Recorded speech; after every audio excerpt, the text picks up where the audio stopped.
Excellent Amazing run. for a marathon. Amazing.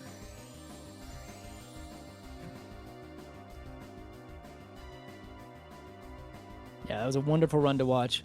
We also do have... Oh, Pete got the Behemoth encounter heading to Kraken. The waterfall one. Yeah, plenty of health though, so I don't think he's too He's too concerned here. Yeah. It's only really if Zidane gets heaved.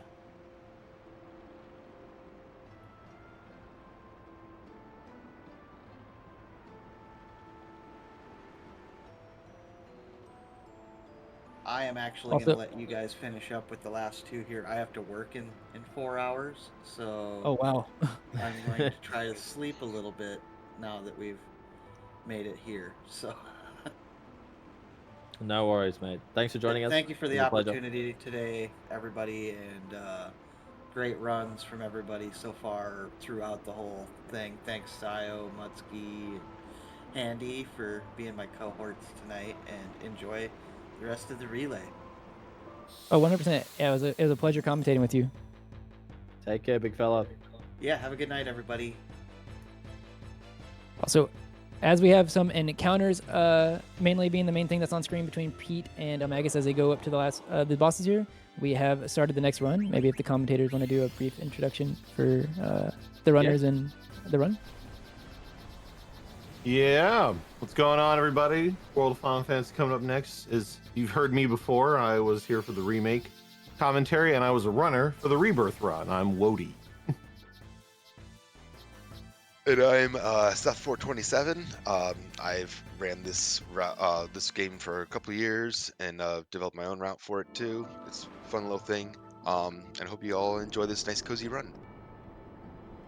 Yeah, I'm Misabeardy. I was here for 10-2 commentary earlier, and I actually haven't run this game yet, but I know the run as much as I need to. Oh, and I was a runner, by the way. I did run this game too. don't be so modest. You had the world record for a bit, and then until Crimson took it from you. Was it like 3 days? Yeah. It was like 3 days. But Hey, that's it's the just second what sub-3. Crimson does normally. It was the second sub-3 ever seen in this game. I'll take it. Crimson comes in the game, takes world record, and then he does another game. Just so he is. So Pete got 2 preempts there and an opening freeze here, so this looks like it could be a pretty good Kraken as well as El Magus starting the Tiamat fight here, hoping to also have a good fight. Yeah, so he got 2 hits on each of the tentacles here, or 1 hit on each of the tentacle here. That's going to put 1 tentacle down, and then we're going to send... Freya's already queued up to go here. We're going to send Zidane through. That one will be countered. I could miss, though. And then we're going to send the charge. Basically the same thing that we saw Nico do here, hoping that it goes just as smooth as it did for Nico.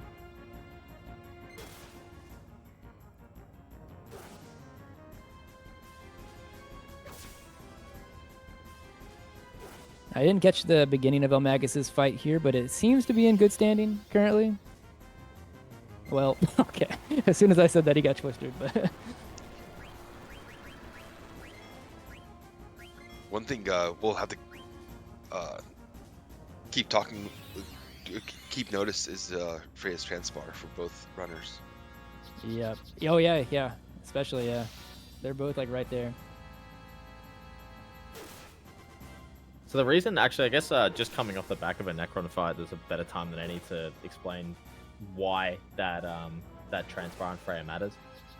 Much like every other character, abilities change and things like that in trance. Speaking of trance, Pete actually has a really good one here.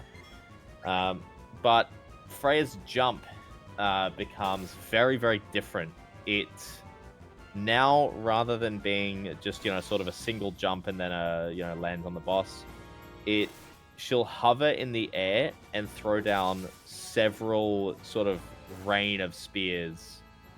That depends on her spirit stat and level and whatnot.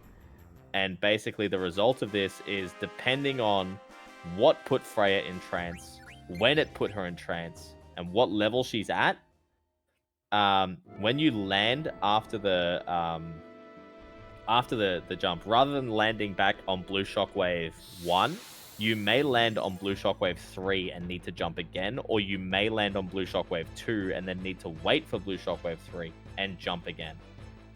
It turns what is otherwise a relatively straightforward fight into an incredibly technical fight very, very quickly.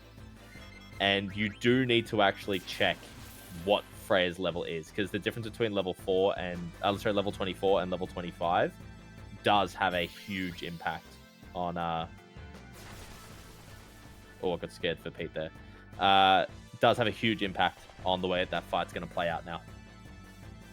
There's a whole chart on Freya trance that gives me a headache every time I look at it, or if I feel like I need to look at it. I had to extensively study it when I was whoa, sorry, I just combined the words practicing and preparing like multiple times. When I was preparing for a blindfolded Nekron as a donation incentive for an event, I had to really make sure I knew exactly what was going on with that spreadsheet. But yeah, it's headache inducing, as Handy said. There's so much to factor in.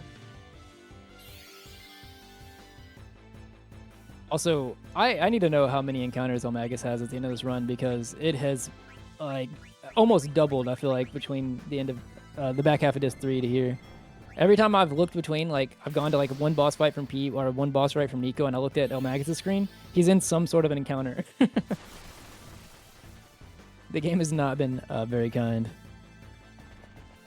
Looking at the chart, at least before like Disc 4 in FF9, again, we've been talking so much about how this is going to change everything. It kind of stayed relatively the same up until Disc 4. Nico extended the lead for Team Mog, but like, this really wasn't the massive RNG swing that we really played it up to be, which is very, it's kind of interesting. You think it's like a reverse commentator's curse? No, I think Handy did enough commentators cursing. It was almost a superpower during this.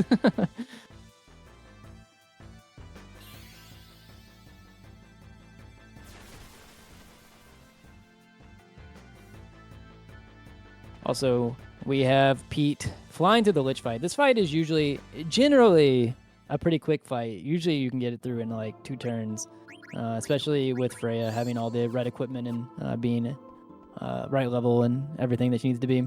Yeah, it goes down pretty quickly.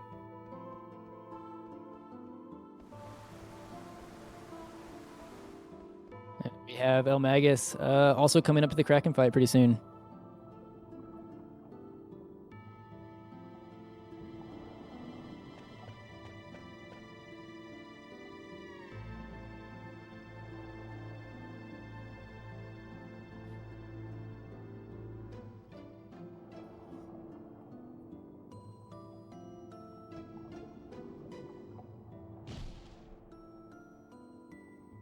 So Elmagus did pick up the backup. He got the rebirth ring here, so we could see the difference between Nico's fight and Rebirthless, or Nico's fight with Rebirthless and Elmagus's with Rebirth.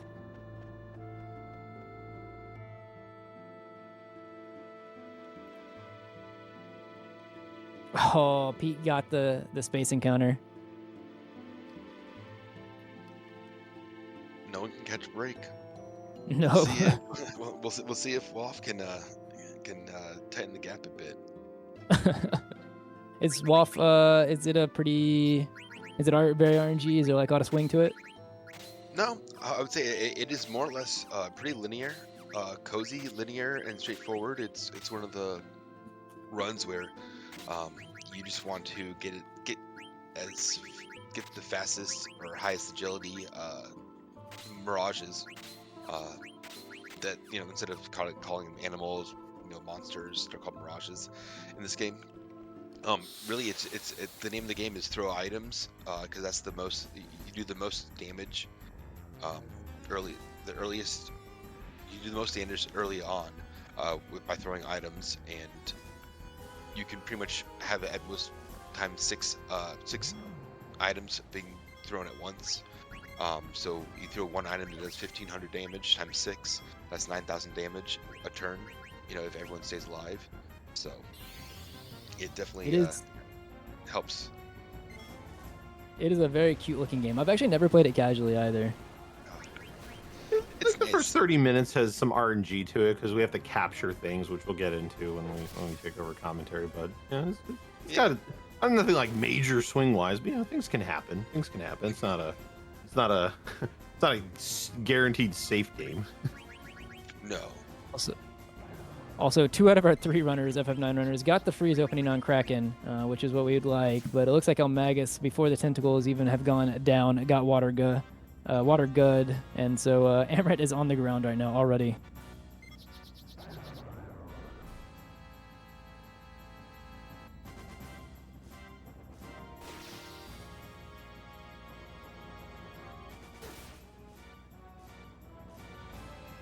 All right, so Pete, I believe, I didn't see the first screen, but he said he was at 58. I think that was before going into the Crystal World, so he said he thought he was going to hit 60. If he didn't get the first screen, this is 59, but I believe he did, so he might already be at 60.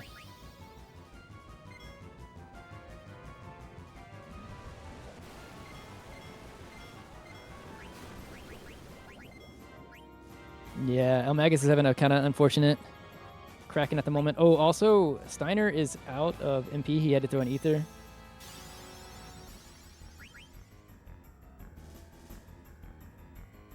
And then he's going to charge, get all 3 of the attacks in here. And then Zidane's probably going to go down again, unless I wasn't counting damage. I don't know if this is the last turn or not, but he might also, if this isn't the last turn, get trance proc on Zidane as well. Which I think is exactly what happened to Pete.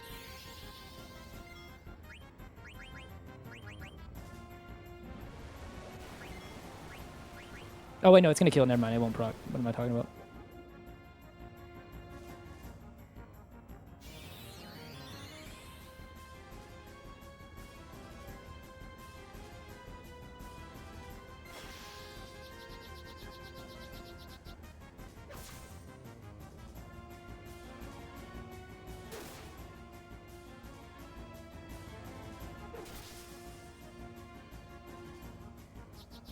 I'm assuming he probably needs 1 more turn. It's got to be getting close. And we do want, like I said, Zidane to be alive here for HP plus 20%.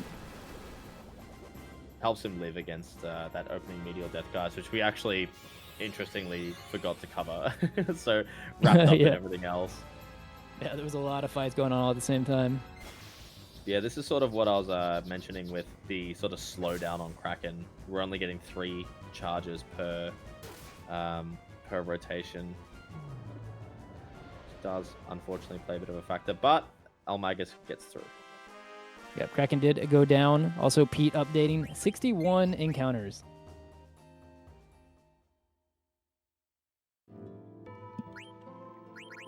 That is not a light amount.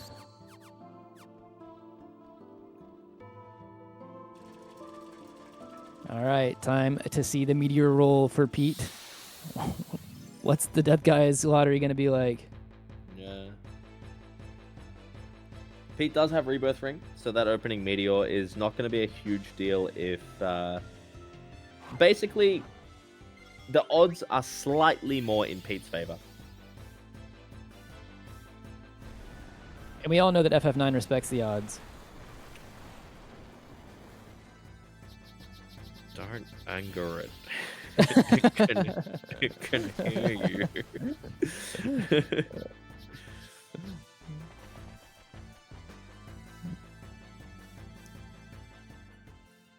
Very unlikely to get any kind of preemptive here, but technically can. I believe we also saw Nico get a preempt. Nico had a preempt Freya, which is one of the one of the 2 better ones to get, either her or Amaranth.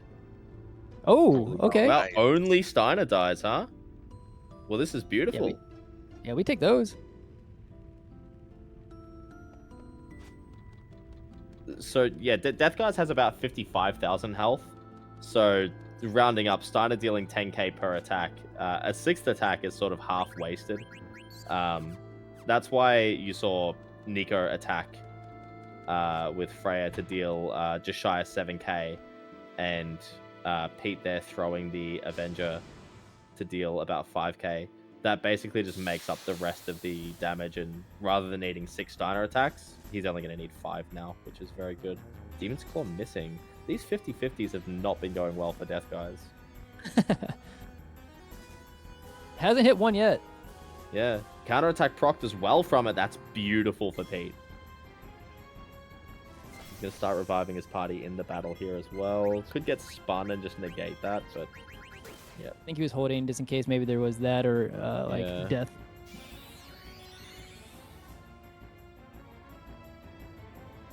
Obviously Elixir on Steiner. Also, El Magus is in the Lich fight currently as we speak. Seems to be going pretty standard.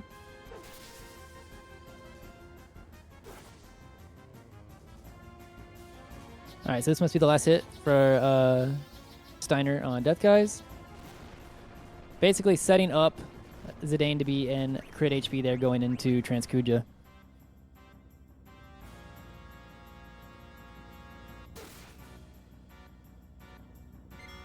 All right, 2 more fights for Pete.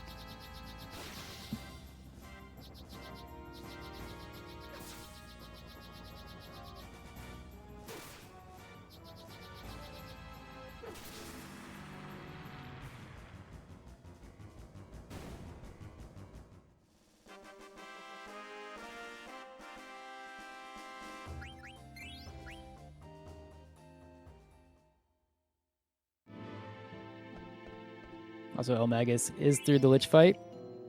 Did Nico didn't get the space encounter, right? Pete didn't heal, I don't think. Did I see that correctly? No, he healed. He healed Steiner. He just, Okay, he's he leaving- healed. Yeah. He healed the leaving the people that Dane in matter. yellow. Okay. Yeah, okay. Panicked for a little bit there. Kind of forgot that this one is not one that really, really, really inherently matters for healing. Opening flare, is it going to be on... That's on Amaranth. Oh, Oh. I was way off. Rebirth ring on Freya, that's perfectly fine. And I think he's just going straight into charges. Yeah, Yeah, I 'cause he respect sent the the- decision. Yeah, he sent the first attacks already. So now he did the damage he could do for free without getting countered, and now he's just going to start charging through the rest of the fight.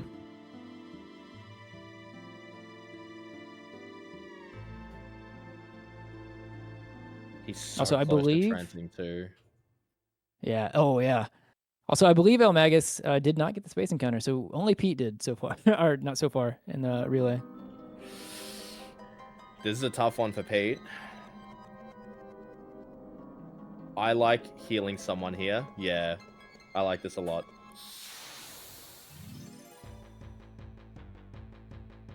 Yeah, Steiner going down there was kind of the worst target. Yeah, literally the only bad target. Yep. Reflect is Alright. beautiful though. And now Steiner's included in the charges. This is big damage. Depending on the damage rolls, if this doesn't kill, a follow-up attack probably will. You can see him hovering at 2. He's probably Yes, counting it right now to okay. make sure. Nice. Yep. Apparently didn't... Oh, There no. it Okay. is. Yeah, there we go. Yep. Amaranth does have... He's tied with Zidane as well for the quickest attack animation. Yeah, so it has been mentioned. Should be... Oh, sorry, Karen. I was going to say it's been mentioned, but I don't see a world with that transpire from Freya where she doesn't trance, right? So he would have to... The blue shockwave has to either do similarly with it did to Nico, miss, or blue shockwave only has a 50% chance of building transbar at all. So on the very first blue shockwave, the blue shockwave has to either not target Freya, miss Freya, or roll the 50% chance in not trancing. If she trances after the jump, it's just time Yeah. loss.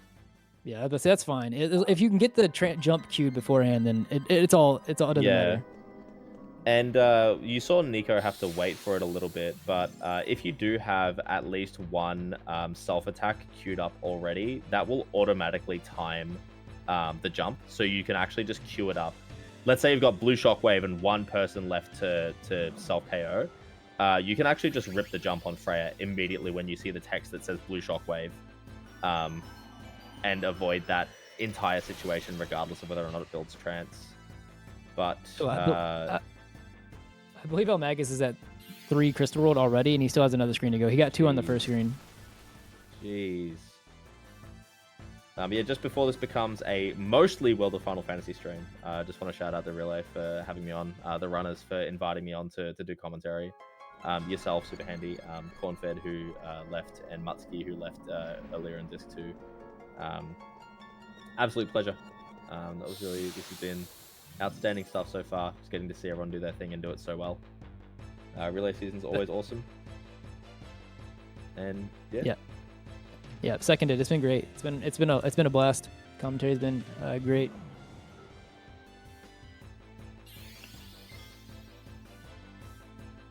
Let's see what Pete Swanson's dealing with this Nekron.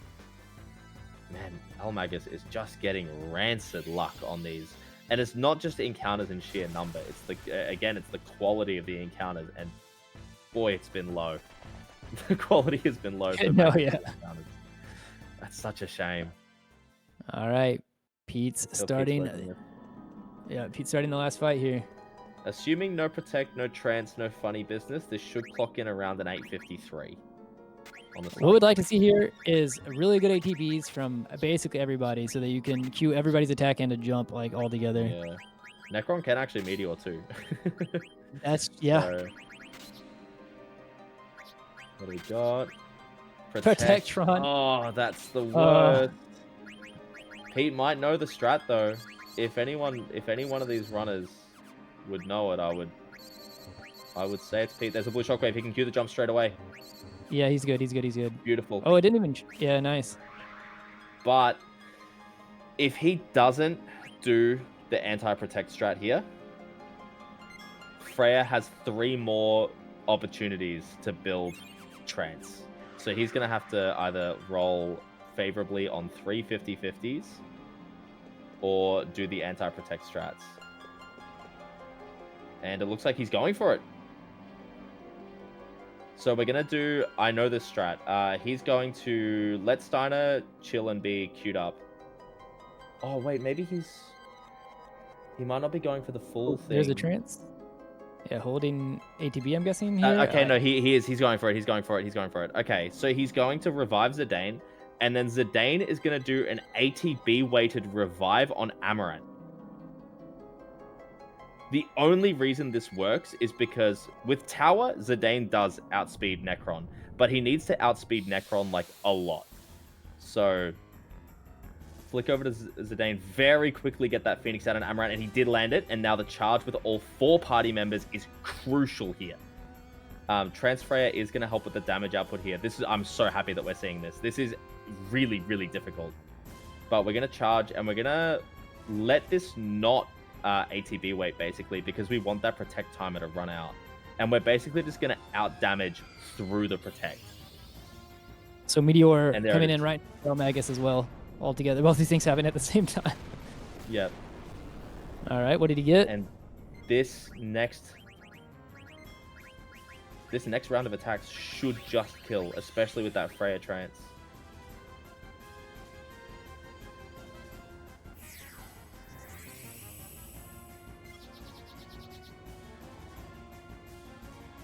Beautiful.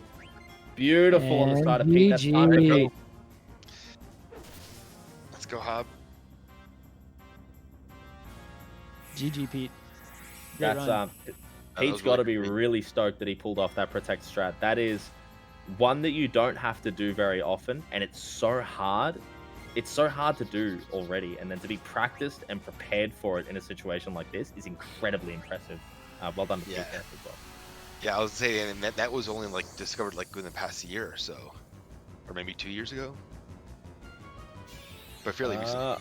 I can tell you almost the exact date. Yeah. And also, like, pulling it off in a relay is another thing, or in a marathon setting too. Yeah. He's got the receipts.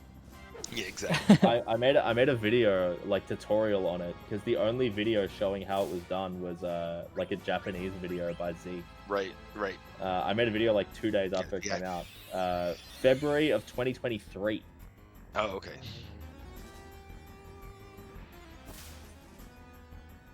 Also, El Magus is getting spun right now. He's in the Yeah. blender. Like a record, baby. I was gonna say, like, yes, we Ooh. have the majority of World of Final Fantasy going on, but also the Deathguise Lotto is always really exciting, to be honest. All right, he's getting an attack in at least. Theo had the joke I had in mind too. Been record, baby. Right round. I'm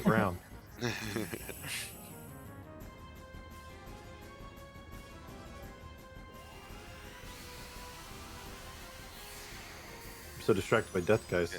Like I know. Yeah. I know. I'm the same way. There's so much that there need to be like talk about, and we still have a lot of time to talk about it. But like, I mean, I love Final Fantasy IX as well, but it's just really exciting because you don't know what's gonna happen, or like, you kind of do, but it's just exciting to see. Really, to see if you're gonna get the counter or not. Yeah. I think he's gotten 3 or 4 in here. I wasn't necessarily counting, but he's at least getting hits now. He was in a bad place whenever Deathguise kept spinning, but Deathguise decided he's gonna keep spinning, I guess, through the entire fight. He got through it though, okay. I got through it. So, all right, Woady, do you want to at least introduce the beginning of the run, or at least fill everyone in somewhat of what we've missed?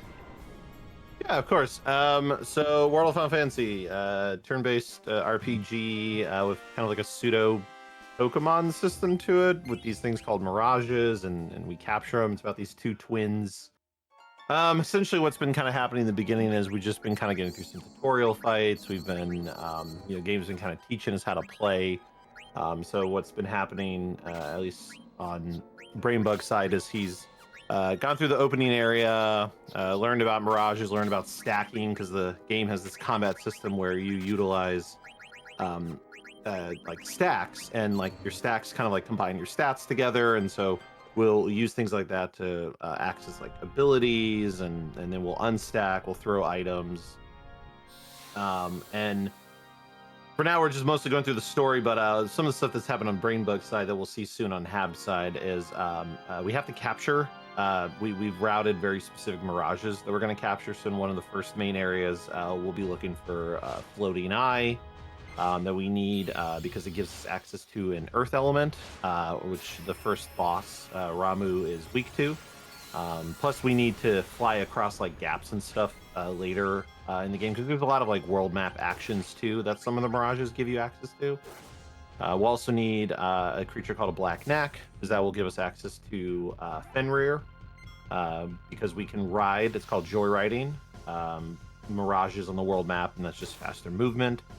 And then one of the last, not last ones, we'll also capture a cockatrice, because that turns into Valifor.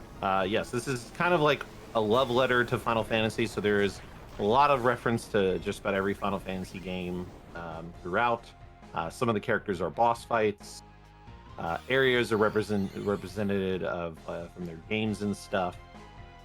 I don't think I'm missing too much.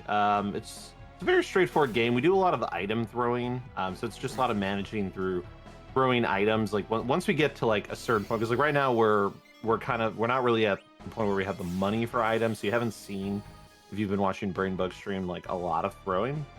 So we've just been using a lot of our like built-in skills, like fire or just melee attacking, or we also capture a thing called a copper golem, because there's a couple parts in the run where we have to like break rocks, and so we need to make the copper golem into an iron golem, little things like that. So it's all meticulously planned out, the stuff we're capturing, because it gives us the fastest like combat options. We all need to know who El Magus upset, because he just got flare starred. Apparently, not great. he upset everyone today because his encounters has been getting insane. And as we see, BrainBugged gets gets the cockroaches encounter, which is nice. Yeah, BrainBugged thing, capture encounters in general were really nice this run. Yeah. Before early on in the first cave where we met Ramu, Ifrit, and Shiva, we want pretty much a rare or very uncommon encounter where we have the floating eye. That's the one of the main mirages that we need that helps us, pretty much navigate through the world with floating within some of the dungeons. So we need that encounter, and he got it within pretty much a very, very good competitive time. I mean, I'm pretty sure Ramu was around 17 minutes. Yeah, because the game, encounters are random, so you can't see the enemies. It just kind of happens, and the game, as you run the game, you get kind of used to like when you're going to get encounters because it's pretty commonly done around the same time. If your kind of like movement speed is about the same, and so the floating eye encounter can only be found on the second and third screen. Like you can't get it. Yep. Yeah, you can't get it on the first screen. So until you get through there. So and then it's a rare encounter. It's a specific group of enemies too. It's always a floating eye with 2 mini golems and a copper golem. So there are a bunch of enemies there, and it can get away from you because the floating eye can confuse you. Which is always fun when that happens, and then your teammate just starts beating himself up. But ideally, you want to get because I think what happens is I think you get like this has been like a year and some change since I've run this. It's like there's like 2 encounters. It's like 2 to 3 encounters on the last screen. You get naturally. So ideally, you want it kind of within that range, so you don't have to kind of run around in a circle and start farming. So if you can get that, it's always super handy. Super handy, you'd say. Yeah.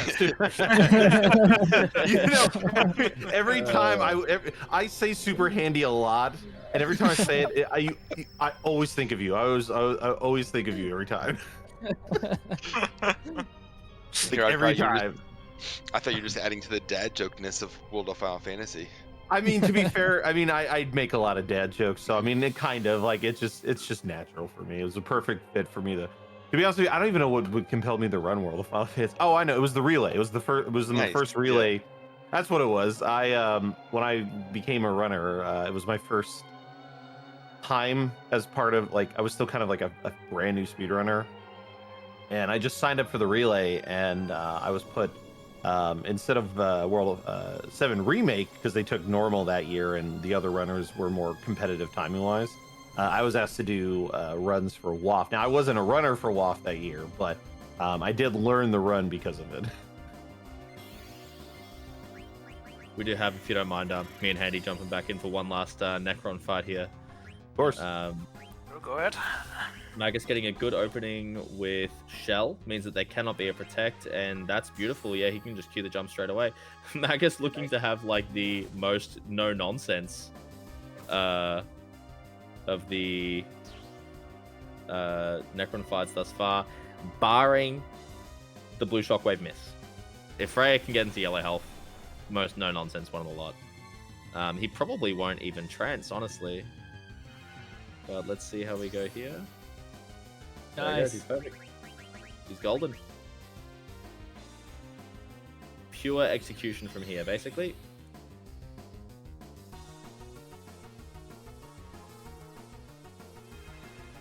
Could still chance off of this one, though. Yeah. Yeah, there it is. Well, this basically just means that he won't, even though he has Auric Halcyon and will be dealing a little bit lower damage with Zidane, it does just mean that he'll still ATB weight just in case, but he won't need it. Right.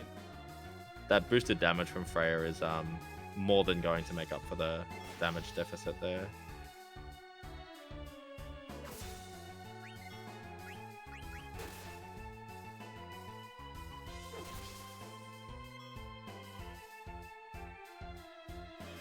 Yeah, so after this blue shockwave, this is where you're gonna hold the ATB. Or maybe he won't. Yeah, he's still gonna hold it. No, Okay. he's just doing it super late. Yeah. You have to hold it, like, you have to start the feathering so much later than you think you do. It's really awkward. But yeah, he's almost certainly not going to need this. So time coming up for Elmagus here. And then we'll hand it over to Waff.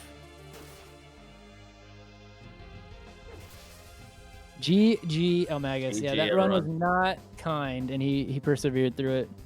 Yeah, still put it together. Well done to all the FF9 runners, and yeah, again, thanks for having me. And Take good it away, luck. Waff. Yep. Good luck to all the WAF runners and the commentators.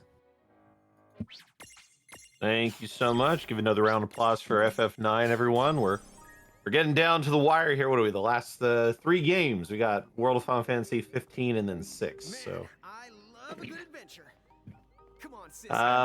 Everything Yeah. can still happen. anything can still happen, It's right? not over.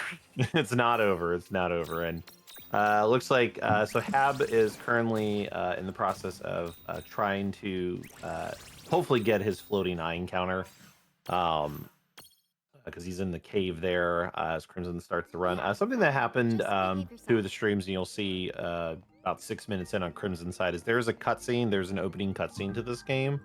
And no, it's not an agreed upon decision to watch that cutscene. That is an unskippable cutscene. The only time that cutscene was ever skippable is in the console version on version 1.0. So if you do not patch the game, you can actually skip that cutscene. So it's kind of an interesting thing. They made it unskippable in the future patch and like later patches versus like making things skippable in later patches like a lot of games will do. Yeah, they really want to watch anime. Apparently, you're not allowed to skip anime. You know, I'm okay with it. It's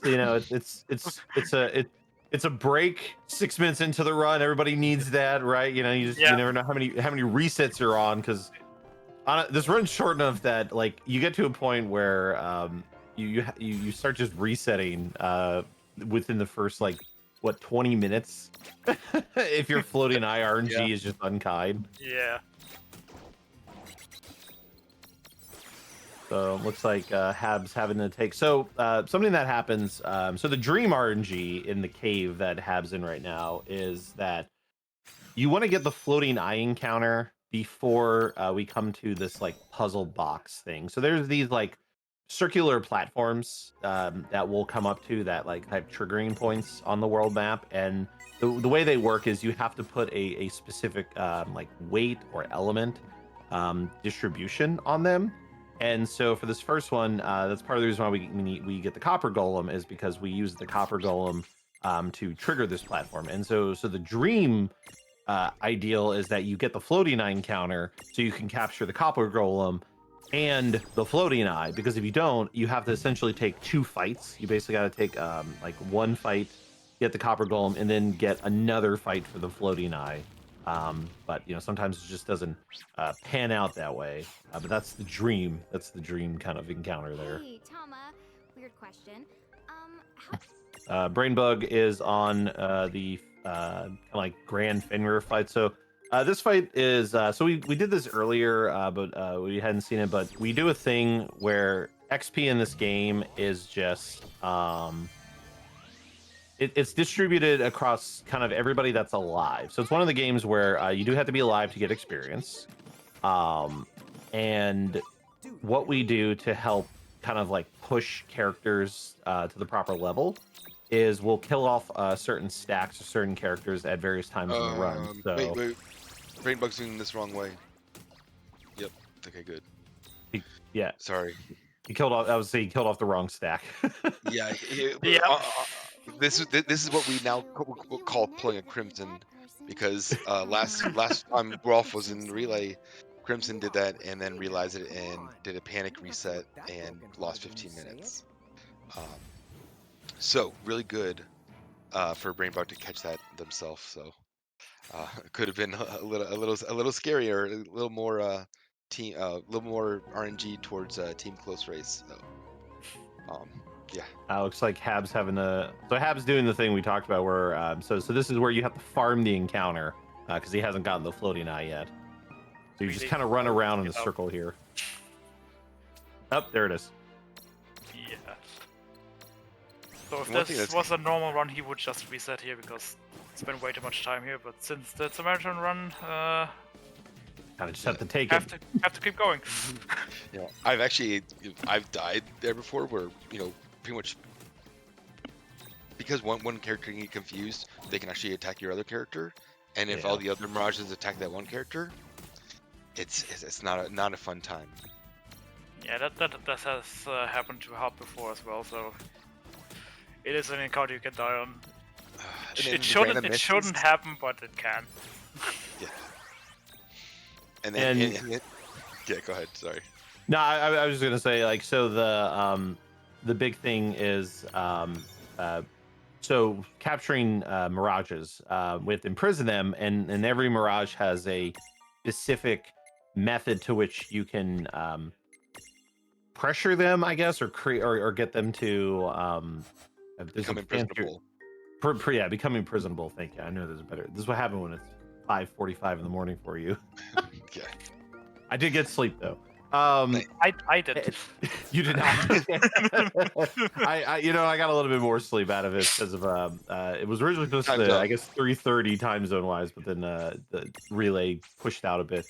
But Right. the floating eye. So to prison the floating eye, you have to kill every other enemy there before it becomes prisonable. So that's why we don't target it. And then of course where the getting confused is risky, because if you get confused and you attack the floating eye and kill it, then again that kind of throws you out of throws you into a trouble spot where you have to go through it again and hope for the encounter. Ramu, one of the first bosses. Basically, this entire fight is just spam channel element earth. So when you have a stack, I'm trying to remember what exactly triggers this, but based on the stack you have, and this is again why we get the part of the reason where the floating eye comes from now versus getting it later is so we have that access to earth because Rhyme is weak to earth. We just spam this ability.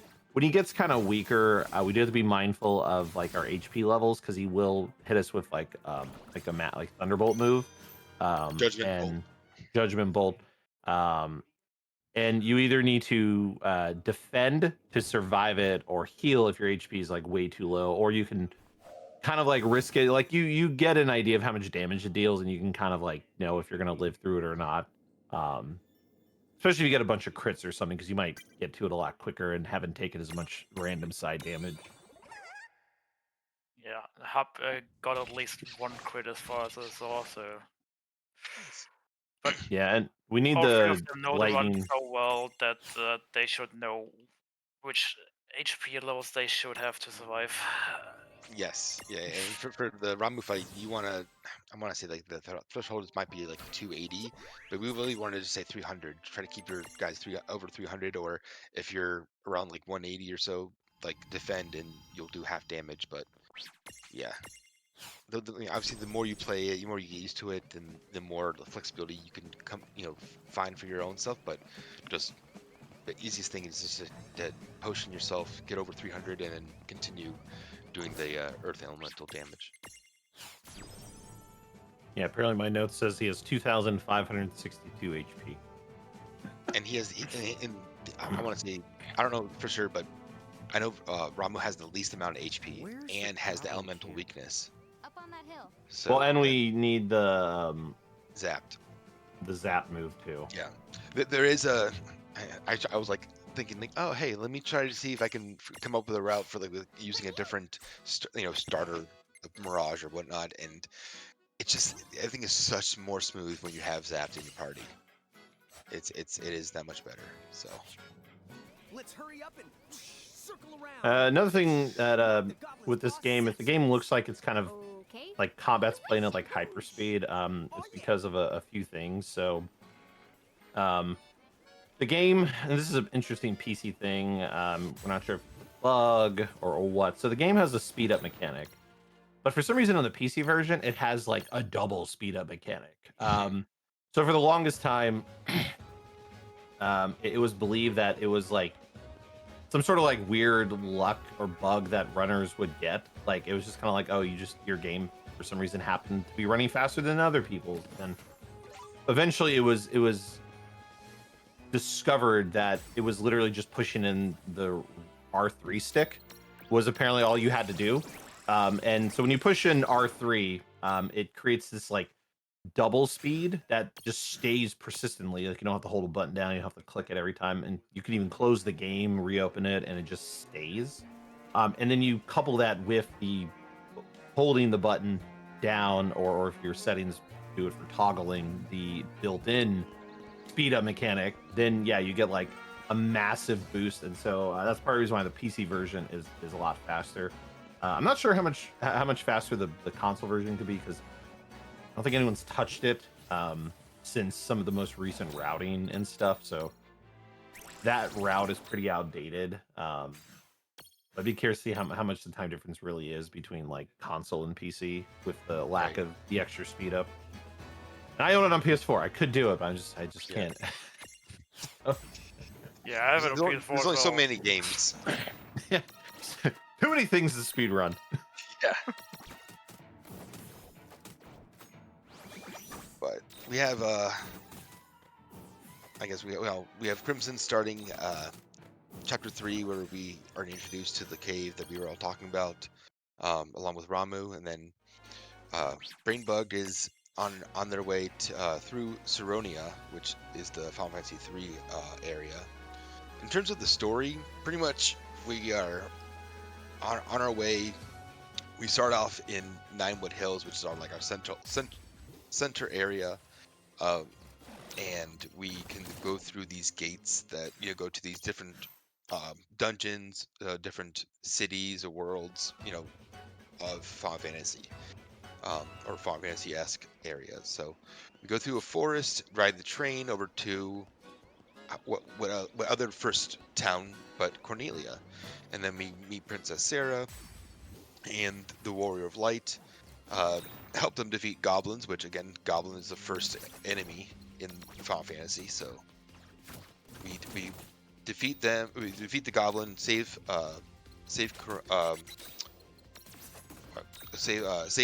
Cornelia, and then get over to Saronia to talk to them, because pretty much Cornelia was trying to get in contact with Saronia, but Saronia was like just left him on red. So they said, hey, you guys, you giants, head over to Saronia and deliver this hand message to him. We go over to Saronia and find out that like the Thane, or like the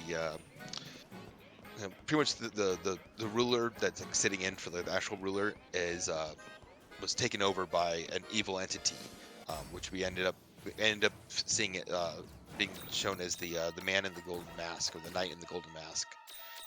So something is weird and afoot. The people who are in charge are not supposed to be in charge. So we end up trying to steal this boat, so that way we can get to another area, so we can figure out what's going on.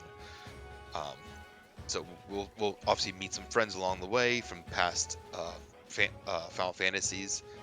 World of Final Fantasy came out at the same time as Final Fantasy 15, and I believe only in the Maxima version, which is like the DLC content version, you have Noctis as a mirage you can summon, pretty much. We'll get into that later on, of the summons or that we have in this summon function that we have in this game. But overall, it's an easygoing, a game that was kind of developed to try to get children into it. Eventually, I wonder if my kids will get into it. We'll see. No promises, but overall, it's a really to me comfy, straightforward game. And it's still a really fun speed run. Like I don't know what about it, but like I personally like it more than Final Fantasy 9. Final Fantasy 9 is my first speed game that I like routed fully and like really devote a lot of time, and like I love Final Fantasy 9 in the community. And with World of Final Fantasy, it's something cozy and fun about it. I don't know if you guys can talk about comparing running this game to other games.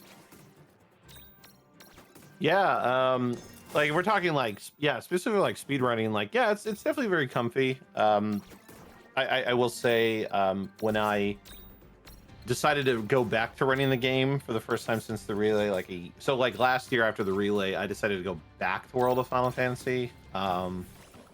and I was just kind of doing runs, and then I eventually ended up trying to push and see if I could get world record, which I did, as we mentioned earlier. It took me like a month and some change of just like I stream 3 days a week, so it's just like at 3 days a week, just run after run after run.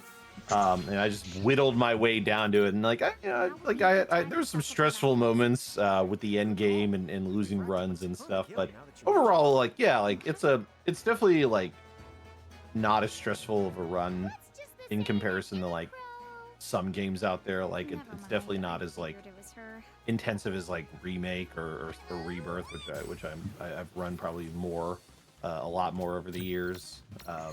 So yeah, honestly, it's a cute game. It's got enjoyable music.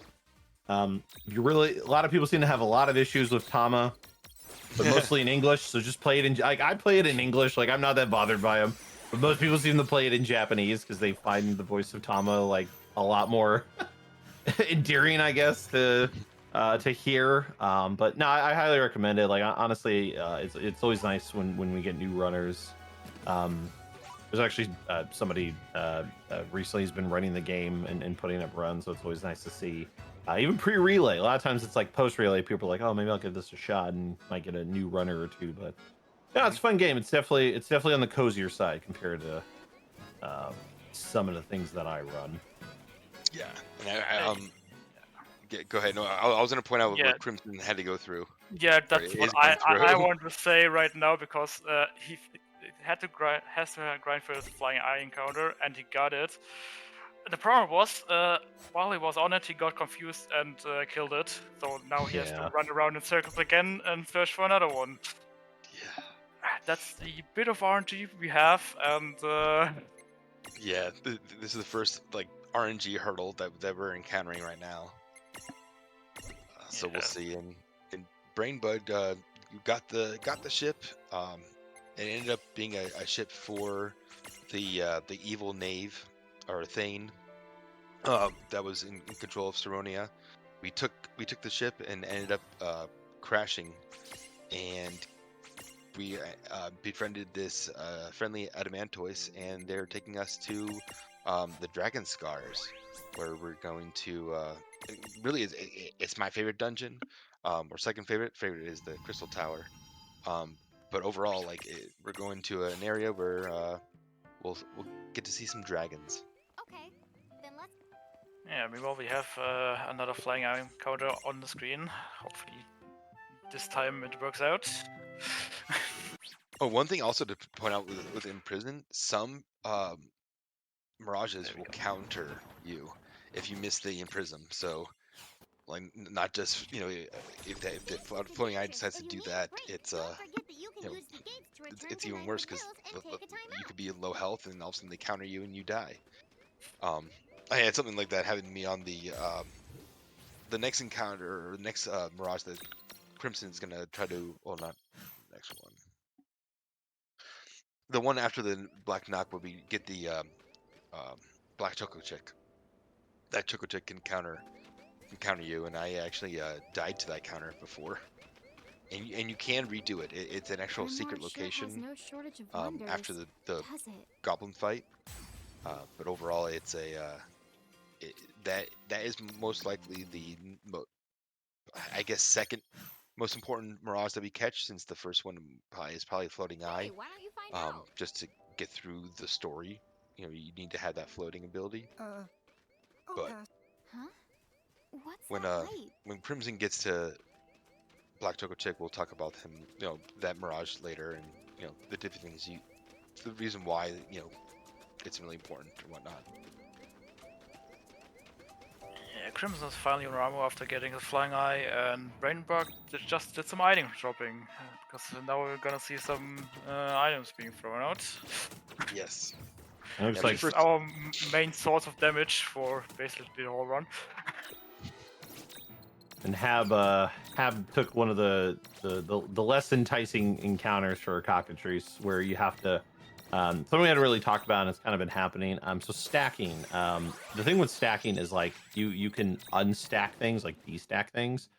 So for instance, the encounter Hab took to get the cockatrice had a stack, so you had to deal abilities that deal like topple damage. So the goal would be to like knock the stack over because you can't imprison a mirage that's still in part of a stack. Like it has to be like non-stacked. So that fight's a little bit slower than just like the encounter that has it like kind of like normalized, where it's just standing there. But we also have to be careful about that in our fights. And there were sometimes, if you were watching, you might have noticed it because it happened to Hab, where if we're in a stack and one stack gets attacked too much in a row, they start to kind of teeter.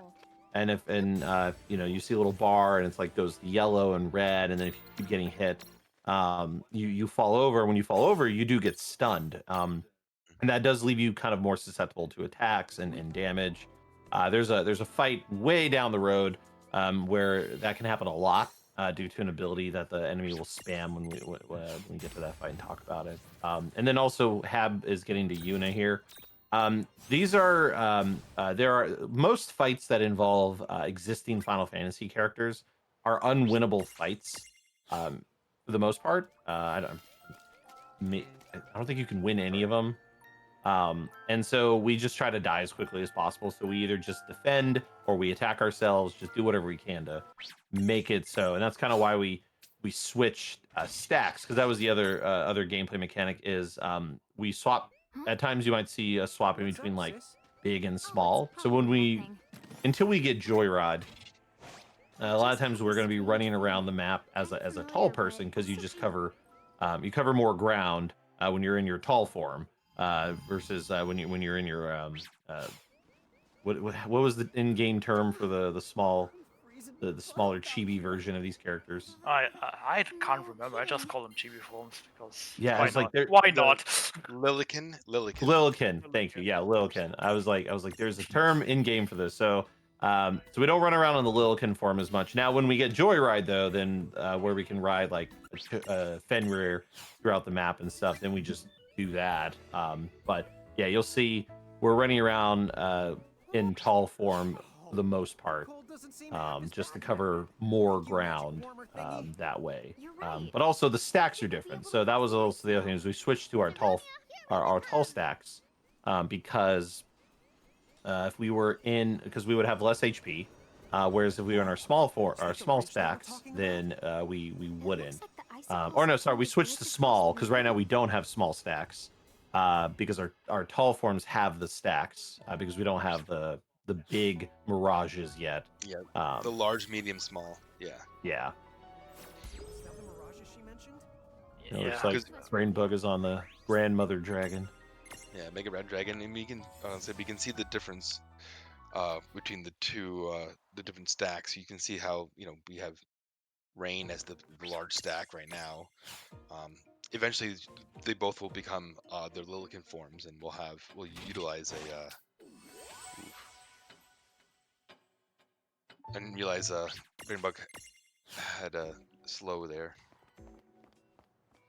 But yeah, pretty much we plan on having both main characters in their Lilican form in order to have the best or the fastest stack for us. And on that Mega Red Dragon fight, typically you're able to outspeed Mega Red Dragon on that one or on that turn. So it's a little bit exciting to see something different, and BrainBugged was able to at least revive and get the recover quickly. Because that fight, you can definitely game over from it.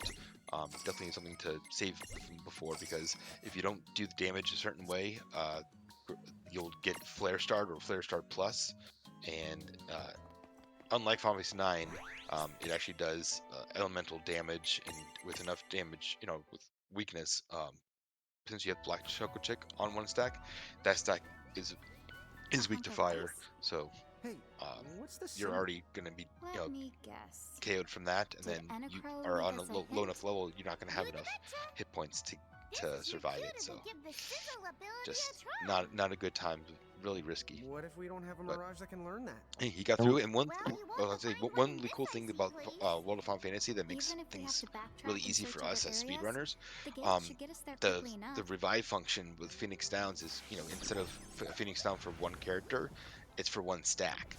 or actually for all. So if It's you just have AoE, yeah.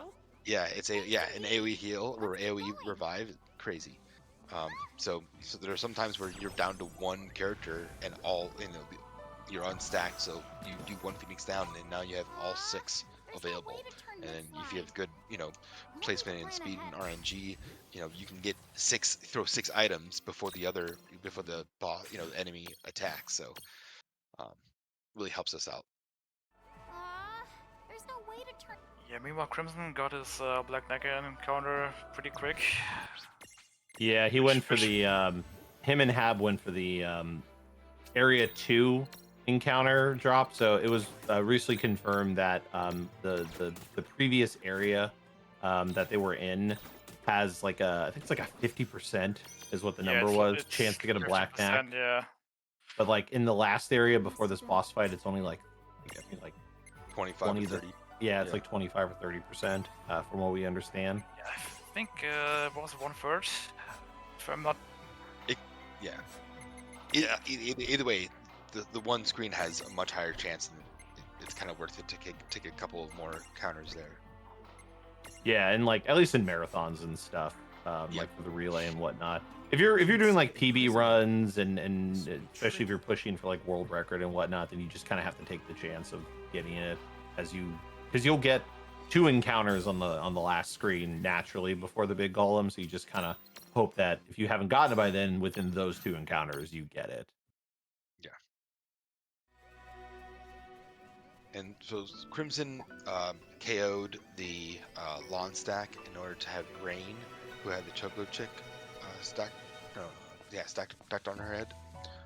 That's to make sure that the Choco chick really gets enough experience with you pretty much need Choco chick to be on level 7 after that goblin fight, and then they get to level 8 after this black Choco chick fight. You do get the same amount of experience whether you knock something out or you were able to capture it. So to capture the black Choco chick, we heal it. You can heal it once and try to imprison it. We always do it 3 times, pretty much 3 times a charm. That's when the imprisoning ability kind of gets to the next stage or next tier where it's a bit easier. So Crimson was able to get Black Choco Chick, and that is most likely the fastest. It is the fastest Mirage you can get at this point. So we need our Choco Chick to be level 8.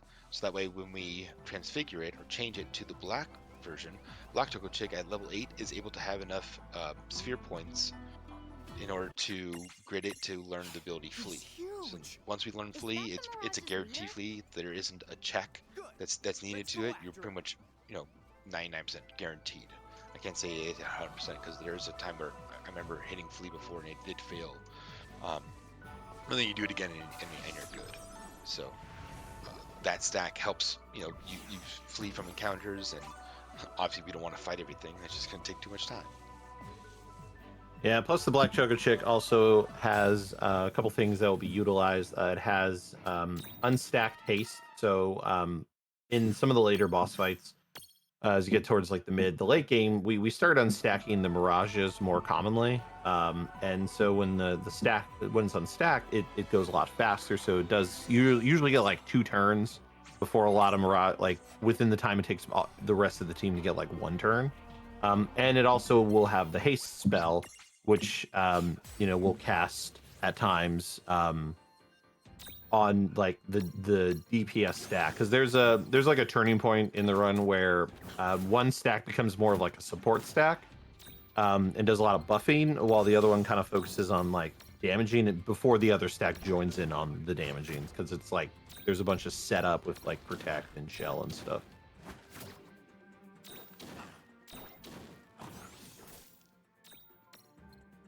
But now Crimson is looking for the cockatrice in the kind of last area. It's the last time the capture becomes kind of like hoping for an encounter, because the next thing we capture, the searcher, comes in like a guaranteed fight anyway, like where it's like part of a tutorial for a different kind of capturing mechanic. I don't. Yeah. That was Pretty Yeah, much the yeah. when you're going against mirages that are Are you okay? machine built Yes. or I'm fine. like inorganic, instead of using the the prisms that Ina Crow, who's Once we're out the of here, creator of this world, Savonia's just a step gives away. you have to use Eld boxes, and Eld boxes, Squall gives you one. Spoiler alert, Squall's in this game, but Squall gives you one when you're in the area in order to get it. Where he's laughing about the sleep. Spoiler. What Yeah. other Oh, spoilers? yeah. What was in this game unplayable? Yeah, exactly. and he does not have a personality. Think about that. So they say true. They stay true to character development. But no. But pretty much you use the L boxes, and eventually you can go to the shop and buy more L boxes if you need to. When you're doing the if you're trying to catch all the mirages, you're gonna have to buy more L boxes. Since it's our So. Sure. Hobbs is getting through, getting into Saronia. He'll be fighting the Thane or the Knave. I keep forgetting which one's which. But Federation Guard, that's impersonating the actually Uncle Tolka, who's supposed to be in charge of or in the King of Saronia. Fortunately, looks like I guess Crimson is having to farm for this encounter as well. So it's like Crimson got the unlucky string of encounters between the 3 runners. Yeah, what happened on Hop's side was he found one cockatrice stack and fled, and then he found another one and he just took it because.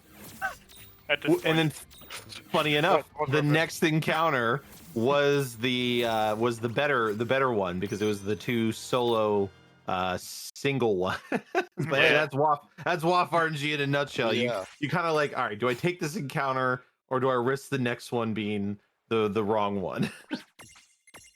But yeah, Crimson got his Choco Jig finally. He can move on now. Yeah, typically. Didn't take that long. In my experience, the last encounter you get in that area seems like 99% of the time, maybe 90% of the time, be a cockatrice in it. For some reason, it ends up being like that. So. Oh, and the reason why we also for some of these fights, they saw the Unifight, we attack our team or KO our own team. It's just faster. It's not a forced win fight. Pretty much it's a quote unquote boss fight, but it's with a friendly character, not actually unfriendly or evil character. So you'll see a couple of more of those where it's just faster to KO your own team, and it's part of a boss fight.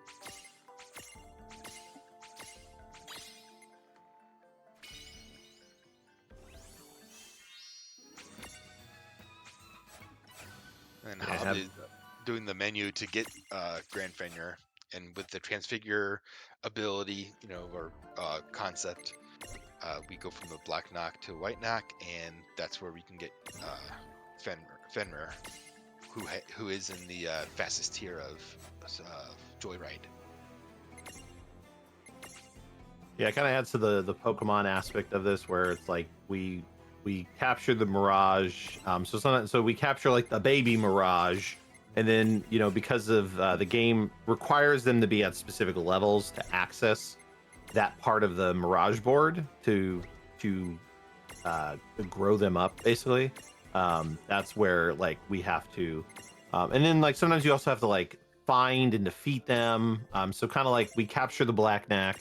But then, because we defeated a bunch of like the white knacks and then the Grand Fenrir, that's kind of where we now have knowledge of them. So we didn't have to capture like a white knack. Because we had fought a white knack and then we knew of their existence because of it. We were able to then change it into that as a result. Throw it in a bucket of paint. Yeah. Also, on hub screen, my favorite mode of transportation, the cannon. Cannons, Yeah. getting shot through cannons. Great stuff. Naturally.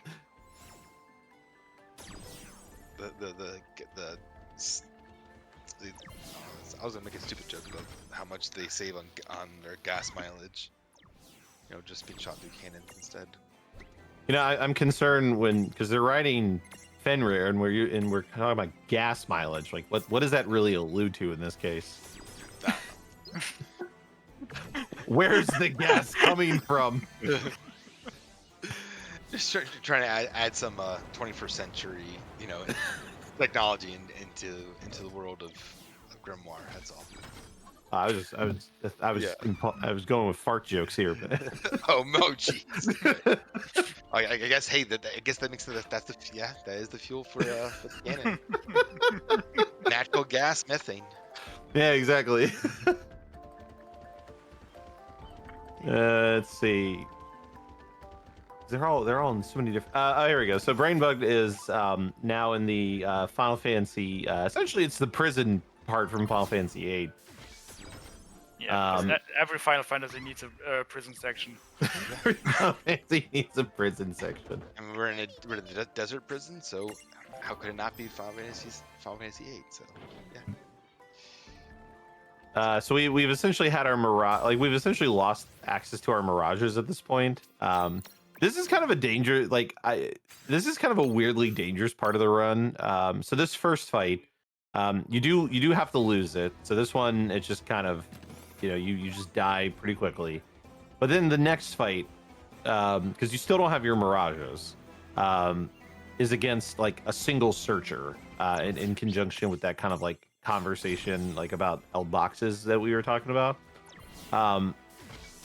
There are times where you just can't capture it. Like I have lost runs to this encounter. Yeah.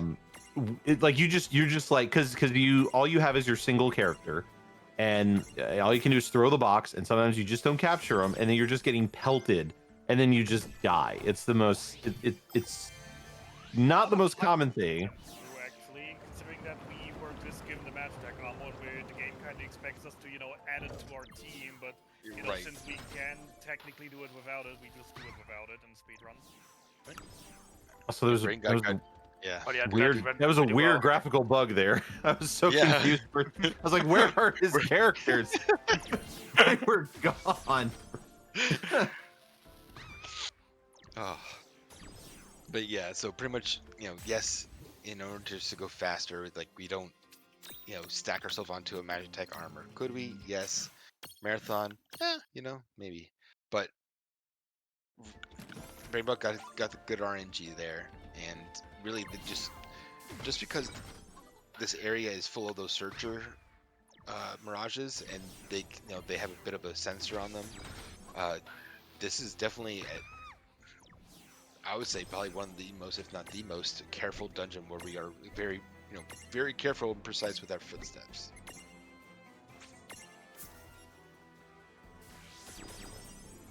Yeah, this one, it's very dangerous in this one because like we don't really have the means to win these fights. Not at all. So we have to like hide in these trash receptacles so we don't get caught. And actually, like, it's actually pretty funny because like I've kind of tested like how far away do you have to be, and I've been like pretty much where like the searcher was like 3/4 of the way through, like being past the box, and I just like popped up like right behind it and just went on, and I was like, oh, okay. These things like pretty much they can't even like see, they can't really see behind themselves. So, save like a second here and there at that risk. And BrainBugged is using the right stick there as well to look over to see where that searcher was. Yeah, the angle on this one is kind of weird. The something we didn't maybe point out because it's happened on the other two runners, but it's about to happen on Hab side, is a mechanic of something with how this game works when it comes to dialogue on the overworld map, and it's been kind of happening throughout the run. Is you're gonna see Hab's gonna open the menu. What is it, like 20 times in this? Yeah. This time. So when characters are talking, so when you're running through the map, and if you see them conversing, in the bottom left corner. What happens there in certain parts of the game is that it won't progress. Like things will not progress until they're kind of done having their conversation. So there might be times where we get to like the end of a section and a character just stands there for a moment. It happened pretty much at the very beginning of the game, even. And so once the dialogue is done, then you can continue on, cutscene triggers and all that. And so what's going to happen, the most obvious sign of us doing this is here, where we have to do like 20 times, because if you don't, then they just talk forever. But every time you open the menu, open the map and close it, it progresses the line of dialogue. And so we do it until the very last dialogue, and then they finish that line, and then bam, cutscene starts, and just saw a game over on Crimson screen. What? Yeah, he was having a really bad Grand Fenrir fight. Oh yeah, I just saw. Ugh. I think he was watching saved. that happening. When was the last time he saved? Was it right before? Yeah. Yeah, he saved right before. Yeah. So actually, Safe there. I would say perfect example. This game does not have auto saving. By the way, in case you've been noticing, the runners have been probably actively saving before just about every boss fight. And so, yeah, it's one of the more dangerous aspects of this run is that there is no autosave. And so, as you're learning the run and getting used to it, you definitely should save as much as possible, so you can finish runs. And then as you get more in tune with it, because it's a short enough run, you kind of just let the run die and don't get attached to it if things happen. Oh yeah, that fight went way better. Yes.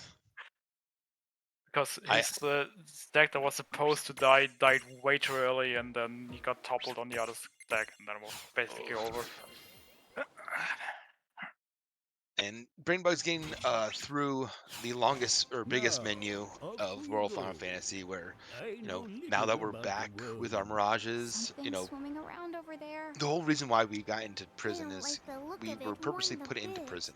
Why not? The gist of it is Hey, this let's try touching it. Bahamutian Federation is taking over the whole area, and the long story short, that we'll get into later on is pretty much this world of Grimoire is under attack by someone from a different world, wanting to just destroy things. Just don't need a reason. Just these are bad people. They want to do bad things. We're good people. We want to stop the bad people. That's pretty much the gist of it there. We decided to go into the desert prison, and we had Squall, who's with Seed, go through, and it's called the League of S, which he's a Seed mercenary. So yeah, kind of trying to tie everything together. It's very loosey goosey. I mean, we didn't get into well, I guess after when Hobbs completes the next boss fight, we'll get into the loosey goosiness of World of Final Fantasy and how things are tied together. But also, just continuing on with it, the whole point of getting into the prison is to get into this Mako reactor, and we were going to overload this Mako reactor to literally get this. Mako reactor, you say? Yes. Have I been called? I've been summoned. There you go. No, honestly, take over. Exactly. No, and I actually I wanted to be like, oh, hey, Woady, compared to what you play in Rebirth or Remake, how does that tie into everything you have to do with this, the Mako reactor? No, but pretty much for Final Fantasy VI, I'm trying to remember the Figaro. Figaro Castle is notorious for being able to, pretty much submarine itself in the sand and, travel. So right now, Figaro Castle can't travel because it's tied down with literal chains by the Bahamutian Federation.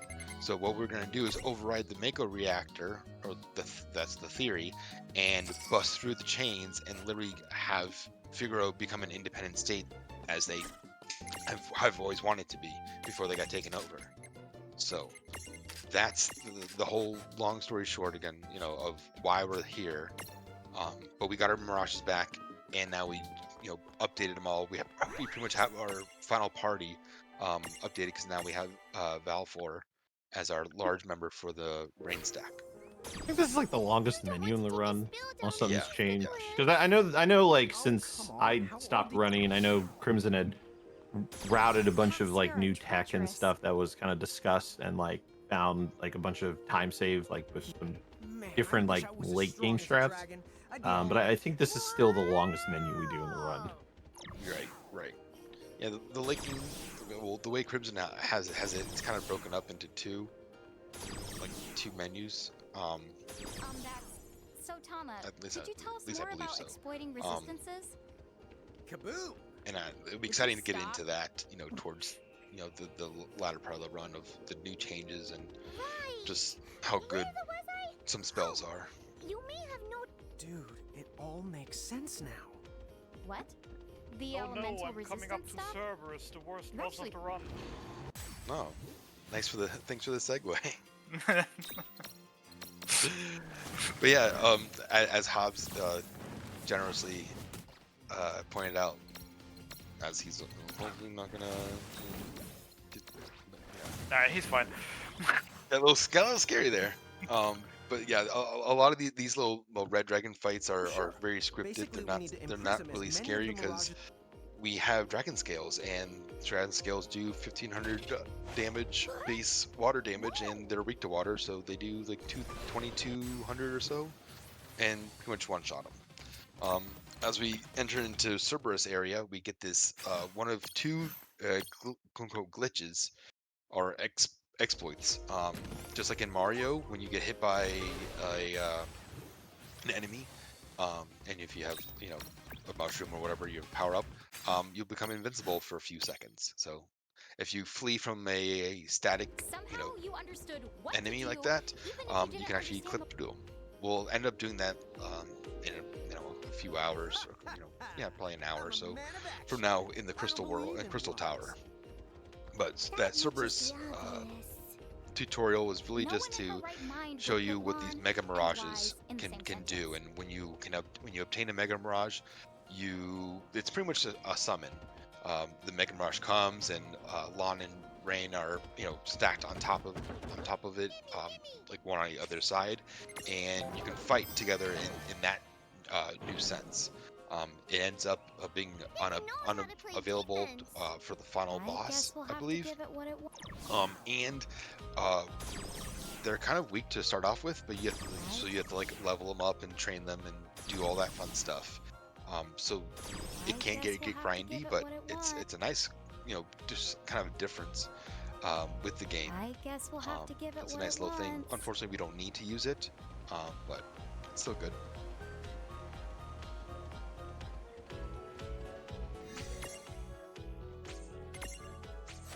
Yeah, Hub is coming up to our next boss. Just a quick save. We missed the VV fight from Team Mog, but pretty much that's who VV and some replicants of mages or copies, just like in Final Fantasy IX, have. They actually had the power to override the Mako reactor. So they think we're intruders. We say no, we're here to help, and they say, oh, you mean this reactor? Meaning if we just put all of our power together, and just do like a thunderbolt, He's a champion too. we'll be able to, do it. Okay, boom, done. So Vivi and his friends were very, very helpful for us. Yeah. What's interesting about that fight is, I think for some reason, we were refunded the items we use, so that's why we use lightning spellstones, because the spellstones are very powerful, but they're not things that we can buy, and so we get them from certain fights. We get them from certain chests. Like it's very routed, like when we get them, because they're super powerful.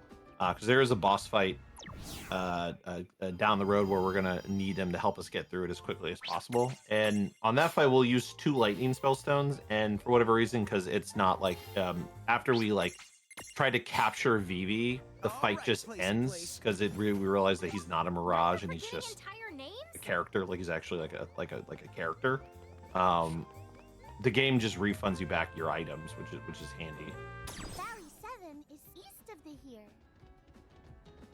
Yeah, well, meanwhile, BrainBugged is in Final Fantasy V's favorite area, the Brick Bridge. Oh man, I have emotions about this part of the run. This is Dude, I'm burning up. look, love the game, love the run, but man, this is the most boring part of the run. Yeah, No, it definitely is. They don't Fenrir and just Snake eater. Oh my god. One wrong step.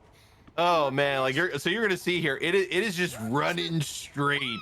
We are just running, like they went very literal with the term big bridge here. So we see Barts, of course, but like man, they went like super literal on this because you just look, it's just going straight, man. We're just gonna go straight to the top, and then we're gonna zone to the next area, and we're gonna go straight to the top, and then we're gonna go like back down because there's a very powerful Myra jewel. Which we hadn't really talked about those yet because I don't think we've picked up any, or we haven't equipped any at this point. But there's a Myra jewel, which is kind of like gameplay. They do various things. So like the one we pick up like reduces your random encounter chances, so it allows us to like get through a good chunk of the rest of the run with practically next to 0. It's like maybe less than 5 random encounters, maybe less, somewhere between 5 and 10. But yeah, no, it's just running on a line, man. We're just running up a hill and then back down and then back up a hill.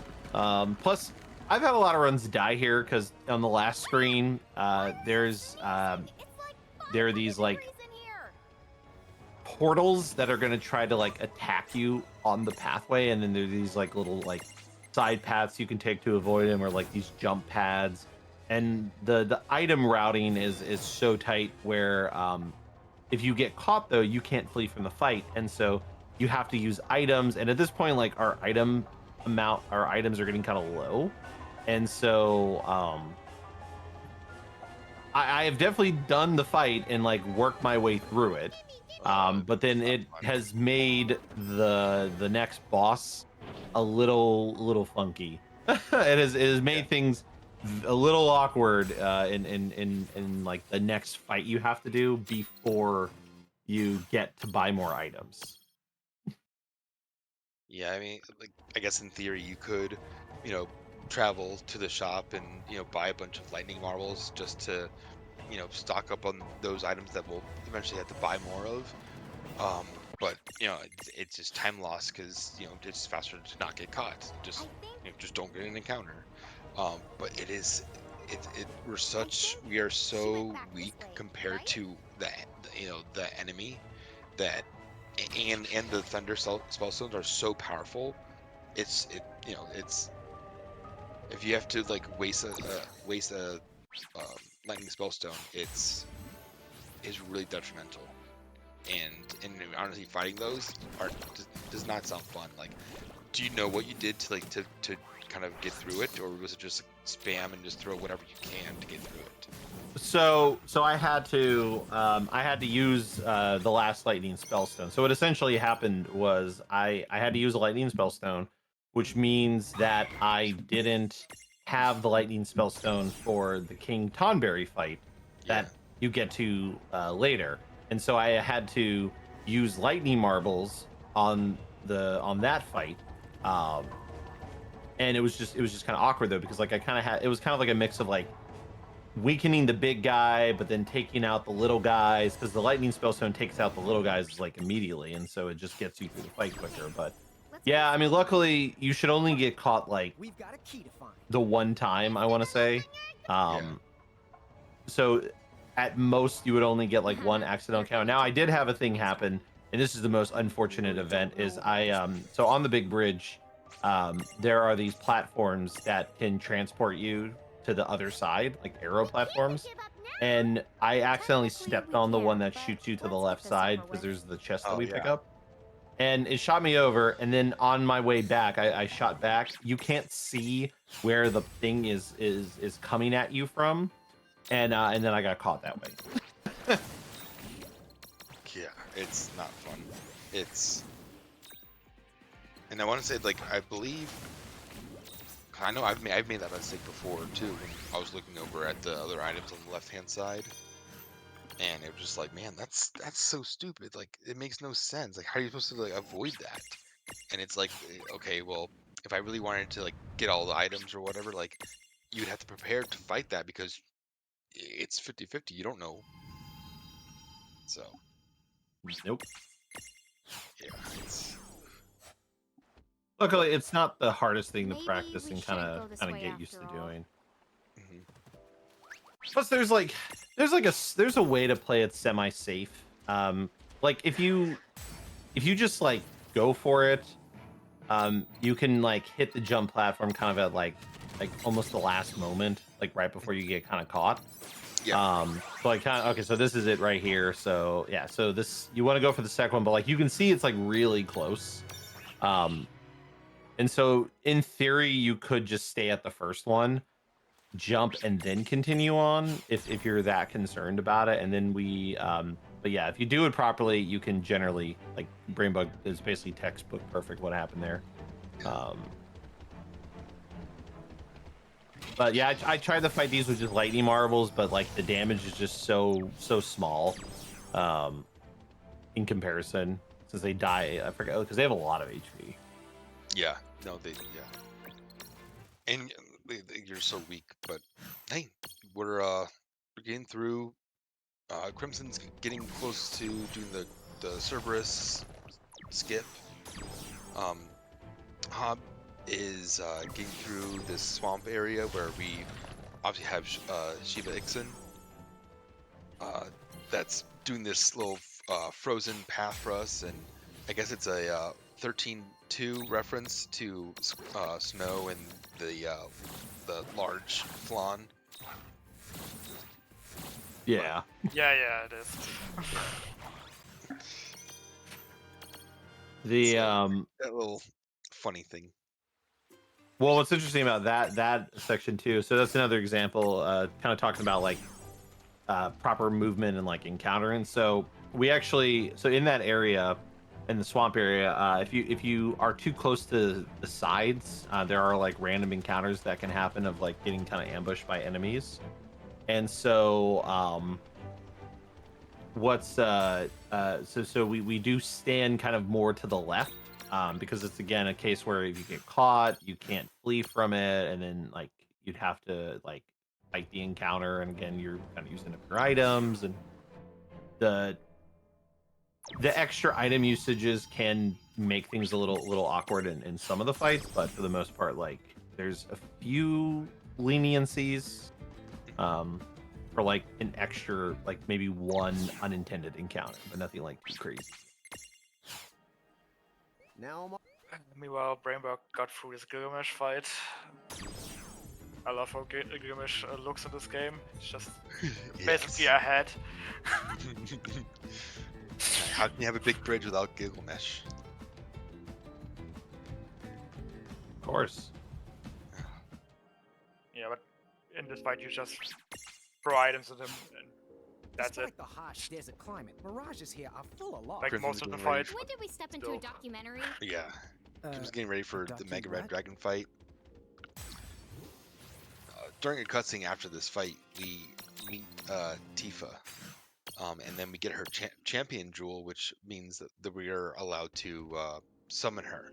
We get into the summoning of other Final Fantasy characters later on, but pretty much because their world is being, because this world of Grimar is being under attack by the Bahamutian Federation, the world itself, the way Unicro developed it, was these champions will awaken, or so they will become awoken, and that's that's your warrior of light. That's Tifa from Final Fantasy VII. That's Refia. Excuse me? Final Fantasy 4, different different characters that help us along the way within different dungeons. 3. Rephius 3. Yeah. Oh wow. Another the words Oh, I was Also, thinking while we're in Cornelia. I would say Ridius Yeah. 4. Ridius 4. Yeah. While Yeah. we were in Cornelia, we RNG. awakened It's basically getting the late. Warrior of Light. We're taking too Yeah. long. That was the first We one, better like, get the in clear of what here chapter is before that? the 2, sun goes 3? down. Yeah. And before we got into Nibelheim, which for some reason I really want to know. I really do want to know. Like, do they just want to mash up both areas of Final Fantasy VII? Like, they say this is Nibelheim, but then they have the Midgar, like Shinra Tower. So Yeah. which one is it? So it's since Tifa's from Nibelheim, they just call it Nibelheim.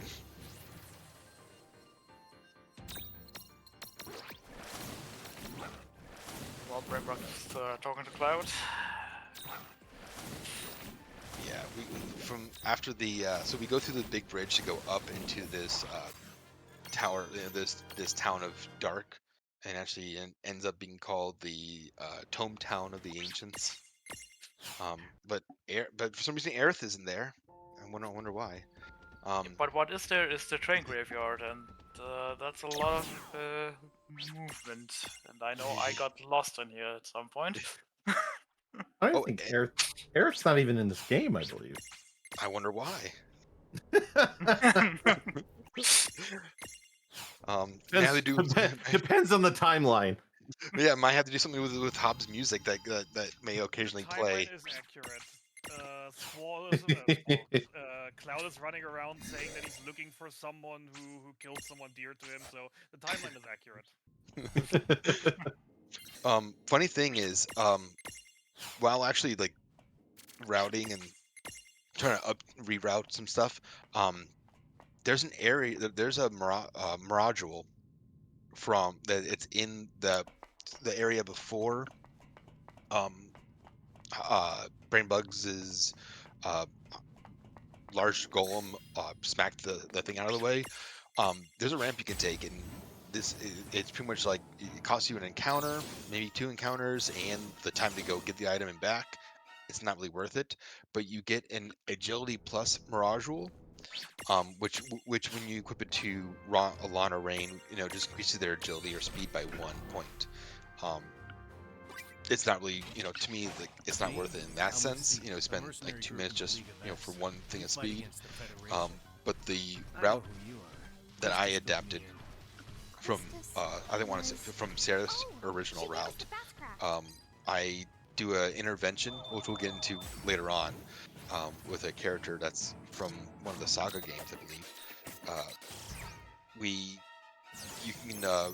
You can transfix or transfigure your Black Toco chick into Hyperion, which people from Final Fantasy VII should know Hyperion.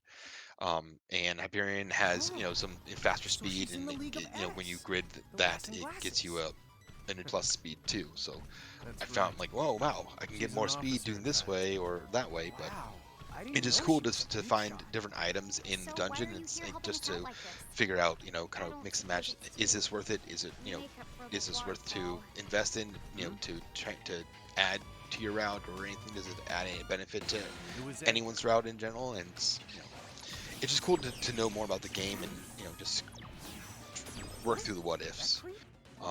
But it's just one of the things where like, oh wow, I didn't know this item existed. And then when you think about it and you look into it, it's like, oh, well, there's no point in getting it. So I guess it wasn't picked up for a reason. Which lies dormant beneath this facility. Speedrun routing in a nutshell, right there. True. Trust me. Yep. Yeah, and Hobbs going through the Desert Palace, and BrainBugged going through this nighttime area that was afflicted.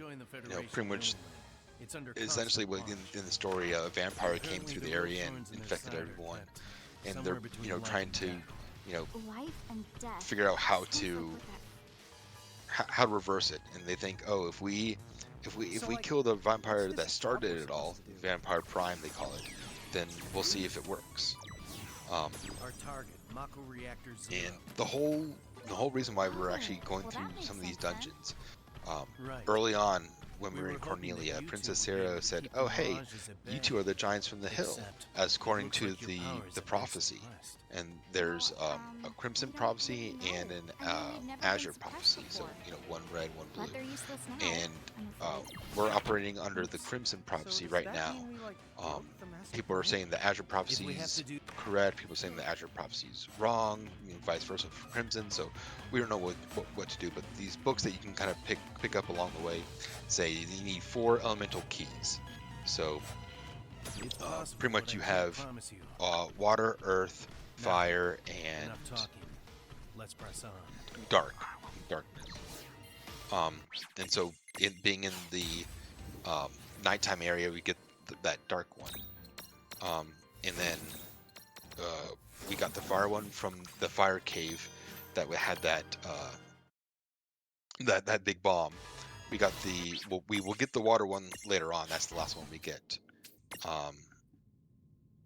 Fire, water. Which one am I forgetting, Woady? I got nothing, man. That's been That's fine. me No? and plot points. The minute I start speedrunning a game, man, my knowledge of Okay. plot just goes out the window. Yeah, What's the the Earth one. plot? Oh yeah. No, you're right. No, thank you, Sin the Gamer. Yeah, Earth is the one that we got from the Mako reactor. Is it Earth, Wind, and Fire? No, well, instead of wind, No, we don't know. yeah. It's not the 21st. It's not the 21st. We will get there Watch your eventually. step here. This area is full of But yeah, the Earth mirages. one was the one that Vivi had in the Mako reactor. So, so pretty much we get so the whole thing is to get all 4 keys, and they're supposed to be those 4 keys will unlock pretty much. They're supposed to unlock some a device or something that's going to save the world. So that's what we're trying to do right now. King Julian has entered the chat. Sing it, Maurice. I like to move it. I'm sorry. No, honestly, like no, there's nothing to be sorry about. I just wish that we timed it to where all this would happen during Big Bridge. That's all. Yeah. You know what? To be fair, though, we need the music because even though the audio is not on BrainBugged, the train graveyard has no audio. There is no background music for some reason. They went hardcore on the ambient, like we're in a graveyard. There is no audio whatsoever. And then you have Lon saying graveyard and Rain saying it's not a graveyard. It's just a train yard. It's Just a scary train about yard. it. All right, and then Hobbs is doing is the large menu. Crimson is pretty much getting gonna go through this area and then get to the desert area. That'll get into the desert palace area. So Crimson's a boss or so behind, or not behind, but definitely catching up. Hobbs is gonna finish his menu and then get through to eventually obtain the Earth key from our friendly Black Mage Vivi. BrainBugged talk. Oh yeah, the Sid in this game is got converted to a robot. And we joke that he's a trash can, mostly because by being a robot, he can not sleep and he can keep reading all the books that he wants. So that's why he pretty much is living in a library. And you gotta do what you gotta do. Emotional support. And Celis is there for emotional support. One cool thing, and it's something that you don't see because when you skip over the cutscenes, but BrainBugged. One, there's a little thing you can see there for Hyperion, and it's like calling all racers, and it's kind of like a way of letting you know that you can do the intervention to get Hyperion then. That's earliest. But with this Cactuar train, it ends up being a rocket. So it actually shoots you through. And somehow the way the world of Grimoire is vertically challenged, or has vertical continents. So we literally had to take a rocket train and go through the ocean and out, and it converts into a submarine, and then takes us to Besaid, where we were told that's where the water temple is supposed to be. Where obviously you think water temple, water key, obviously. How could we? No, I think of Legend of Zelda: Ocarina of Time. Well, I mean, it kind of has that vibe, minus a lot of puzzles. No iron boots. But here we get our only Final Fantasy 11 character, as far as I know, Shantoto. Yeah. And after this dungeon, when we do this, we'll actually get the ability to use her summon, right? Which so Shantoto is there to represent Final Fantasy 11, which is cool. I mean, like, to me, it's one of those games that growing up, you either played it religiously, I assume, or you didn't play it at all. But I know Final Fantasy 11's story is very, very deep and rich, and Shantoto is very, very well respected, at least in the trading card game. There's something So if you have a strong character or strong card, then you must be a strong character. Are unimprisonable unless you use out boxes like the one Squalva gave you. I played 11. That was my first MMO. Very into it for many years. Nice. You mean they're machines, not mirages? Just growing up, I never really got into MMOs. I tried to get into RuneScape, when it first came out, and I was like, like, I don't know, that's just me. Yeah. To be fair, I also really don't like playing MMOs.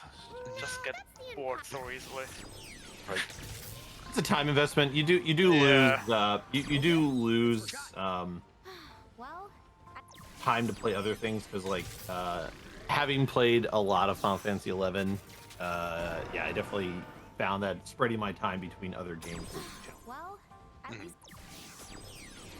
You get it. One cool thing about the area BrainBugged's in, these little shimmering gems that you can go back and get, they're actually very, very useful weapons or items. The first one is optional; it's only 1 ether, but then you get 2 water spellstones. Spellstones are always great because spellstones do base 3,000 damage instead of 1,500. 3,000. It's great. And then you get 3 ethers, and then you get 4 high. No, dang it! I thought I had it memorized too. You get 4 of an item, and then you get 5 spellstones or shell stones. You're talking about the stuff. Some of the stuff we pick up. Hold on, I can pull up my notes. Actually, yeah, I have the notes right here. I'm just looking at the number. You get 4 high potions. That's what it is. 1 ether, which can be skipped, 2 water spell stones, 3 ethers, 4 high potions, and 5 shell stones. All which we will use. And a partridge. All the songs today. Alright, Crimson got a What you get when you have me on commentary? Just random musical noting. Hey, I'm all about it. Yeah. Again, music's brain bug over here. Our Lon going Ruby. Oh yeah, we missed that. We missed the Quattro Millionaire. Quattro Millionaire. Yeah, Crimson got a bit unlucky on the searcher fight with his like 5th try in prison, but it still worked out. Nice. Just wasn't as quick as the other 2. Team Choco with the finishing Vivi fight, so he gets the Earth key as Crimson is doing his best. It's just funny, just following someone behind. It's like, oh, they're not gonna hear me. I mean, I'm in a huge metal suit, but they won't hear me.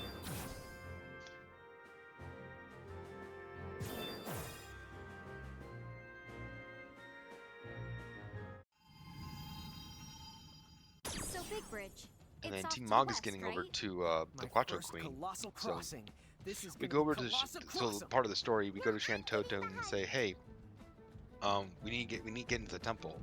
And she's like, okay, the only way to do it is, I'll help you if you give me a Quattro Ruby. Whoa, And the only way to that get a thing over Quattro there has Ruby gotta is be it. for the Quattro Queen to cry. That is one big So pretty much they're tasked to do that, and Shantoto actually puts a spell on them, or what Titus says is a curse. And pretty much at this point in the story, we can only go between here or Ninewood Hills. And the main reason is because we can only breathe on the water now. We cannot breathe. We cannot breathe out in the through air. Ninewood Hills pretty much is more like a think of just ultimate You okay, spell Rain? nullification. That's like the power of Unicro. So as part of the story, we end up So why making is making Because the Quattro the only Queen thing actually worse than attacks us climbing a because slippery hill she is hates trying to come men. back down. Anyway, And so she's like, I so hate men, upset and we've she moved attacks beyond trivia. Lon, and Party, and actually is really upset that she that she lost. So then she cries, and then you get your Quattro Ruby. But they end up that Quattro Ruby ends up being taken by some Tonberries, those pesky Tonberries.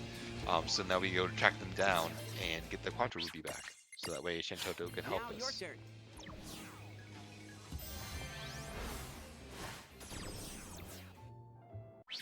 And Hobbs is You meeting guys up going with up? Bartz from Yes, Final that's Fantasy V, Big Okay, Bridge, then why don't I Bartz, tag along? who has a The beef more the with merrier, I say.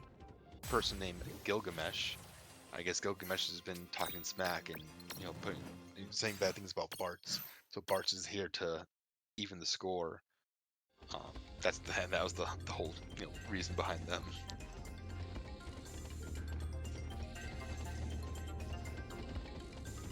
And Crimson is getting to this Mako Reactor menu. You know, this might be my first time ever Crimson, meeting an. one of the main reasons, Woady, and I don't know if you because you and him kind of went back and forth with the world record for a bit. But Crimson's, his inputs are very Back when I was quick a kid, and on point. I heard some tell.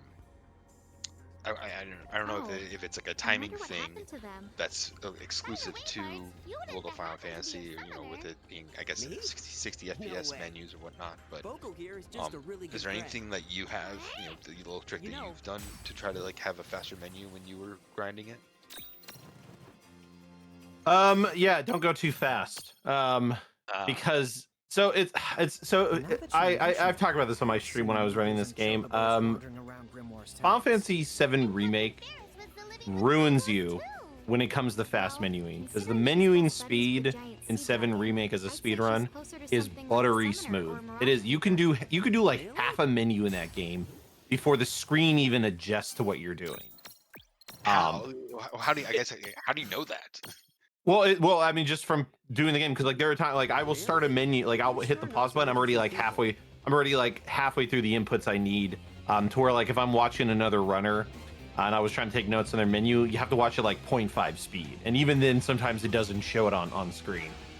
It just for some reason, and sadly Rebirth has slower menus, so it was such a weird thing. Remake has like some of the quickest menuing that at least as for the games I've run have ever run into.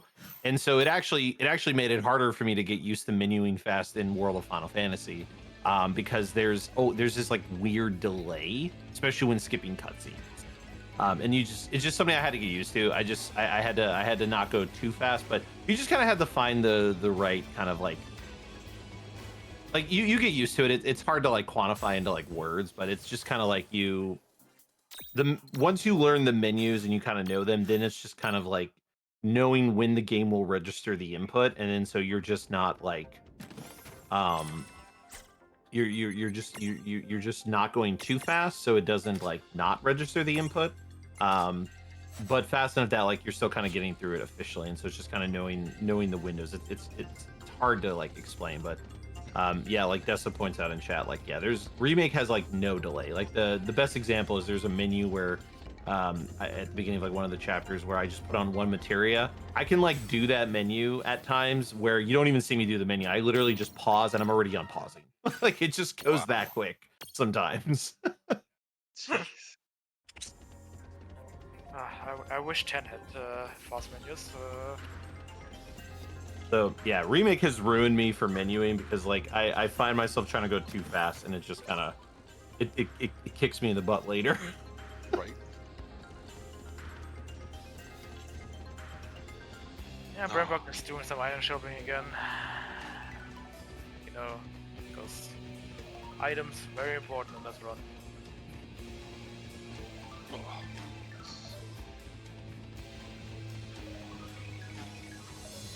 And I guess Yeah, I the think- order matters here because he's just also adjusting the order of the items. Yeah, we do a lot. So yeah, we'll adjust the order of the items at a point because this part because we're really getting heavy into like item throwing at this point, and so organizing it to where things like lightning marbles and the dragon scales are near the top, and then things like spellstones and other like buff items are because like it has wraparound menuing. So like when you open up items, you can push up to go to the bottom. So there are things that we might put at the bottom, like spell and protect stones, just so we can jump into them really quickly. And then of course, like menuing is the name of the game because we're throwing items like crazy. That we want to be able to just kind of like go in and like either spam the first input for lightning marbles, or in this case, because they're weak to water, that's why we're using the dragon scales. Now, luckily, it does have a repeat function. I don't think we pointed that out. So once you've kind of set everybody up, you can just allow the game to autoplay, and it will do the previous action you did, as long as, of course, you can perform the action. So as long as you haven't run out of items, they'll continue throwing said items. Yeah, it's pretty got nice. through the Terra Madwin fight, it looks like. Oh yeah. So you get Terra and her dad Madwin guarding the crystal tower. So we're going over this crystal tower. This is what the prophecy pretty much says, and it pretty much says there's going to be a gate up there, and you put the keys in the gate to proceed. It's really, I mean, I love the chill music of it. That's why. I don't know, the aesthetics of it and the music of it just is what makes me like it a lot. There's obviously a lot of secrets and a lot of cool things you can do in here. I want to say Titan is a mirage is like the secret mirage in this dungeon overall.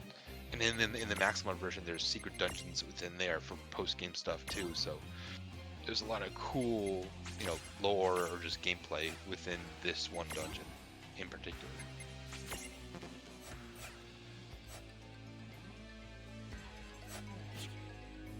Man, Crimson's getting over to the VV fight. As there he is. Good skill, Mesh. Our You were the favorite first black one. mage. Nice. I was gonna say, Woody, you're the first one that I heard reference Gilgamesh's Greg. What was that from? Yes. Yeah, honestly, I forgot where I got. I don't know where I got that reference from because. It's originally from FF14. Right. That's Really? what I was gonna get at. Yeah. So somebody told me it's from FF14, and I didn't. I played it like so. When I played Final Fantasy 14, I was like a 1.0 player for a little while there before I jumped ship, and I just wasn't as into MMOs anymore. And so like I never got to that point where I got to that reference. But yeah, I had other people tell me it was Greg, so then I just started calling Gilgamesh Greg every time he came up. So yeah, I enjoy calling him Greg. Fun. Hey, it starts with a G, so I'm all for it. Gotta love how he transcends time and space. He's in Rebirth. Is he? He's Yeah, everywhere. I didn't know. he's the secret boss in Rebirth. Oh, nice. He's in 12, he's in Type 0. He's a 9. He's a 9. Exactly. He kinda is And- an 8. If you do certain things. Oh, really? Yeah. So in 8, you get Odin before the Cypher fight in CD3, and Cypher just kills Hey, is Odin. that, And then the, Gilgamesh comes tree? along and picks up Odin's sword and Oh. And gets his own weapon. yeah, but Gilgamesh is worse than Odin because he can do 4 attacks, and he randomly shows up. You can't summon him, Oh. and Odin just also randomly shows up, but he insta kills everyone. I know. And Gilgamesh And can do that as well, but he can also The like Federation must have deal 1 controlled damage. this place. Let's So- be careful. Sounds like Gilgamesh, yeah. Yeah, exactly. So it's a really, really funny trope. I'm glad that they keep at it. It's good. Yeah, it's good that they do stick with that. So the crystal tower that BrainBugged is climbing right now is it's a little bit of a notorious dungeon when it comes to the run. So for the most part, it's just kind of running through. There's some items we'll pick up. This is also where a lot of our mirage stacking that we've kind of built up is now coming into fruition. And so just say the word. we're essentially gonna get to the top, and then there's like a gate we come across, and then we're gonna need to access it. We have to like defeat some enemies that are on like the side paths. So then we'll kind of climb the tower, then we'll go to a side, and we're gonna kind of warp to a different area, and then kind of climb down, and then there's like a couple boss fights against like 2 enemies, and some of these fights can be a little on the dangerous side depending on like what kind of moves they spam. This is kind of the part of the run where the fights start to get a little more dangerous. Yeah, That's what I call and a lift. I still do it. Given I have a little bit of different setup, but I would assume that we still want to may still shellstone ourselves against one of the bosses. Hey, you know what they call a locomotive with Yes, vampire we fans? shellstone. Against Kraken. I think Beer. it's second fight. I'm more impressed he knows the word locomotive. One I'm trying to now. I'm pulling my. I got Yeah. some A notes. Just leave them choo-choo open. train. So many chapters in this game. We're technically in I need a 19 cry. right Oh, now. is it TM? Oh no, yeah. Kraken and Beer is Yeah, Kraken and Beer is where we shellstone Rain. okay. The first fight against Tiamat and Asterius, or Asterius, or however you say that word. That one we just basically spammed dragon scales in one spellstone. Right. And just for everyone to know that there are elemental fiends that we do fight. BrainBugged will first fight Tiamat, which is wind, and Asterius, which is earth. And then the second duo is Kraken, water, and Beer, which is fire. And Beer is it's a boss in this game, but it's that like fire elemental evil eye or floating eye. Unless you're Final Fantasy VIII, where isn't it just a giant flaming wheel? I don't think it's a floating eye in that game. Yeah, it's a kind. It's not even a wheel, but I don't know how I would describe it, to be honest. It's an enigma. Oh wait, actually, it is a wheel. It just looks weird.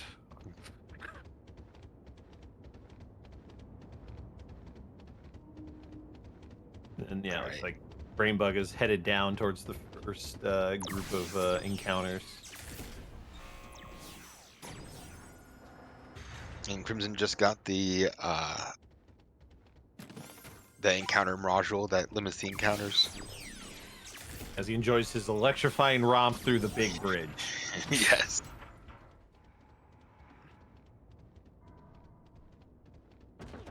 Gimme!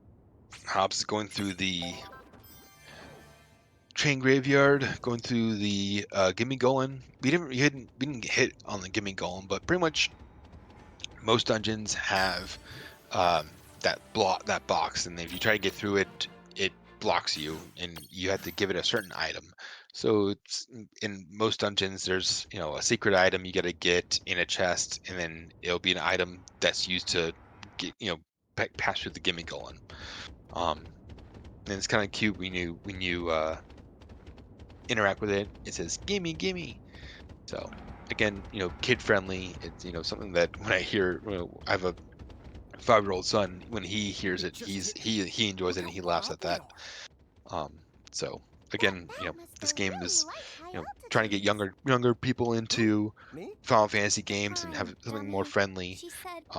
At the same time, when you play the storyline gets can be a little dark. So it's something that just any kid should or could or should play. Just saying. It's like, without getting too spoiled about the story, like it does kind of heel turn into darkness just really out of nowhere. Yeah. It got pretty dark out of nowhere. But it is also kind of funny if you know the story, and kind of what happens and why, the overall story, the overall gist is listen to your parents, kids. Because really, if Lon and Rain weren't feeling like entitled teenagers and that they knew better, none of this would have happened. Pretty much a lot of the issue is their fault. They caused it themselves. And so, once they understood that and realized that, like, oh, well, we got to take ownership of our mistake. So it's also kind of a story of redemption for the twins.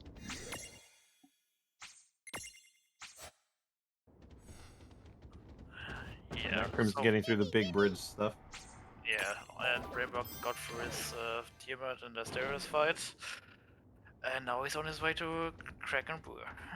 Yeah. No, he took. Oh wait, no, yeah, sorry. He's on the Kraken Bureau. He took down Tiamat and. Yeah, he's on his Wrong way enemies. there. And on Hab's screen, just for people to know, like in the storyline, when you get to that one cutscene, it ends up the vampire prime and is a thing, and he actually it actually attacks Rain and turns her into a vampire. Somehow she's ready to awoken and still fight, but then after the fight she ends up starting to turn into it, and then Cloud comes and puts a wooden stake through the heart of this vampire prime, and that's what solves everything. So it's Cloud that saved the world. Wouldn't be the first time. And Crimson closing in, fighting his Greg fight. Yeah, BrainBugged just finished his Kraken fight.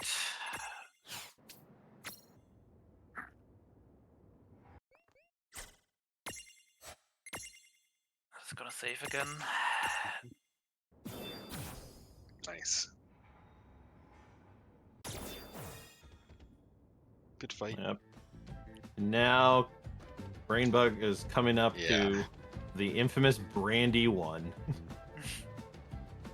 Brandalus is the king of Bahamut. He's the mastermind behind the Bahamutian army. He's the one that came into this world and is trying to destroy it. Another day has been the save.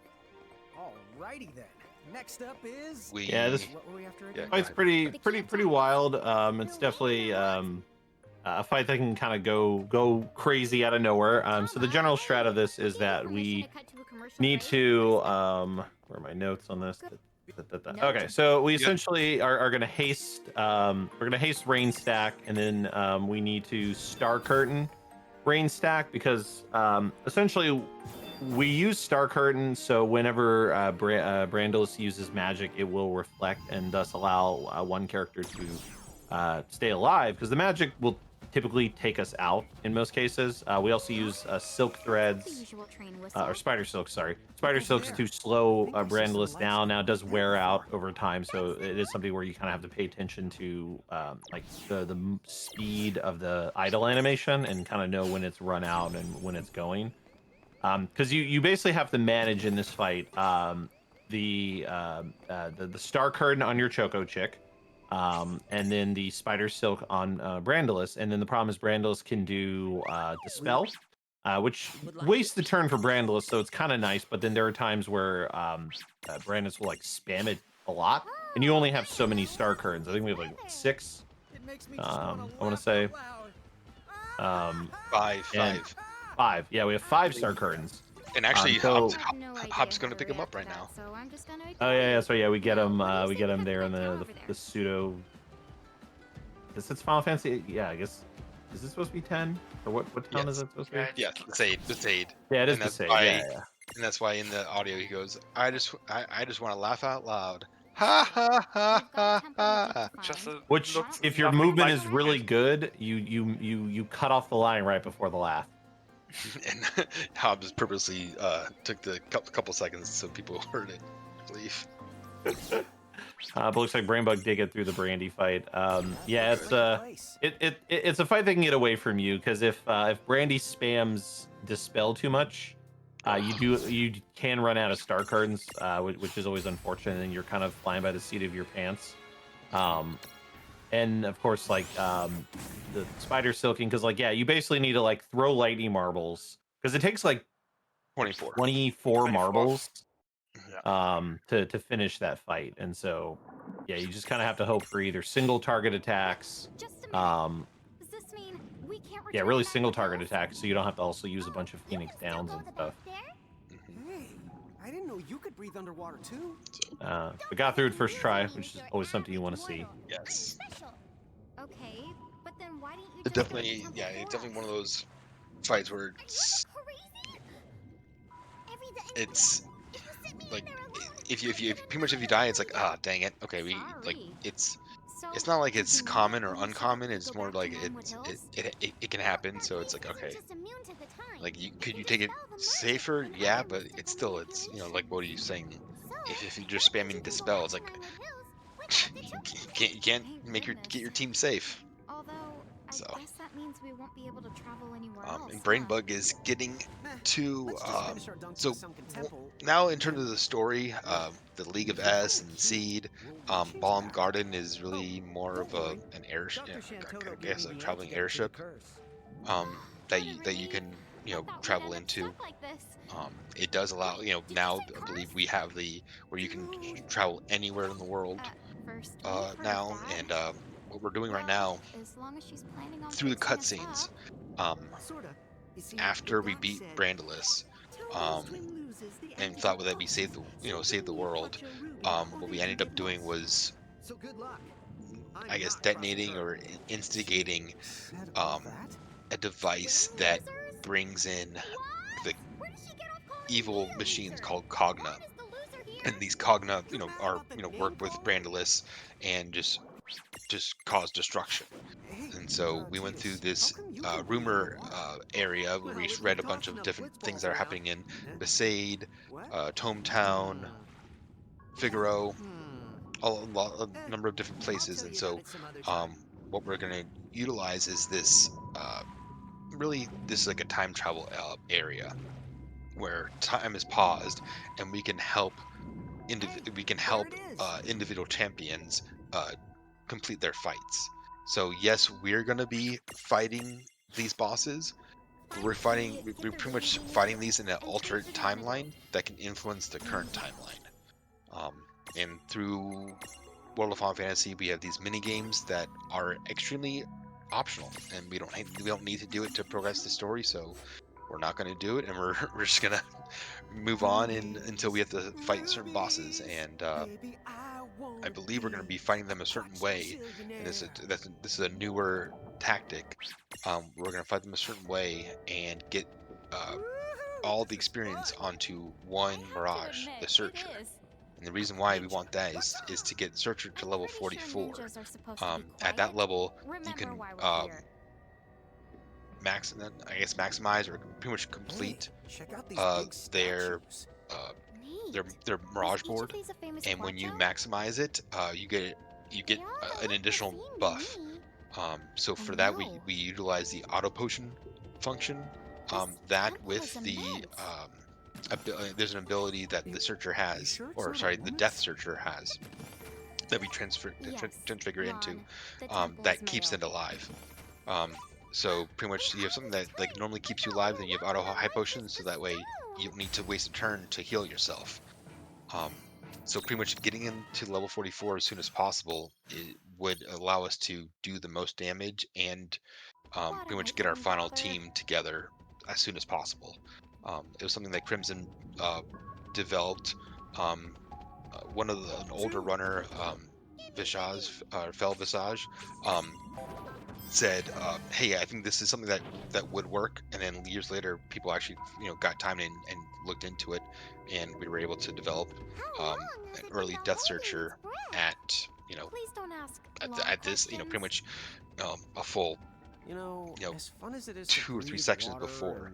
So bottom of the ocean, this, I believe, is going to be the first relay that we have this newer route or newer tech as part of this.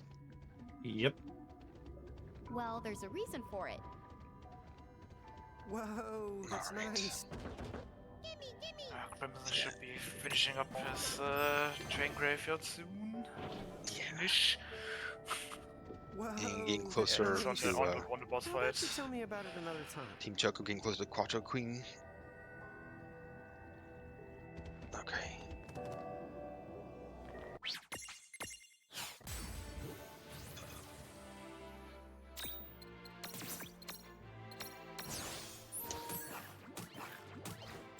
Well.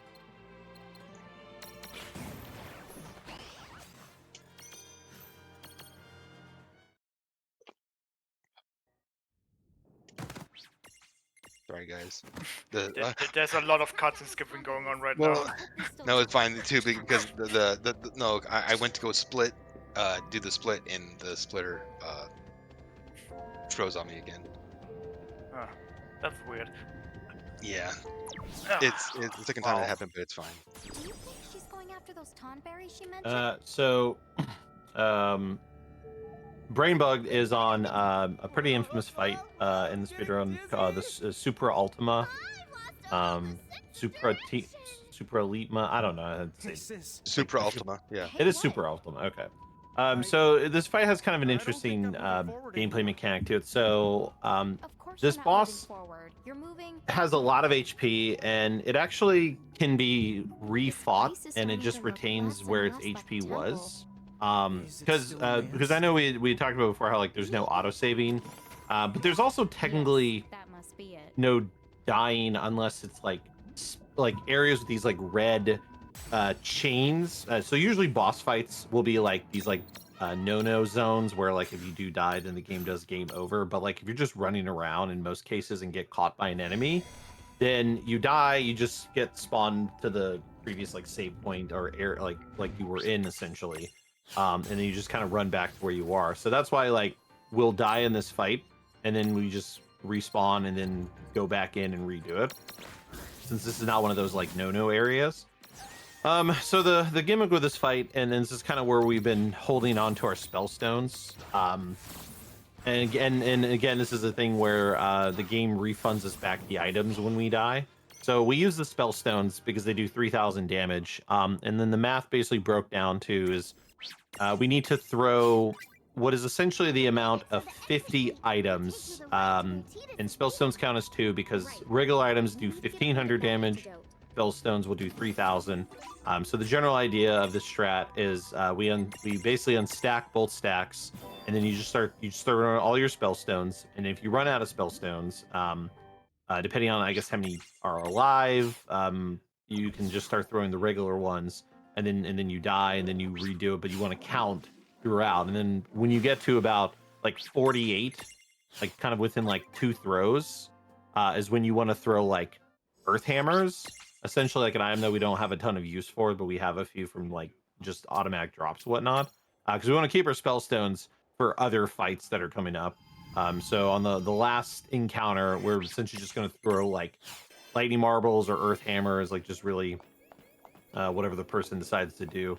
So BrainBugged there, I guess either it was the count was off by 1 because threw an item, didn't die, and then decided to kill himself with the Earth Spellstone, and then go in, and then I assume it's going to be one more Earth Marble or Lightning Marble, then it will go down. And then that way you keep all your Spellstones, so we can use them on later fights. But I'm guessing this is part of the setup for the new strat, because it looks like he killed off. He's doing something a bit different.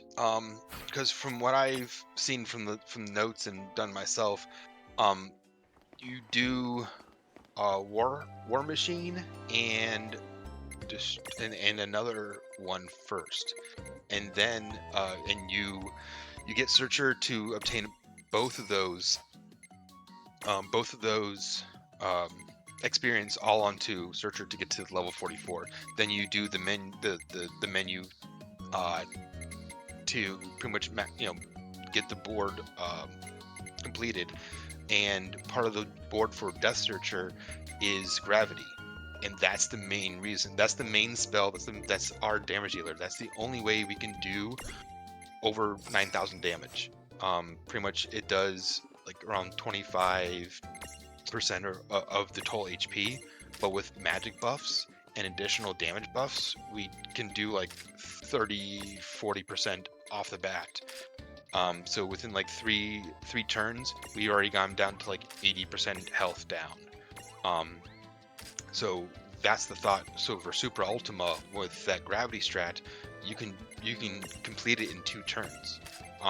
Pretty much you use the first turn, or the first, not for 2 tries, not 2 turns.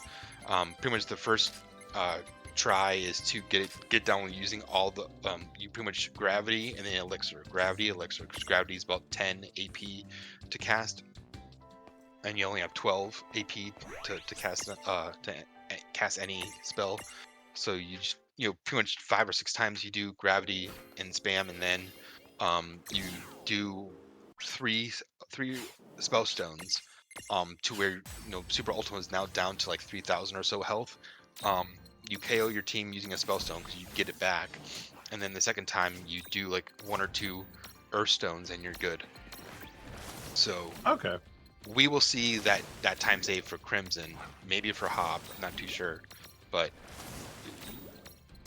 in half an hour or so when Crimson's doing that fight or so, we'll see how much faster that is, and in theory we can see Team Tonberry catching up another minute or 2 there.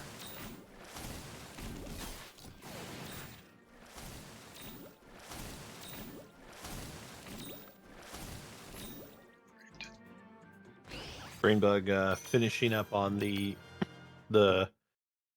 tea room stuff. Yeah, we're done with our interventions. Pretty much those areas, those Cogna and those areas are taken care of. What we now need to do is pretty much infiltrate the King of Bahamut's castle, which is in the sky and it's held by chains. So if we can't go, above it, we've got to go under it. So we're going to go, enter the castle through the chains, actually. Through the storyline, we found out there's a way to enter the chain. And it's a little bit morbid because in the Saronia area, when we were talking to some of the citizens of the area, they actually were talking about how happy they were to be a candidate to be an architect. Hey, I got I got so many architect points. I can be someone great. And if you look over at BrainBugged's screen, you can see some things with eyes that are moving up. Yeah, those architect people, they ended up pretty much donating their body to the King of Bahamut's science. And those souls are just being transported to energize the Bahamutian army's goals and aspirations. So again, how it kind of becomes a little not kid friendly towards the second half of the run, and this is the beginning of that.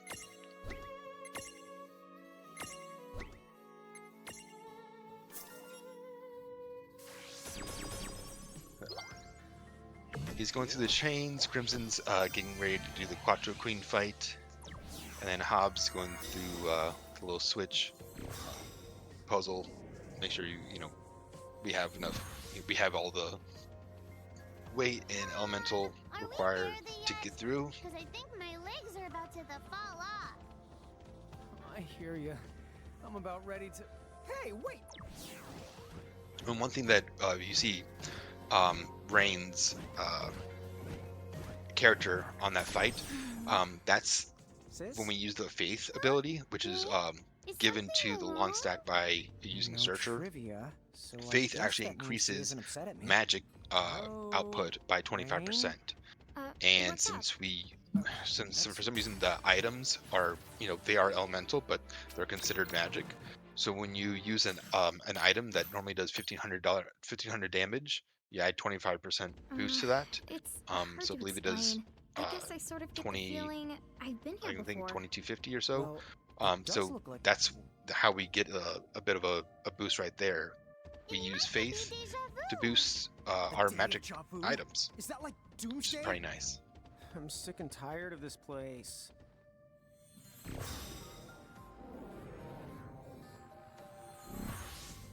You're not allowed to be sick and tired.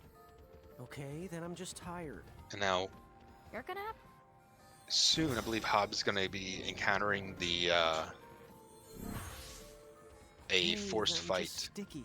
and that's the second area where we can do our little glitch area, if and you're sticky, then would you and glue not have your to mouth fight shut a permanently? a forced fight, and kind of go around it that way. And I believe it's the Kuzma beasts, which Yeah. those are actually like pretty strong. There's another version of them that are kind of weak, but in here they're actually or in that one they're actually pretty strong, and it's a little intimidating. It's not like you really want to fight that. Who You knew don't need just that how experience. far the twin adventurers had And I think, come? funny enough, I think those Ooh, things. I think indeed. they have a chance to drop like Why are you talking spellstones. in the third Yes, person? yes. Because when routing, I was like, man, if we just had more spellstones, we could do so much better. Like we can go faster, and it's like We must that's be getting near the top. it's one of the items that are it's just This it's not place available. feels less the There aren't welcoming many the of them. further we climb. But yeah, Yeah, that's why it's important for like the fights that we use them on. They're used with like intention because of just how strong they are, because of the fixed damage they deal. yeah. That's one thing. Massively, Like, what helps us win the final boss fight really quickly. yes. When we get towards post game or the postscript area, the You need to turn the back, and you can access the prism case via the Seraphone. man, I just lost my train of thought. There's we ended up utilizing the Colosseum, and the Colosseum actually is it's part of the story. We have to do it, but we'll do some extra stuff to get some additional items. Some of those being spellstones. Sometimes like pretty much they may be one or two optional ones, but in the grand scheme, when some of the later bosses are weak to water, we want as many water spellstones as possible. It's really helpful, and makes it go. You do more damage, so you save turns. So, and the more you can attack and the less the enemy can attack, obviously the better. Yeah, I think we I want to say, like, if you get Ramu to appear early enough, I think we typically just skip the last one. Mm-hmm. Unless that's changed, because like I remember skipping one of the encounters you got. You can skip it. It's just one of those things of, I think you either have 3. It's like 3. You'll have like 2 less water spellstones. Yeah, correct. But like to me, like having, Where are we now? I'll do the extra one. It's the crawling Because with it really isn't powerful- that much time loss. can But it feel really it just to too. help with like the Let's be careful. 2 of the final bosses. Since they're weak to water, I like to at least keep 1 water spellstone available for the second time you fight them, which we'll see. But it just having more spellstones helps a lot. I just wish we were more. That's all. I'm just thinking, is there any other run where we use that many items? I don't know. really can't remember one. It's right. I mean, because it would be a thing, and I thought about it, but just I haven't dedicated much time to it. Of doing a no item spam run, that I actually like utilize the the different mirages and like the ability to stack, because just to go with the ability to stack, Tama has a fire based attack, and if you stack another fire, another mirage that has fire on on top of that, you can use Fyra, and if you have a third one, then you use Fyraga. So in theory, if you can get 3 fire spells on one stack early enough, you could do Fyraga.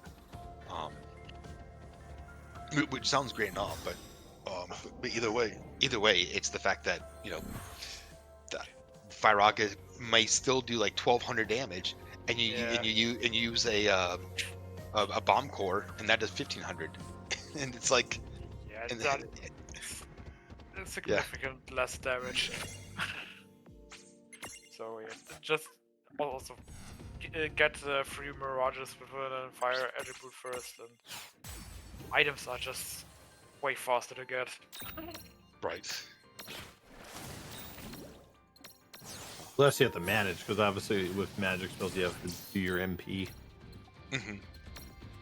Also, BrainBugged is in one of my least favorite areas in the game, because man, do I get lost in there. You don't love running between between multiple different zones and just kind of like just running. Like this map, it's got like a lot of fixed camera angles, up, down, left, right. Yeah, you gotta go up, you gotta go down. There's a handful of chests we pick up throughout as well, just to get some items for we get pick up turbo ethers. There's an elixir we pick up. There's mega elixirs. There's X potions, high potions, like high ethers. It's just stuff to allow us to replenish our magic and our HP as much as possible, so we can get through get through encounters and spam stuff as much as possible. Making me a bit dizzy every time I see it. It's not bad, but man, up, down, left, right, back, forth. EA select. Part of that.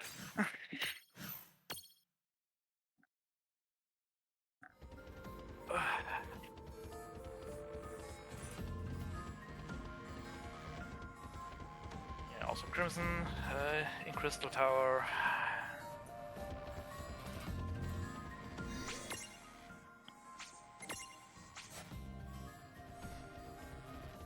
I'm taking another save here before the what is that Kraken Brewer fight? Yeah. Or is I think. Yeah, it is. No, you're right. Okay. I don't know the one that when I hear the phrase Kraken Brewer, I almost feel like I'm hearing the phrase Kroken Bush. Like, I feel like we're talking about like desserts or something. Yeah. No, I had food before. I'm not that hungry that I'll start talking about food now. True. But the funny thing is, I was to say, like, oh yeah, Hobbs for some reason has a bad history with this fight. So I was like, and then we saw how he had to revive the searcher stack there. So he was very, very smart to, and he knows from his past experience to, save there and why. So definitely got a little off. Yeah.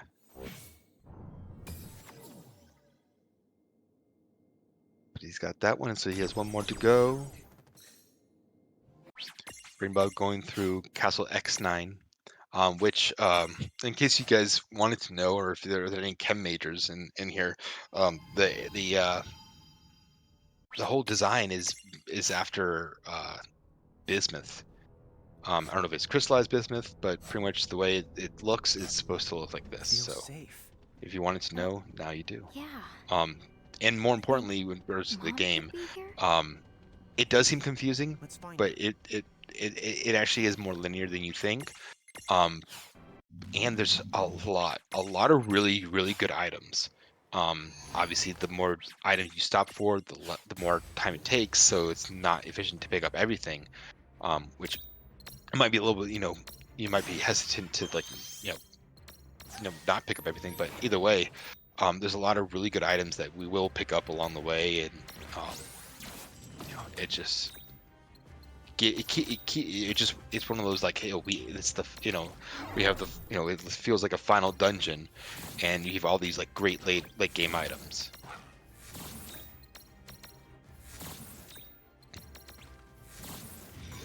And Hobbs seems to be doing pretty okay.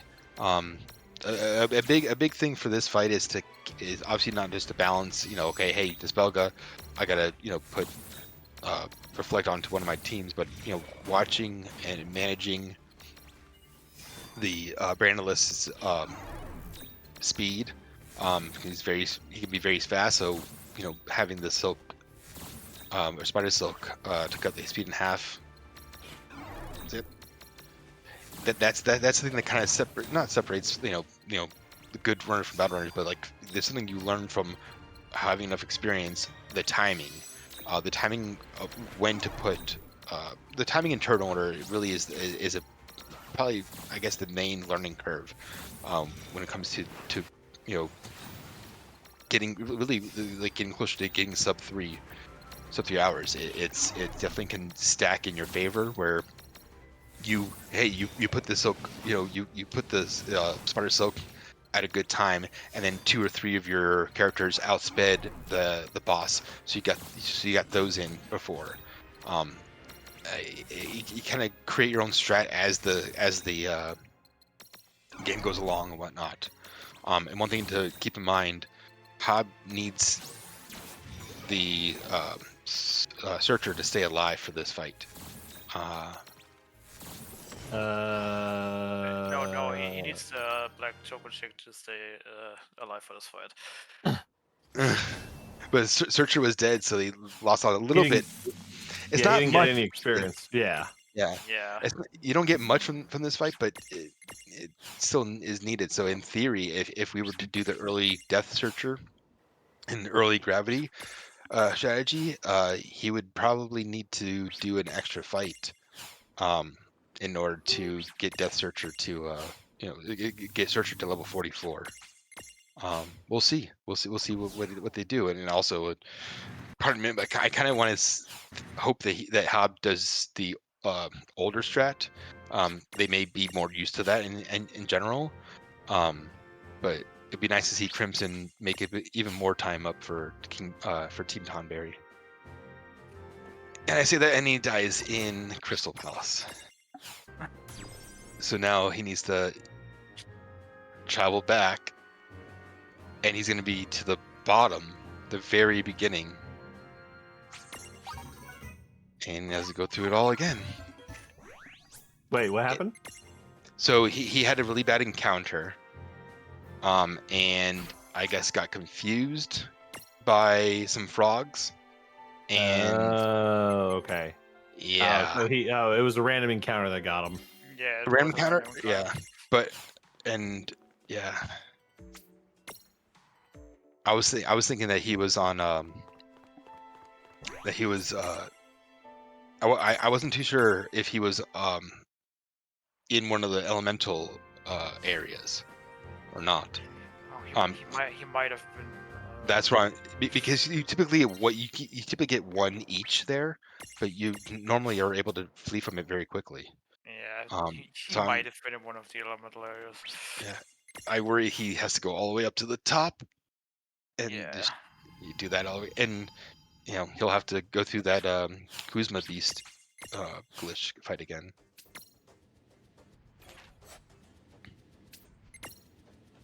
BrainBugged is almost to the end of the Castle X9 section. Mm-hmm. One thing I'll always remember from like learning the run and like researching and looking back on like past VODs and whatnot is when Seraph ran this.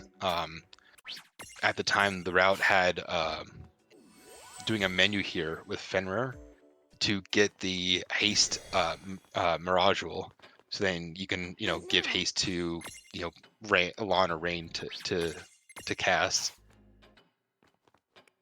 Just like it's cool. Like it ended up being like, hey, like that can be something that we cut out to like save time.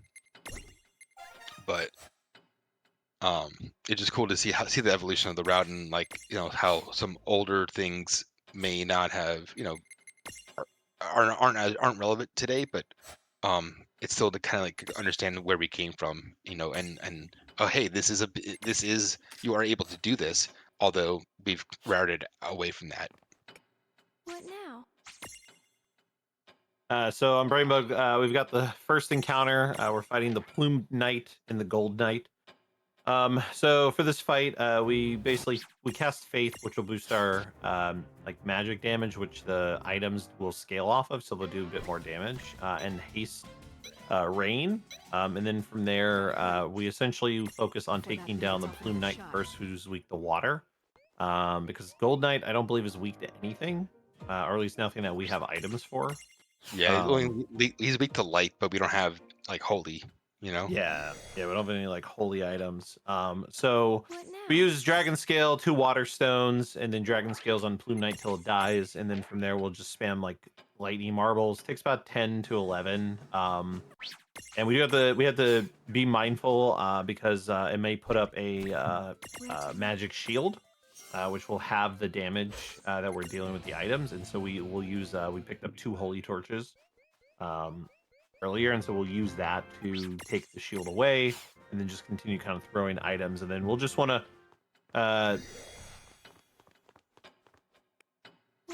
take out. We want to heal Lon before the fight ends, and then I don't think he.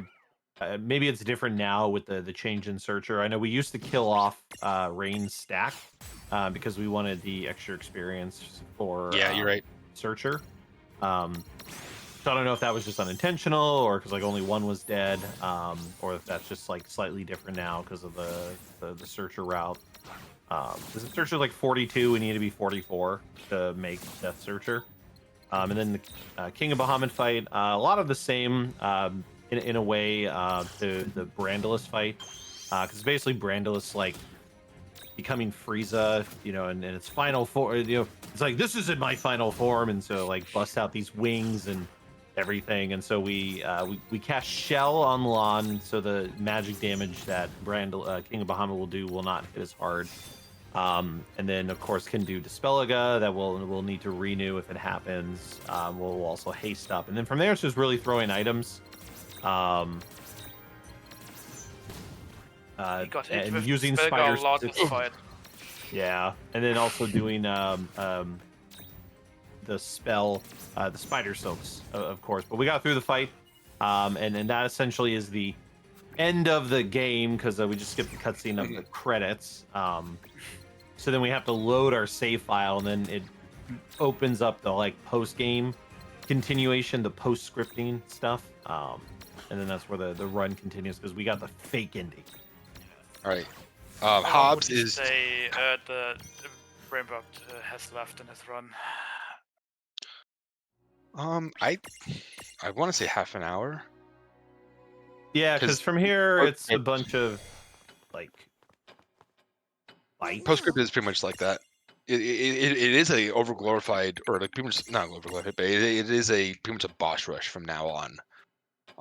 We're gonna pretty much load up on items, use some of the items, do the fights, buy more items. Or actually, I think after it's after this we're gonna pretty much buy all the max ones. Yeah, so we'll just buy max lightning marbles and some dragon scales, and then go to town on a boss rush pretty much.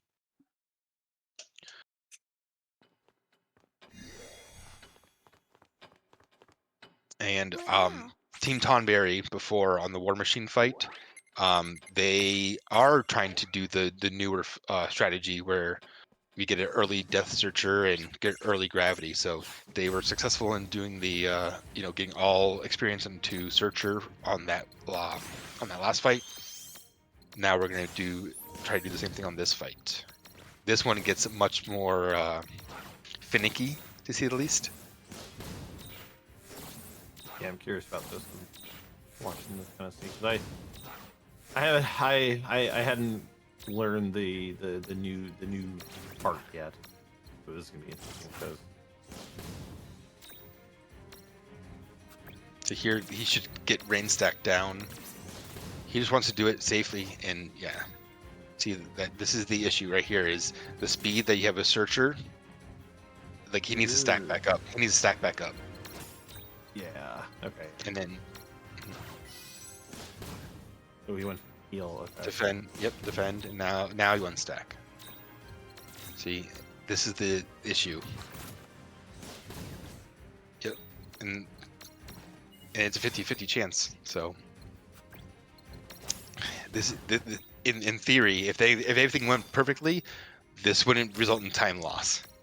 Yeah. But you know, you're more or less committed to the bit now. If you have enough items, what you could do is pretty much just kill off one stack, and then give launch stack. Ooh. See the full output. Oh, yeah. That's the trying to figure out your turn order and not getting hit by that is the big issue, the big risk with this. But what you could do if you have enough items, you can just do this fight or do the War Machine fight before, and just KO one stack and just do it twice. So instead of having 6 times experience to one character, you have 3 times to the one character twice. So the hope is that you would get enough onto there. But to be honest, that may not always be the case because the experience is not truly linear in World of Final Fantasy, because you can have a level 1 Mirage on a level 50 stack and going against a level 70 character. So pretty much if you're below a certain amount of levels, you get up to 100% more of a of experience boost. So pretty much you can have some people get 0 experience, because if you're so advanced and you beat up on something weaker than you, you're not even gonna get 1 experience. There's no experience you learn from that.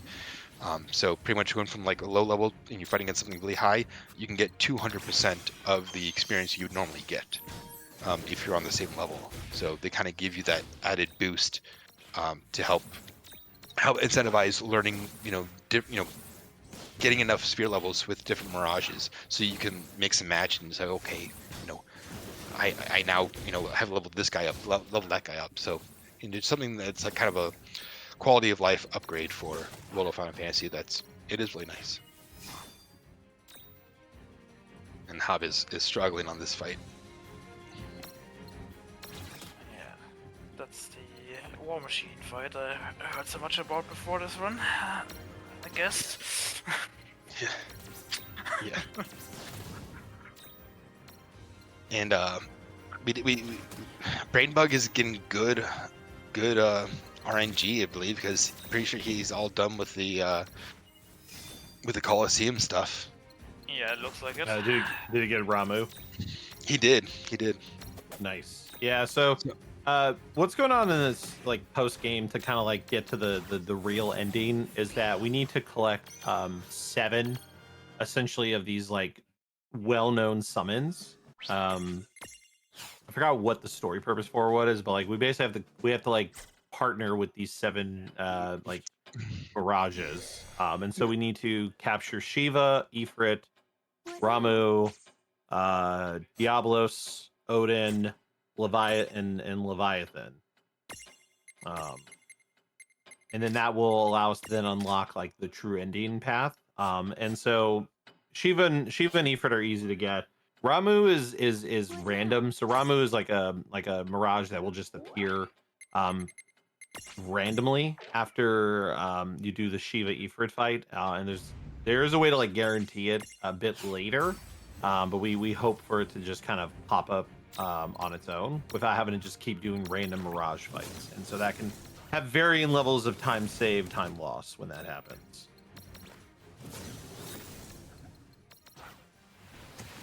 Oh, did Hab get the finally get the experience on it, or decided not to? It looks like. I Either thought on Super Ultima. I thought he got it. He ended up getting it, but I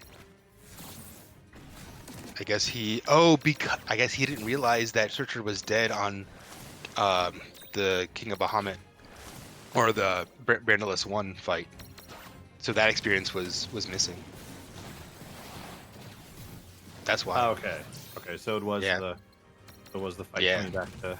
So yeah, so he needed to do a third fight pretty much. So all that for nothing.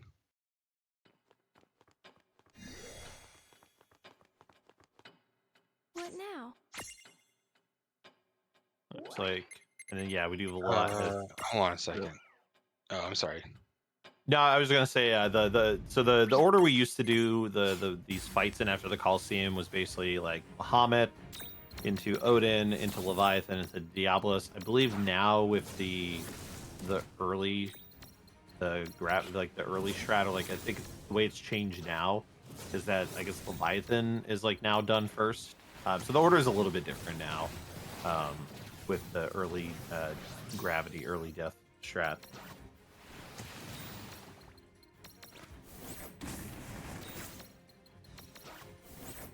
And then, but yeah, generally a lot of these fights, I mean, they'll vary enemy to enemy, but like so for Leviathan, the general strat is so the common thing you'll see is we're gonna cast Faith on Lon, who has the gravity spell, because that will boost the effect of gravity by having the higher magic stat. So we Faith Lon. Lon will use gravity usually a couple times, because there is a point where the return on investment is not as high, and so we don't necessarily use it after a certain kind of HP threshold. And then we'll also do some buffing. So we'll protect, we'll haste, we'll shell, essentially anything we can do to keep Lon stock alive. And then we'll use a mix of like possibly throwing some items, and then like using things like ethers and stuff to replenish the MP so we can get off the gravities a lot quicker. That's kind of why we pick up like the high ethers, why we get the turbo ethers from the various fights. And so we'll in the next few fights we'll kind of see continuing that trend of this like Faith Lon, protect shell, ace, and then just kind of do a couple gravities, and then we jump into using marbles and stuff. Now looks like we're doing Odin next, so kind of same idea. Faith and gravity, usually like 2 or 3 gravities, I want to say, in this fight, and then just kind of throwing lightning marbles to finish Odin off. So very straightforward. Of these fights, Leviathan and Bahamut are probably the two most dangerous ones, because Leviathan can spam this like AoE magic spell that just does a pretty good amount of damage, especially if like shell is worn off. And Odin is usually pretty safe. Diablos is pretty safe as well, but more annoying because he can put you to sleep a bunch, or put one of your team to sleep. You have resist sleep on one of your stacks. And then the most dangerous of them all is the Bahamut fight. That one is pretty notorious for also killing runs, because Bahamut is, as we all are familiar in playing our Final Fantasy games, Bahamut does typically have a countdown and mega flares you. So with the way Bahamut would work in this, though I guess we're on Diablos. So for Diablos, this is the only fight that's like 2 phases. So same idea, gonna Faith, gravity, throw, kind of, this one we don't need to like protect and shell up, because like I said, Diablos isn't as like threatening when it comes to like the damage he outputs. It's just more slow because of like the status ailments and things he can do. And then in phase 2 of the second fight, he will have a couple minions. This is where we use one of our spell stones to take them out instantaneously. And then from there kind of have the same kind of repeated effect there. And Crimson doing the believe he's now getting set up for the early searcher, early gravity death stuff. Got through the first fight. Yeah, it looks like it. And Hopefully, he won't have a problem there. You know, just for team close race and stuff. Want him to catch up a bit. Let's get started. Yeah, and then some of these like interventions, you can see there's these like little mini games that are happening. So in this like, Grims actually did it. yeah, he actually Wait, he did it? Oh. Yeah, he actually got to hit the cactar. Though we usually aim not to. Like if you just fail 3 times, then you're done. But sometimes you do punch the cactar and it ends quicker. And then there's the shout out to Einhander here, little forgotten Square Enix PS1 property, where Tidus is on the back of it, and then you're throwing blitz balls. You can just throw the blitz ball like to the ground like 3 times and like call it. Now, one thing, and forgive me if you guys said anything about in the Diabolos fights. That's the reason why we do a certain Coliseum fight to get the resist sleep seed, and the seeds go onto your mirages. So for these series of fights, we do not want anyone to fall asleep, or more importantly, we don't want our big damage dealer searcher stack to not fall asleep. So hey, he got the setup. Yeah, Nice. that was a good war machine. What happened here? Once the Kagna invade a town and take the So nice. the building in the center of town is the Also, cathedral? I like how they use the FF8 Diablos design in World of Final Fantasy. yes, Probably my favorite design of Diablos. If you're not To sure be you're honest. strong enough yet, Oh, it's Bahamut time. Okay, so I guess Bahamut's done last now. So Bahamut, very dangerous fight, probably the most dangerous one of them all, because one has a huge HP pool. I think we do like almost 6 gravities in this fight, 6 or 7 gravities in this fight.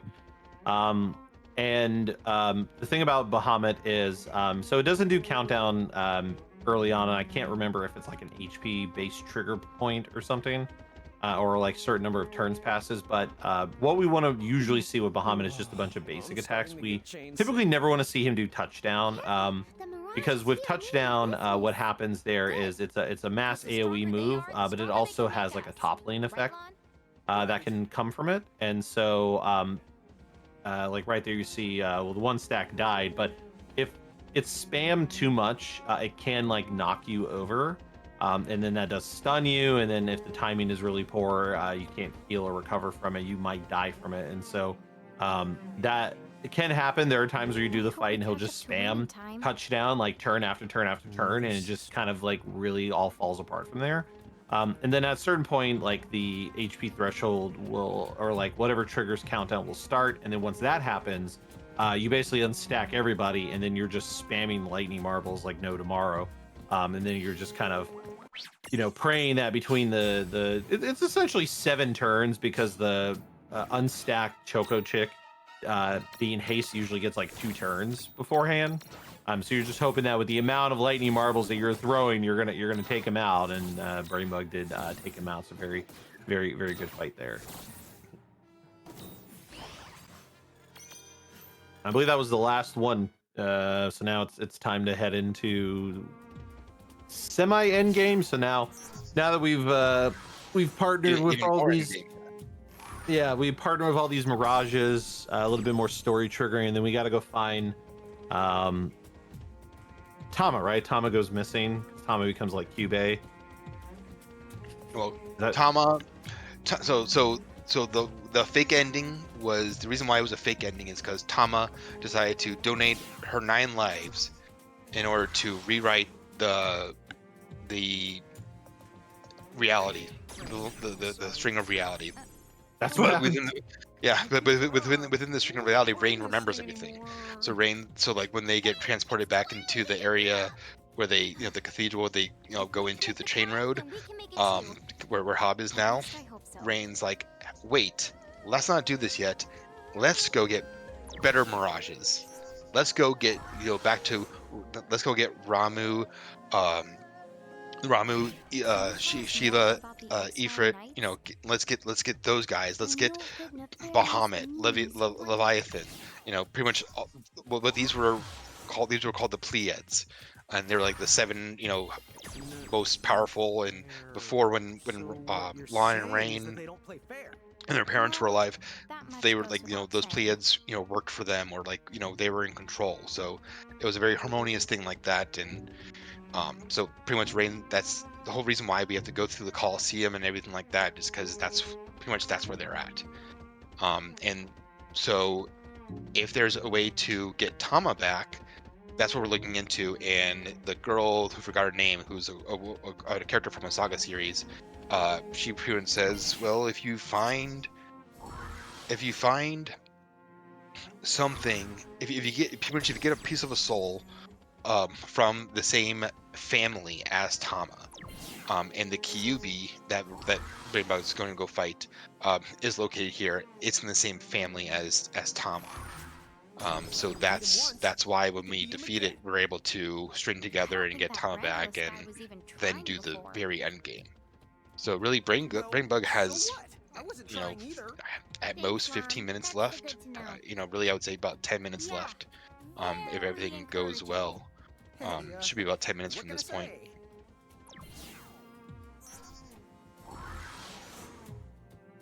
And Hobbs taking his way through the chain road still. Gonna go through Castle X9. Do you know anything else about those 3 heralds? And then make his way to the first boss rush fight. And then Crimson is getting to just beginning the chain road. I'd say Crimson is caught up to Hab, because it's like when Hab had the problem with the one fight and having to kind of redo it and stuff, it did give Tonberry time to catch back up. Not only that, Oh yeah. the ones with names and the And even with numbers Tonberry make the world losing a bit of most time here and dangerous there of on all. some of the fights. Each is responsible for the destroying many of Inacro's the worlds. Didn't the champions rise up to stop them? And the QB fight is pretty straightforward. It's faith, rain stack, unstack, and then spam Don't items. all 3 of the heralds have names? So They sure do. We've heard now them we're call done each other by with that. A couple cutscenes to go through, and then Seraphy will give us a little talk through, and hopefully BrainBugged says no. Okay, he's gonna save here now. Sometimes people will just save. Will say no to Seraphy when it says, "Hey, are you ready to go, pass the point of no return?" You hit no and then save, so that way something odd goes during the last boss rush. You don't have to go through all this stuff again. Yeah, because this is 5 fights, one after another, with no save in between. Right.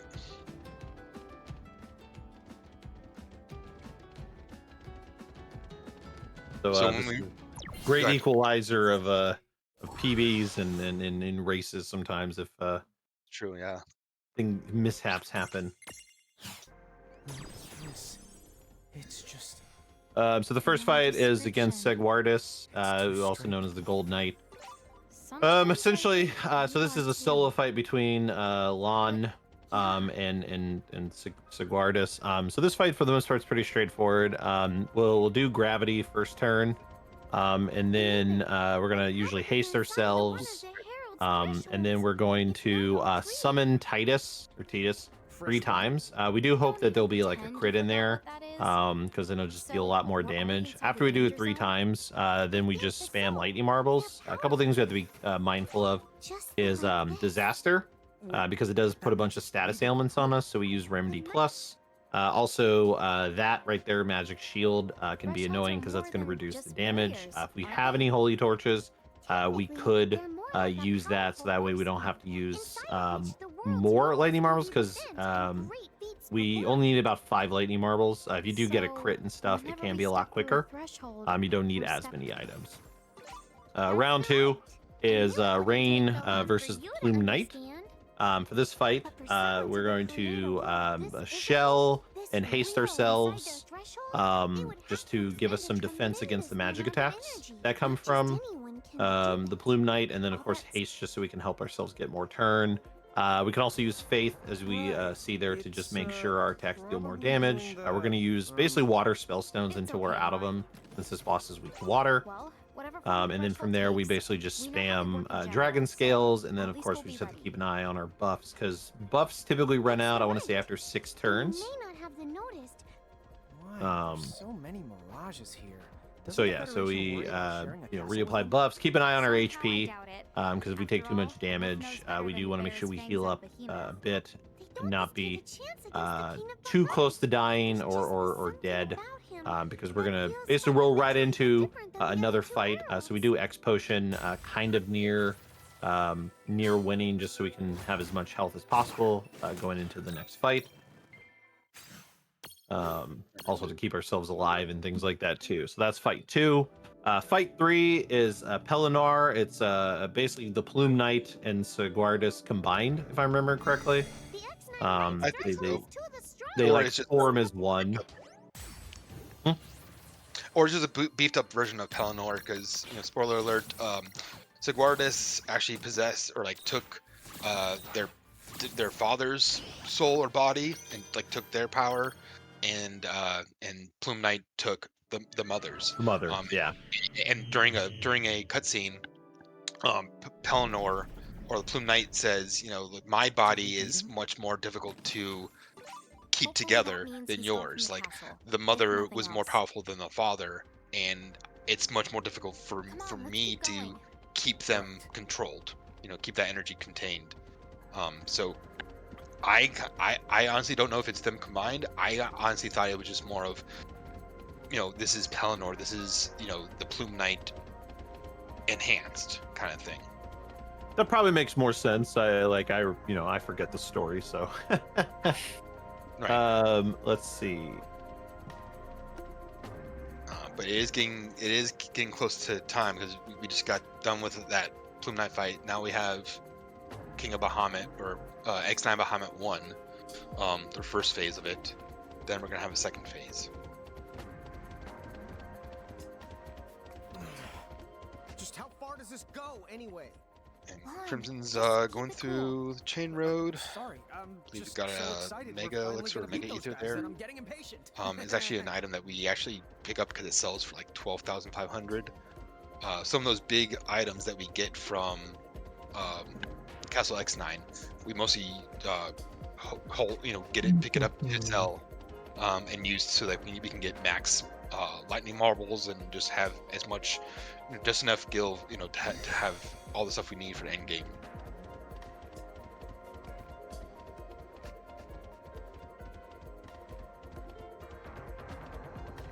And looks like BrainBugged is on the final fight against X9 Bahamut 2. So this fight's pretty, for the most part, pretty straightforward. We are going to unstack Rain. We're going to basically haste Shell, protect Lon. We'll Faith as well. We're going to do a couple, maybe like 1 or 2 gravity. Like we'll do a few gravities just to get the HP down. Because the big thing about this boss, because I've lost many runs to this, when it reaches a certain HP threshold, it can cast a very powerful move. That if you aren't like shell protected at like full HP, you'll probably die from, and I've definitely lost a few runs to that in some very frustrating moments. So I sat there for a while and I worked out the science behind it, but basically it seems to be like when it reaches and now I've already forgotten, I didn't put it in my notes, but it's like a certain amount of HP remaining, or it's like certain number of turns pass, something in that vein, will like cause this like humongous disaster attack. But basically we do a bunch of gravity attacks, and then at a point, time now or very soon. Yeah, and time's coming up. We're gonna start throwing time for Team Mog. Go, Matty, once go. it dies. Go, Matty, go. But we basically the color for that boss fight, the color of the icon, it will determine kind of what its weakness is. So we can throw spell stones if we have them that are the weakness type, and that will actually deal a humongous damage. I think it's like is it like 9,000 damage or something? Like it does a pretty massive amount of damage. 3 times weak to all elements, not the color on in its middle area. Yeah.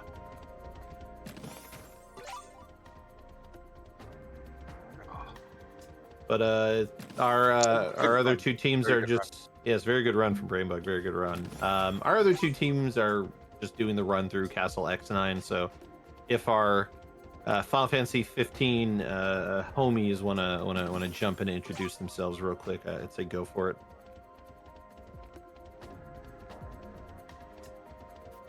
Is the audio okay? Can you hear me? Yes. All right. Hello, hello. I am D-Wins, runner of this game in the glitched category, and an avid watcher of the regular no major glitches version that we'll be showcasing here.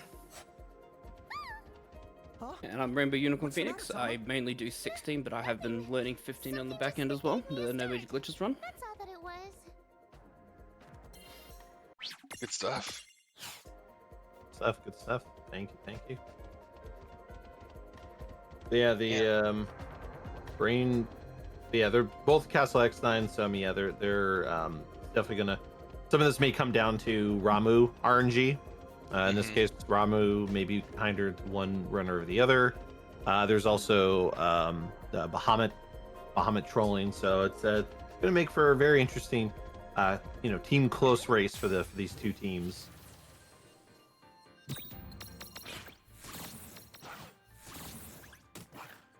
One thing that was cool is just the fact that we have 2 games that both came out in the same year being played at the same time. I think that's cool. Oh yeah. Highlight what 2015 Square Enix was all about. Get to see the thrilling gameplay of 15 of pushing a car to begin the game. It's always nice because I'll watch Matty Ice when run 15 here and there, and the random music he'll put on or whatnot. I've never played 15, but I have it. So I've been meaning to play it, but just haven't made time. But it's always cool. 15 definitely seems to be a bit cozy here and there. I don't know. I guess for RainbowUnicornPhoenix, for you learning it, does it seem a little cozy, or is it more of a head scratcher and kind of rage-inducing? It's definitely cozier in some parts because obviously you have like the breaks where you've got movements, and then you're in the car having to drive the car, so there's a bit of a gap there. But absolutely, there's definitely some headache and some pain points in the game, especially the skips when you're learning the skips for the first time. Right. I do wish, and I doubt that there'll be a WoF 2. It has been written by the writers and whatnot, but it would be cool if there was a WoF 2 that came out just to incorporate more of the Final Fantasy universe. Because there's barely anything for 15 in this, because they came out in the same year. So nothing for 16. Yeah. We're technically remake and rebirth. New because like Tifa in this game in World of Final Fantasy is in her oh man, what am I? The her flashback cowboy tour guide outfit. Yeah, but it's in a certain. I'm trying to think of why can't I think of the game with Zack? Crisis Core. Crisis Core. That's her Crisis Core outfit.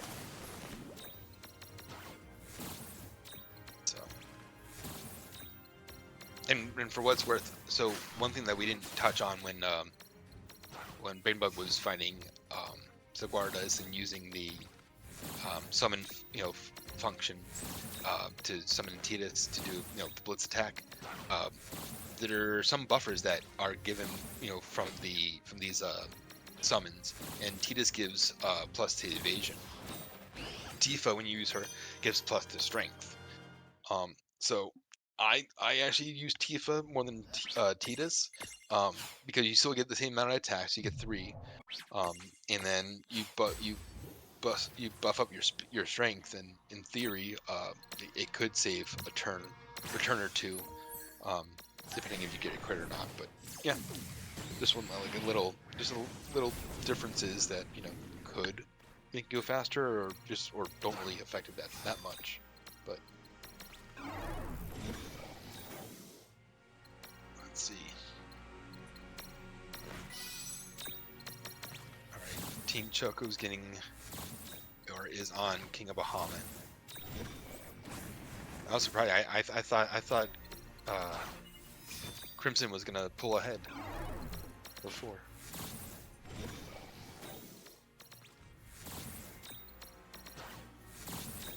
I mean, he's the tail. I mean, he's got the cutscene, so he's not that far behind. He's right in range for sure.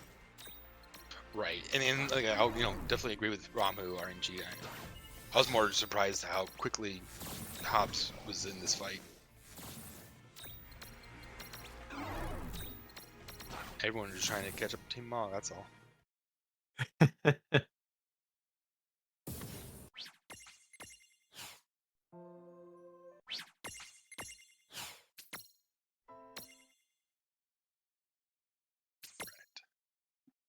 It looks like Hob got through the fight and is now getting into the postscript stuff.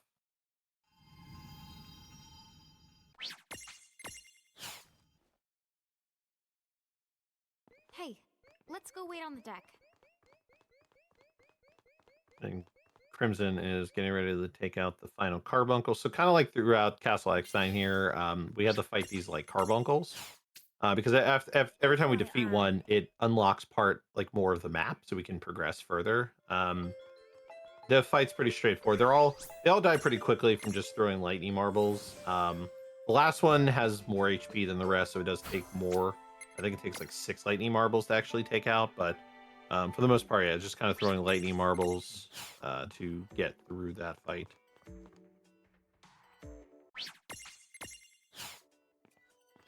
And he'll be on the Doom Knight fight soon. Takes 7 lightning marbles. Sorry, 7. I knew it was like an odd number. I just looked it up in your notes again. Yeah. Just to make sure. Alright, and then Crimson will be doing the way I see this is the pseudo boss rush. That's the way it feels to me. Yeah, it kind of is, yeah. But also in terms of being a game supposed to be for children or young adult preteens and whatnot, because these 2 enemies took over the parent's body, and they realize they kind of forgot everything, and then they're relearning it.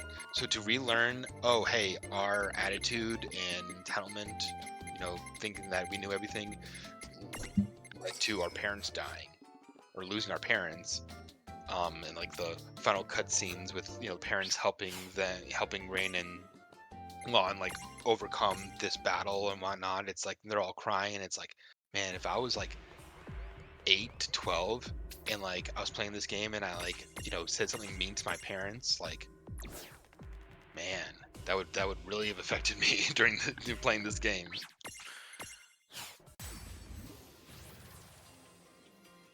I mean, the game is real anime. So you have anime cutscenes, and they certainly use some tropes out of certain animes. Hey! What? You speak on this as it's a bad thing. No, it's not a bad thing. No, I will say that honestly, whenever I was playing casually and I would watch the anime, I'm like, I don't want to play more. I want more of the anime playing. Like, it always made me wish the story before before the story of the game. Like, if that was an anime, that'd be really fun to watch. Like, it's just something that was like just watching that art and like seeing it play out and have the story go on, and you're like, you just get enthralled with it, and you're like, oh man, like I want more of that.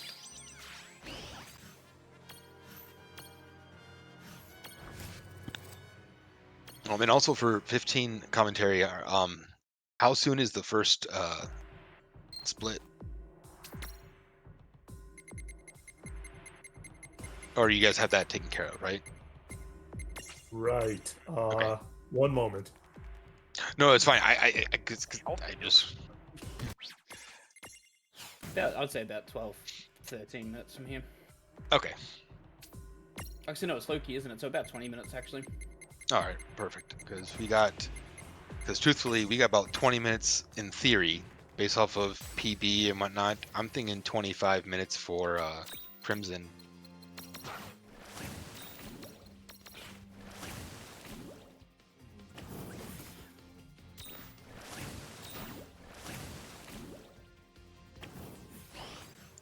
Matty with the first skip of the game in 15, he got Ignis skip. It's a very interesting one because obviously Ignis just he tends to like to talk quite a lot in the game. I try to give you basically a tutorial where the game is reminding you can go in camp and you should go in camp to get your experience of sleep, etc. So doing like precise movements over the fence there basically just skips that Ignis dialogue, saves about half a minute. And as usual, he's standing in the flames. Yep, everyone gets burned to a crisp in this fight. What? Does it every time. It's like an unskippable cutscene after the fight. Yeah. Basically Nice. get a phone call from Cindy like, yeah, your car's ready now. Yep. She's just standing in the fire. Nice. Actually, it would be like on one of the angles. It looked like that would be a really cool desktop, picture. Just the same on the phone with the flames in the background. Oh, yeah, Crimson's in the Colosseum now, so. I was gonna say, is Ramu? Okay, Ramu did appear. Okay, so the select out there on Team Choco's side. Nice. Yeah. Now we're just waiting on Bravo for Crimson as well.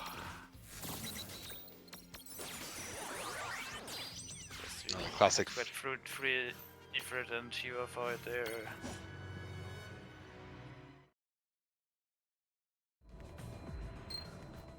Pretty straightforward. Farewell.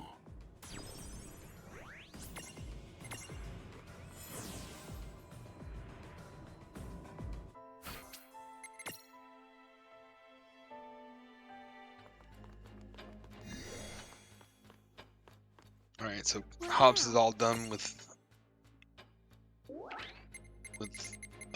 Colosseum, so now he's going to pretty much the Pleiades fight. We'll get Bahamut. Actually, Bahamut's name is different in World of Final Fantasy. For some reason, his name is Teobalblo, and there's a whole bunch of just information and theory and lore about how he was developed or what he was created from, and just this whole universe of world of Grimoire and everything that's going on. It pretty much collaborates with taking a person and an Esper and a Mirage and putting them all together into one person, and that's pretty much what King of Bahamut is, or Brandilis is. So it's like take the best of the top and put it into one, and that's his new entity. Huh, I did not know that. Yeah, I mean, you honestly, if you ever play casually, or if you load up a save and you're gonna fight the Bahamut fight here, just don't skip any cutscenes and just listen to it, and just there's so much it's a good lore drop, and you're just like, what the heck did I miss? It's cool. It's cool. All right, Team Tonberry getting their Ramu Mirage as well. Nice. So everyone got decent Ramu RNG, right? I mean, no one had to do any extra fights or do anything. Not that I noticed aggressively. Although Ramu's being not fun. Crimson had a few of those moments where oh my gosh, the Mirages just didn't want to get in the prison sphere. Yeah, and in the counter, if Rain got countered there, he would have to redone the fight. Yeah. Like I was so close. I was down to the last one. Jeez. So you see the difference. Crimson is not doing this side or this other menu that Hob is doing right now, because in theory, Crimson already did it earlier during the first wave of intervention fights to do the additional stuff, I believe. Unless I'm mistaken, and Hob is just doing a strictly separate menu for the armor. The Magitech armor. What now? I guess that's what it was. Probably. Yeah, I couldn't really tell you because the notes I have are like, what, 2 years old by now. So. No, yeah, no. So the newer thing is to pretty much. I do it a little differently because I have pretty much. I'm instead of doing the Death Searcher menu first and then the Magitech armor menu, at this time, I do them both under the first intervention. I haven't worked around and see why Crimson does it this way or whatnot, but that's what it is. So I say it's like a split menu. You do the second half of the menu here, and pretty much the main thing is we take away Fenrir and we put in Magitech armor, because there's magical circuitry and there's other enhancements that even though we're much slower, we make up for it in doing much more damage. And it's doing the damage in the first 2 turns. You get that like additional boost. So doing gravity, and then immediately healing, and then doing a second gravity to get as much damage as possible. That was a whole theory that kind of went into changing up the stack for this one area. I'm trying to see if it's worth it to have that stack for the other areas before it, from the first intervention onwards. So it's just fun stuff to just experiment in time and see where if things can be improved. Yeah. As for Crimson, he's flying through it, and he's doing he's doing the second menu right now. Add that sleep resistance seed, and then go to the Magitech, go to the death machine, and then update all that. There's another intervention you can do at this point, and it gets you El Fenrir, which the Black Knock transfigs into, and it's at that point you can get a passive ability called Assault that adds 10% damage to your 10% to any of your damage. But turns out that same passive ability is on the Death Machine. So we already get it from Magitech armor. So just one of those experimenting, like, does this save time? Well, it doesn't in the long run, but it's something else to do. Okay.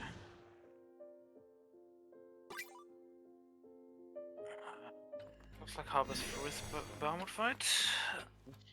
What All now? Crimson is on it.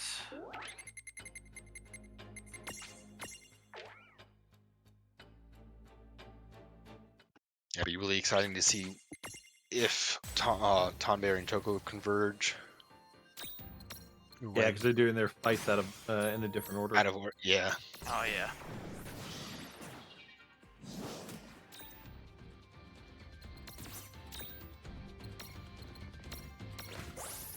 I think he got an early. I think if you got an early countdown. I think he should. Far away.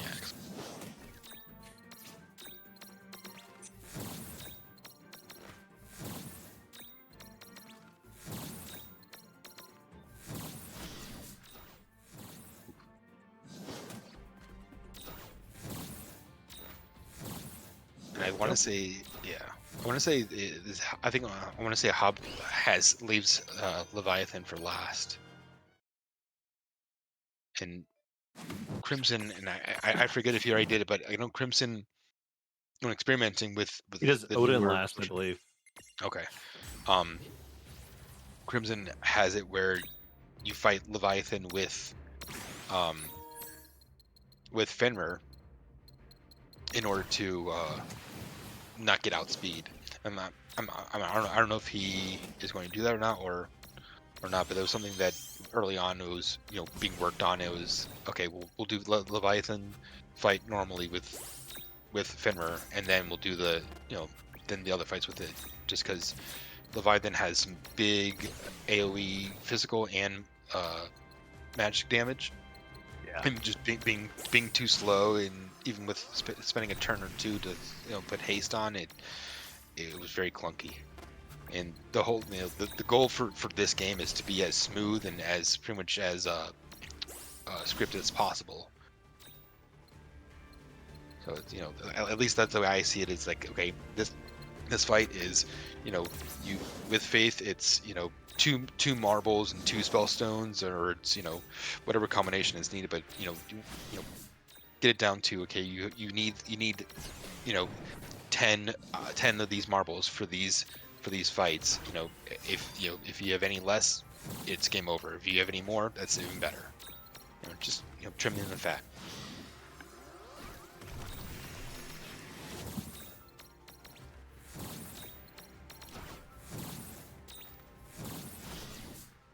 Both on Diablos' second phase. Hab is just about done with it. I guess Nightmare getting put to sleep. Always fun. Right. As I mean, like, this fight's pretty safe. It's just annoying because of the status ailments. Actually, Yeah. Crimson is now working to try and wrap it up too. Yeah, I guess Hab's gonna be doing Leviathan next. I think that's what's left. I think they're both gonna basically finish about the same time. That's what it seems like. Yeah, because I'm pretty certain he's got Leviathan, and then Crimson, I believe, has Odin. Odin's very simple.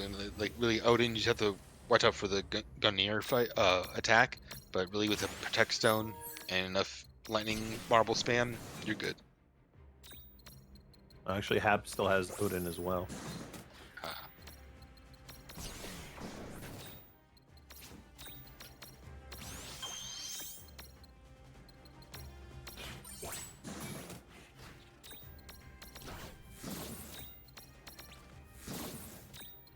Okay, there's Odin. Nice. Actually, is Crimson gonna pull ahead? I think Odin's the last one. Let's see. Guess we'll see soon. Oh, there's Gungnir. Well, that's why you do the Protect. Yeah. I feel like when Crimson is done with this, he's gonna say, "Wow, that's one of the worst runs I've ever had with RNG." Like, I mean, he things had could have gone wrong. pretty bad RNG. Yeah. I mean, considering his PB is a 254. Yeah. Okay, no, okay. Hab did do Leviathan. Okay, so no, they finished at like the same time. It's like Tonberry's only a few seconds behind at this point. Yeah. And I was thinking, 254.33. Yeah, literally yesterday, Crimson gets world record while just trying to practice for the relay. Yeah, beats his time by 6 seconds. And yesterday he didn't have a good early game as well. So... Oh yeah, this time it probably was even worse as far as I've seen that. Yeah, now they're headed to their QB fight before doing their boss rush.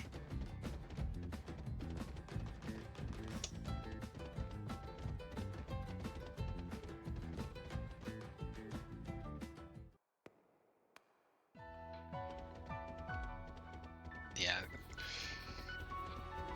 Honestly, it'll come down to some movement and inputs, all that stuff. Yeah, pretty much.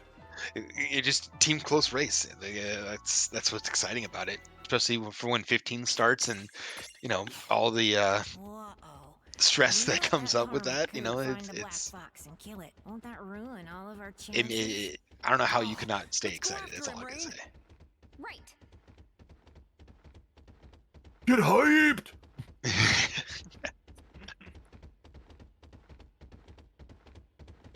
Wake up, USA! Yeah, right. Yeah, after this, I gotta continue with reality.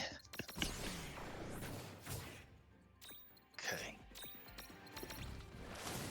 Or is this just fantasy?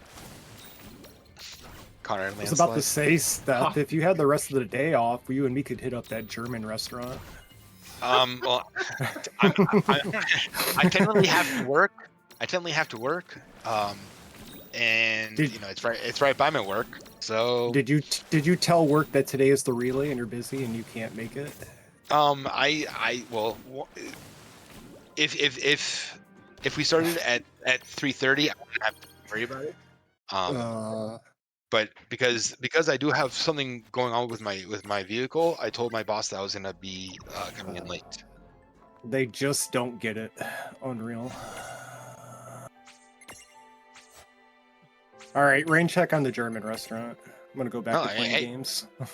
All I'm saying is when you're done in a few hours, I should be available. You just gotta drive down to see me. All right, let's see how tired I am after this. Might take a nap. Later, You dude. guys, do you live close to each other? I'm confused now. Yeah, we're about 45 minutes away from each other. Yeah, he's like the Okay, closest okay. person I have in this community. Yeah. Okay. Yeah, one time we all hung out and when D Sharper actually came down, so we all hung out and it was a nice cool guys day. So Yeah, we're through both QB fights and now we're just basically in the last boss rush. nice. Yeah, Hobbs just behind.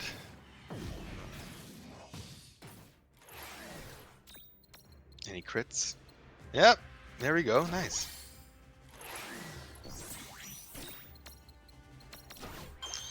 Yeah, they're like quite literally on the same fight. Yeah. Oh, there it is, magic. So the thing is also like the reason why I do Tifa is because, and yes, you can miss a physical. Wow, nice. Wow. Sorry, just the fact that he got another crit to end the fight was really good. Yeah, I actually pulled Team Tonberry ahead of Team Choco. Yeah, definitely. But pretty much like yes, yeah, physical attack can miss, but my thinking was like, if Sigvard does his magic shield auto shoot regular attack, and regular attack does like 13 to 1500, with the strength boost, it does same amount as a lightning stone or lightning marble. So I see it as if magic shield on. There. Oh no. I was watching Crimson. Yeah. And talking and distracting myself. Because he got hit. So magic shield is up. Yeah. And so I guess he doesn't have another holy torch, or is choosing not to use it. And so the DPS up, but just not as high. Fell 3 times. Okay. Yeah, his fight is not going that smoothly. I was just thinking of He's just through it now. physical attacking instead, just to avoid the. Yeah. Like I used it again right before he died. That was when Trolley. Sigvardus there, and then looks like Crimson is wrapping up the Pelennor fight, moving on to the first King of X9 Bahamut fight, and then Chocobo is on the Plum Knight fight. I keep forgetting names of these characters. Well, yeah, it's Pelennor, but it's Plume Knight for this fight, but then Pelennor for the duo fight. Yeah, because it merges with Vala Gamandra Esper class thing. Wow. Yes. Okay. Yeah. I mean, but yes. Yeah. However you say that Final Fantasy VI summon name. Oh right. I guess we'll wait till Final Fantasy VI starts, since it is all characters and Espers. So yeah. Which that will be very exciting, as Team Tonberry's on the last fight. We're gonna see I believe 3 gravities, And then 5 spellstones is what I believe what we should see. Typically, yeah, it's like you do 3 gravities, and then so you don't throw because you don't want to deal too much damage too fast. So you do the 3 gravities before dealing any other damage, and then you do the spellstones.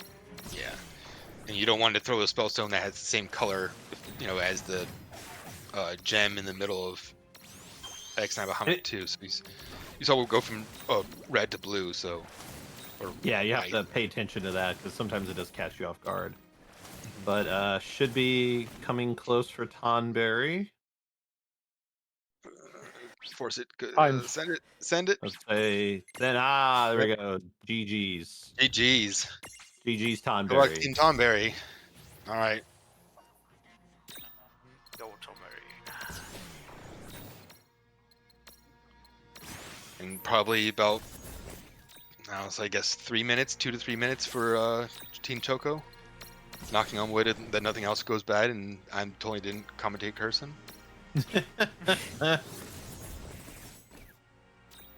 Yep, GG's to the world of Final Fantasy runners. What? Thank you.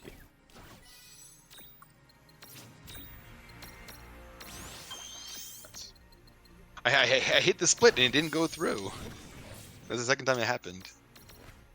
I know. Aiden will take care of it. That's all. I think you split on Chocobo. Yeah. Oh, jeez. Yeah, it looks like Chocobo split by accident. That's why. My bad, guys. Yeah, way too excited. Hype. But that's why Control Z was invented.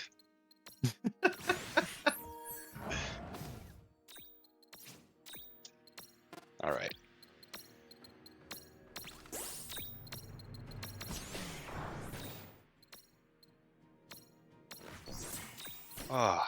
Well. How far away is the first split for Mog? Still a few minutes away. We've got to go through the dungeon first and then go for a camp session and then go and do a bit of an infiltration. So I think about, 5-6 minutes away still. Oh, nice. Okay. Chocobo's on the final fight, so yeah. I definitely, that. yeah. Getting the gravities out of the way. Now throwing the spellstone. I think, if I remember correctly, I think the colors change in a specific order. I could be wrong. I feel like I recall it always being kind of the same sequence. I wouldn't doubt that. It has always seemed that it starts with fire spellstones and it always seems that we and that's time for Chocobo. Time. But yeah, I was just saying it always seems that we have fire spellstones. We have the most fire spellstones, so we always want to use that first. But it's fire that he absorbs first. It seems like so. So I just want to give a small anecdote before I leave as well. Before the run, Crimson, myself, and BrainBugged each gave ourselves a prediction on how we thought we were gonna do. Crimson got my time, I got Brain's time, Brain got my time. Nice. So, nice. That's for consistency, and with that, thanks for having me, and enjoy the rest of the leader, guys. And Kiosk, go! Catch that Tonberry! Give us at least second place for Choco! Here we go. Look, We believe in Team Close Race. Yes. Absolutely. GG. Team Close Race. Final Fantasy runners. All right, guys. Thank you. Thank you. Yeah, it was a pleasure. Have fun.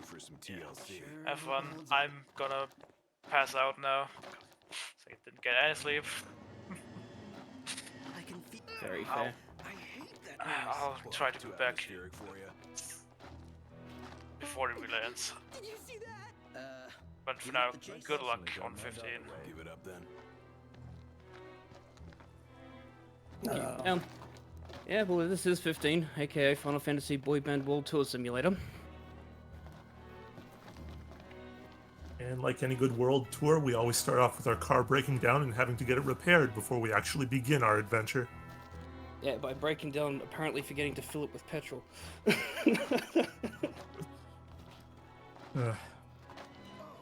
Now, see, let's see where Kiosk positions the camera, because the camera at the start is actually somewhat important because it does actually reduce the lag of the game. Yeah, just some immediate text we can use right now to save time.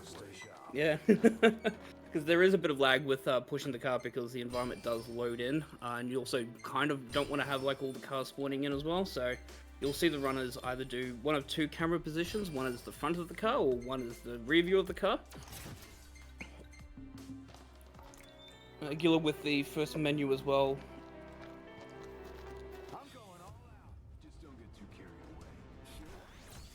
Yeah, everyone went front view. No one did Gladio rear view. Judge is now pretty much ready to get his second royal arm.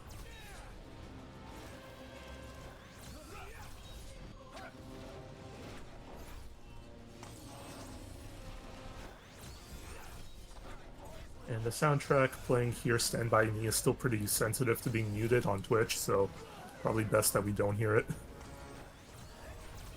think every runner has their own music that they play over top of it, or their own terrible impression of it.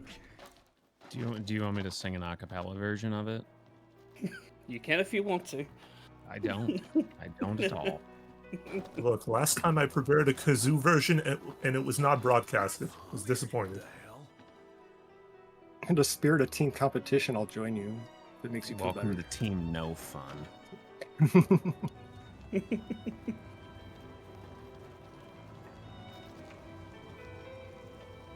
Yeah, but like I alluded before, Matty right now, he's getting his second royal arm. These are very strong weapons in the game, exclusively wieldable only to Noctis. They normally deplete your health, but as a result of their usage, they're very strong and they give a lot of good passive stat boosts, which the one that we're looking for is mainly just to boost our strength to inflict more damage.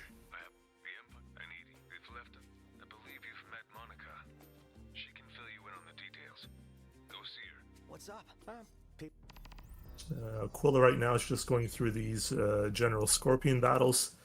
Since we're still at the beginning of the game in Chapter 1 out of, I think we're going to see 14 for this whole category, the best DPS we have right now is to simply jump and attack 3 times in the air.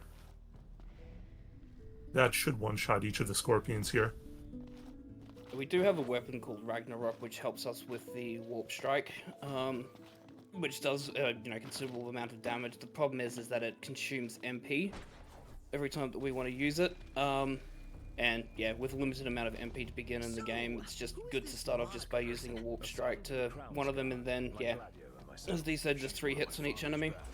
Trying to do aerial combos because you don't really want to be on the ground, because if you accidentally backstrike an enemy, then your teammates will like to jump in and try and help and assist, and you just cry because you just waste time constantly. Thankfully, MP replenishment is very easy in this game with Noctis's ability to point warp to areas. Just as soon as you warp away out of danger or to some spot where you're hanging off the ground, you'll get a free MP replenishment and you could just proceed to warp strike again. So that's one of the main things with movement, and actually that's why the specific loadout that the runners have is that they've got the mage mashes on, and mainly they're using that. I believe some of them are using mage mashes, and basically that's the quickest weapon to use in regards to using the warp strike. Has quicker animation for warping. Yeah, not just that, but along with a little bit of boosted MP when having it equipped, that's about what we do with the first menu that Kaios just completed. Equip a bunch of broadswords and any daggers we would have, because warping in the air costs about 30 MP, and we would want to do that as much as possible since that is our fastest traversal ability. When we don't have enough MP, we stick with bunny hopping, which I believe was timed to be roughly 10% faster than just running, and it also helps to get over obstacles much more easily. Correct. Look who studied the provided material. I've been watching this category for many years. Some stuff I committed to memory. The armor they've got equipped as well at the start is mainly for safety. Basically, it's the exosuit basically, which is it gives you a period of invulnerability, mainly that you do not take damage, or you don't lose HP when you have this equipped and enemies attack you. It's mainly just for safety because, yeah, just getting hit by the early enemies, even though they're not deadly and dangerous, just loses a ton of time. Yeah, it's going to be our go-to garb to have equipped for the rest of the run, and even though it has only sort of a limited battery life, we're not in battle for long enough for it to run out when it comes to the speedrun setting. I believe it was supposed to be some sort of promotional sort of thing that they were doing, but it looked too much similar to like a Power Rangers outfit, so they ended up having to change it, I think. Yeah, they made it more pointy and less colorful. Was there a fear of repercussions from, I think it was like Mattel Hasbro for them to have been similar to a Power Rangers outfit? The only IP that has a colored armor on characters. Nifs couldn't take their eyes off us. Thanks to you, we were spared their attention. But Matty, over on absolutely Matty's side, blitzing looks like Loki. he's going to get to the first big boss of the run over in Chapter 2. That's going to be our first split of the game. Learning just how quickly you can defeat this boss just with the initial weapons that you have is still amazing to me. Yeah, so it turns out for very big enemies, they have multiple points of target that you can damage. So if you specifically lock onto the right one, you can actually hit the weak spot and immediately put your enemy into vulnerable status, which will incapacitate them for a limited amount of time and let you just wail out the damage upon them. Oh, especially with these big mechs, is that when you put them in an vulnerable status, they have a big red area that basically screams weak point. As you can see here, and using the sort of the wise single attacks basically, which is a massive amount of damage.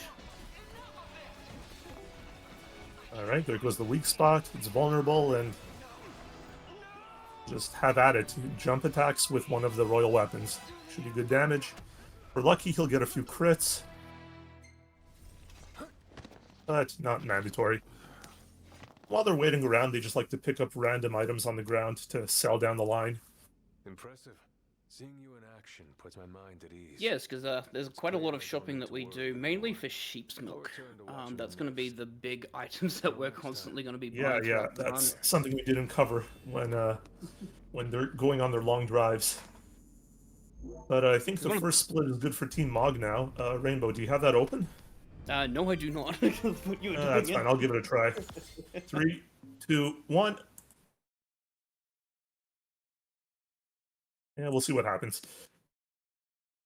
But yeah, if we're not bunny hopping, if we're not warping, the next best method of travel is going to be our trusty steed, the Regalia. And this car comes with a lot of features, including its own built-in shop. So because we have an auto drive ability on this game, we get our party member, Ignis, to do the driving for us. In the meantime, we could just do some of our menuing in the meantime, and we'll still be going down the road, getting to our next quest marker. So just very efficient in general. Going back to Team Chocobo here, we're going to see if Kios can get this little camping tutorial skip. Yep, so that's a good skip, yeah. Absolutely botched it, but still got away with it. Well, it worked. Yeah, by warping in the proper areas and well, just going fast enough such that Ignis doesn't catch you and recommends you to go and take a nap outdoors, you can just skip a quick tutorial saving a bunch of text. All for something we already know how to do.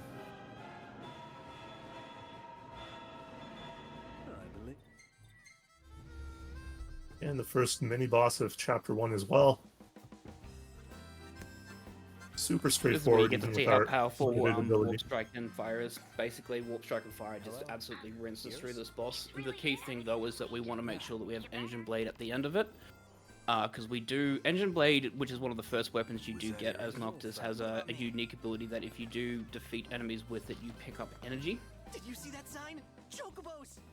Which we will use for magic, and magic is extremely OP in this game. Indeed, and it's just lying around all over the place. You can defeat enemies with a special weapon or just pick it up from campsites. We can see it with on Aquila's screen that's basically the inbuilt shop there. You can see selling everything that's useless, so all the fishing gear, sorry, no fishing, all the treasures that we picked up, anything that's not required in terms of food. We also picked up, obviously, a Mega Elixir as well. That was the item that was on the rock that everyone picked up. Good amount of money there. Gonna make sure that we buy 99 sheep's milk and have that pretty much available anytime that we're creating magic, because food items help boost the potency of your magic, as well as increase its abilities, things, and really, really powerful to be able to do that. So you increase it from like a thunder to a thundaga, which is what we're going to be mainly using that for. And also picking up some other thankfully, ingredients. sheep's milk is very cheap, so it's easy just to max out 99 each time we're driving in the car. Yeah, 10 gil, basically, so only costs you 990 gil, and you pretty much get a free, like, double level up on your magic. Also, we'll be picking up some choco beans and sweet peppers as well, because we're going to be creating a special dish that's going to be useful in... Oh, I've got to remember the chapters here. I believe... way down the line. Way down the line. It's about mid-game and then definitely endgame.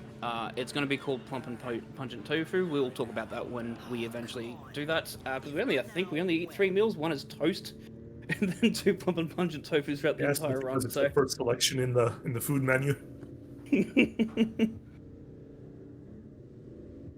Can't fight on an empty stomach.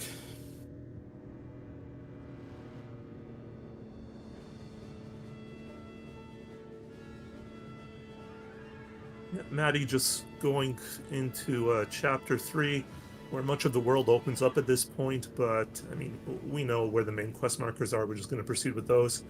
Aquila going through some lore with our trusty dog Umbra, and even though this universe does have phones that you can text with one another, they opt to just use some kind of method of journal communication between Noctis and his bride-to-be, Luna Freya.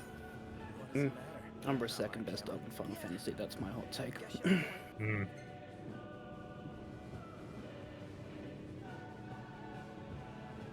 So interesting thing about with Matty in terms of where he is going, the quest marker is going to tell him to go to Lestalem as part of the main quest point. We're going to basically ignore that. There is a particular dungeon and a royal arm that the game is going to ask us to eventually do anyways. What we're going to do is we're just actually going to go straight to where that is, even with the game not necessarily telling us where it is, because we know where it is. We can just go immediately to it. So we're going to go and do that. The good thing is that it actually skips a bit of dialogue in Lestalem, because if you go to Lestalem first, you have to do a bit of a day trip, and then you go back and they go, oh, we know where one of the Royal's arms is. It's in this location. You need to go and get it. Then you go there, and then you have to head back to Lestalem once you acquire it. If you acquire it beforehand, the dialogue changes to, oh, you already found it. Okay, well, good. Yeah, a convenient optimization that the devs already thought about. So going back to Team Tonberry's stream, we deliberately stop the car here before getting to our main quest marker. One, to do a menu on our Ascension, which utilizing AP increases extra abilities, gets extra buffs, better gathering ability, all that fun stuff. So one is gathered here to obtain more magic from one of these deposits beside the camp. And he's also going to set up one of his return points, because conveniently there's a few ways to warp around in this game. You could return to the last spot you rested, or you could return to your car. So still in chapter 1, we're still traveling through a good portion of the map. Instead of having to bunny hop back to where we need to be, or even drive there, we may as well just return there and instantly warp. So he'll get that set up there, and then proceed to continue with the actual main quest, which involves a very popular jeweler in this game by the name of Dino. Oh, Dino. And also Gladio showing off his pure strength and muscles by hammering a tent peg into solid rock.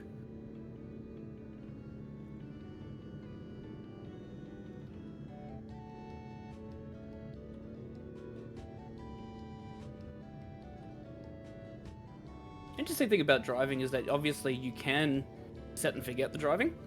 But there is actual optimization and time save that you can do by driving, by actually somewhat taking control of driving. As you can see there on Matty's screen, hugging the right side of the wall, etc. Taking F1 lines. If you're a racing fan, kind of know exactly that you want to try and minimize the distance on corners and, you know, on straight lines and things like that nature. So it does actually add up over a period of time, and especially when we get to later chapters where we're actually having to, aka follow someone, we have to follow Arden. Actually having control over the car gives us an ability to overtake him in not conventional means.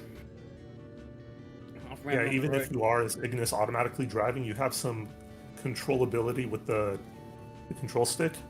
So, like Rainbow was alluding to, it's better to cut corners to save a bit of the distance on the roads. Just a few seconds saved over the run, but overall, it does make a difference, and it's pretty easy optimization to work toward. And Aquila parking in that specific location, that's actually a really interesting parking location that you want to do when you're here as well. The problem that you have is that if you try and let Ignis park there, he wants to go into a proper parking spot, which causes him to drive into the parking area and then reverse through, and takes ages. So you'll see all the runners manually force Ignis to park just outside the parking area.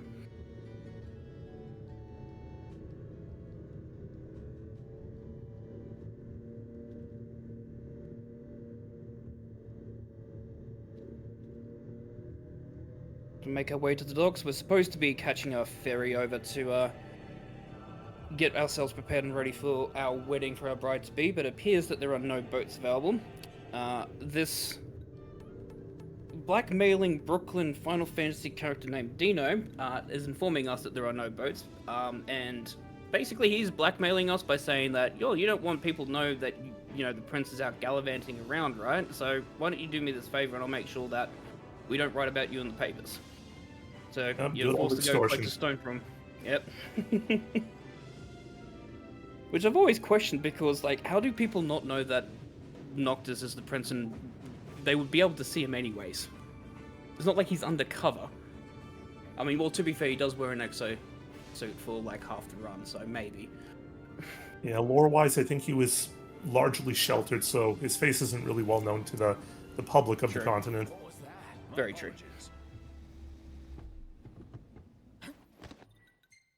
See, Matty has made his way Matty over now. to He's gonna get out of that vehicle. Actually, do some adventuring.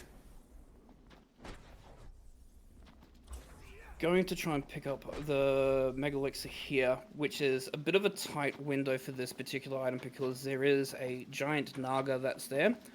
The unfortunate thing is that if you trigger fights, you aren't able to pick up items that are on the ground. Yeah, it's very tricky to position yourself here, and it might even be a little bit of RNG depending how the enemy is facing and how it moves. Yep. But the treasures in this game, they don't come in chests like in other Final Fantasies. They're just glowing on the floor, and looks like you got it, so great. It's a Mega Phoenix, that's right. If you don't pick up the Mega Phoenix, there is a backup item if you do require money, which is a carbon bangle that you can easily get as well. Maybe doing like the first kind of fight skip in the game, technically. Now, at the bottom of this ice slide that he's about to go into, if you fall all the way down the bottom of the ice slide, there is basically an arachnid similar to what we fought in the first dungeon, that you'll have to fight and take care of, but by positioning and jumping to the left side and then aiming the camera to the right, basically, ice physics works weird in Final Fantasy 15, especially with the ice slide. The actual physics and the direction you move is based upon camera. Because there are situations where you can actually slide up the ice slides by positioning the camera in a certain way. And so by going over to the right-hand side and not going the full length down the ice slide itself, you actually, the fight doesn't actually spawn in. So it's not necessarily a skip, it's just, it just never spawns. Yeah, particularly in small quarters, you want to avoid the option to fight enemies if you can. Like, gathering EXP in this category isn't as crucial as other games would be. So, if you have the option to avoid a mob battle, then do so. Speaking of dodging a battle, we're going to see if Matty can get the Mind Flayer skip coming up before the next royal weapon. This is a very, very important skip because we actually don't have a way to deal with this fight cleanly. All of the magic that we've picked up and all the magic that we are using is very much in a tight window. So we really don't want to be in a situation where we have to fight this because it's not a straightforward one enemy fight. It is a couple of waves. Oh, Matty trying to avoid the ledge by warping around. Not this year, kids. I Tries tried. to go for the chinny skip, but no luck. Yeah, went for you to skip. Another very tricky semi-blind warp that if you do around the corner, you can just ignore this little slowdown section where Noctis has his back to the wall and slowly creeps to the other side, just outside the sword chamber.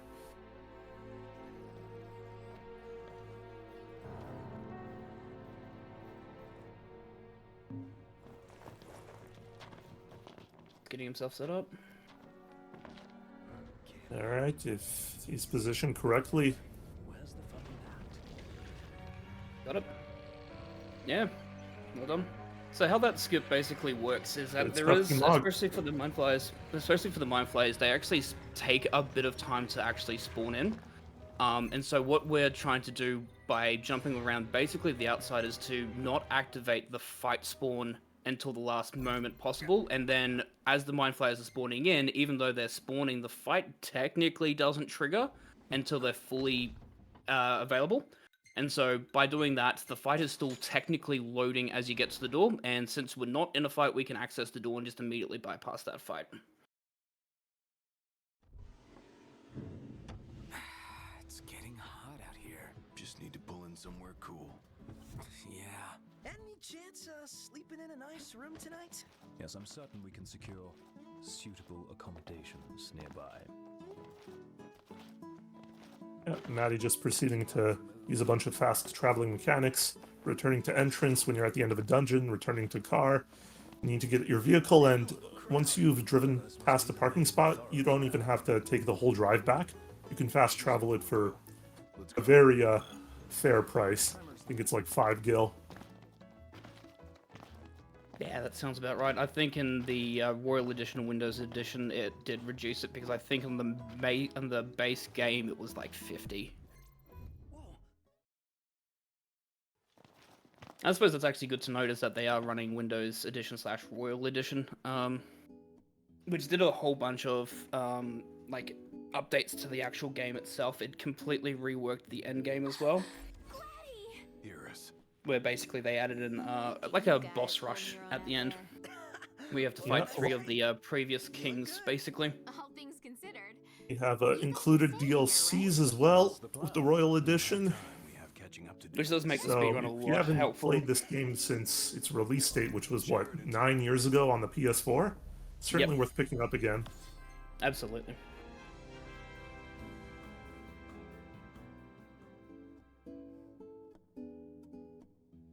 Morning, sleepyhead. Morning. Okay, Team Chocobo and Team Tonberry still closing out Chapter 1. We should too. Matty's still going through, I think, the end of Chapter 3?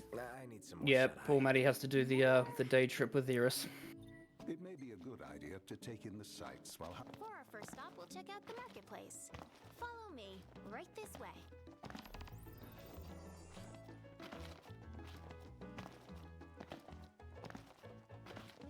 This is the Partella Market. You can get almost anything here. Isn't it great? I'd buy out the whole place if I could.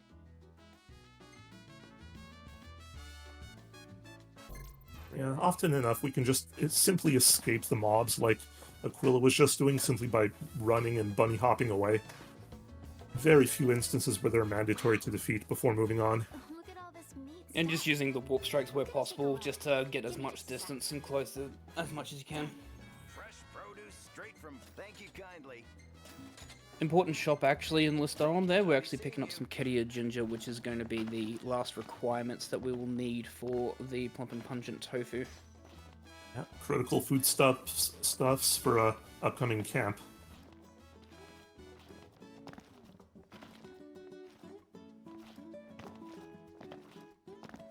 Well, the interesting thing of the day trip with Iris is that from a speedrun perspective, it is actually faster to be rude to Iris.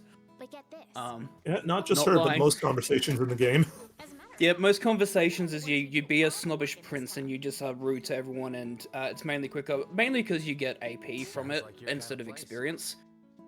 Experience is not a big factor in this game, but the ability points is for all of the abilities that we want to pick up. Yeah, when we're leveling up our Ascension grid, we're going to need those to have a optimal mid-game, end-game for all the heavy hitter bosses, because we're not gaining a lot of levels here, speedrunning through the game and not really fighting optional enemies. The 15 has a I actually kind of like this mechanic where the experience that you gain doesn't automatically give you levels. The only way that you can actually bank your experience is by resting. And so for the game itself, there's only a few. You get stronger. Yep. So you either go camping in night or you go to hotels or caravans that obviously cost money, and the more expensive the location is, the better you get like experience boost. So if you camp out in the just normally in the wilds, it's just flat experience, but if you go to somewhere like we did in Golden Key and spend like 10,000 gil, you can get 3 times the amount of experience. That banks to your level ups. Yeah, one of those high-end hotel visits.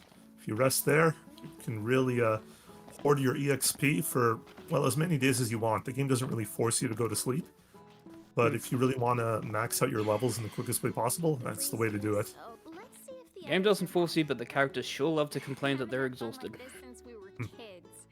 Thanks, Noct. I was wondering, what Okay. was it you bought today? Aquila and Kyoslilmonster still pretty close.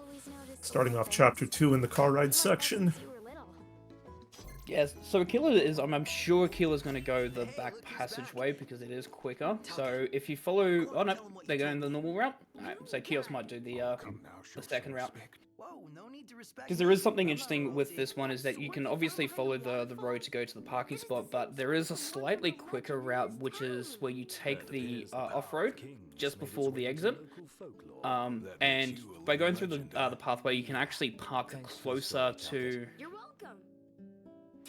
where the actual destination is, because you'll need to go and speak to a couple of NPCs, and then when you do the dungeon, you can always walk back to your car after you exit the dungeon. Oh, Aquila is taking it. Good. So yeah, normally if you just let the game actually just drive for itself, it's going to follow along the road pathway and take you right, and then force you to park in a location that's slightly out of the way from where the mission marker is, but also where you want to be walking back at the end of the dungeon.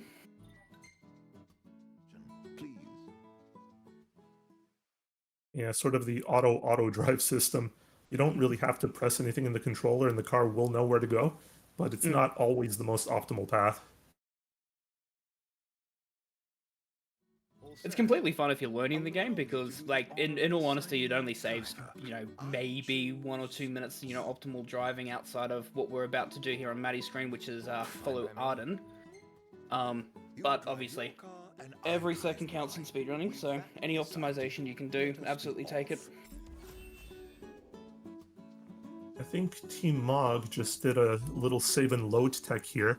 Thanks to the speed of the Windows edition or the PC edition, instead of waiting for Arden over here to walk all the way across the parking lot and just, you know, go through a bunch of dialogue, if you quit out of the game and reload the file, you'll find yourself popped right in front of the car. You can speak to him immediately and continue the quest. So now we're just going forward into Chapter 4. Also the same on the PS5, because obviously the SSD in the PS5 helps the load times a lot easier as well, so you can do it if you're running it on PS5.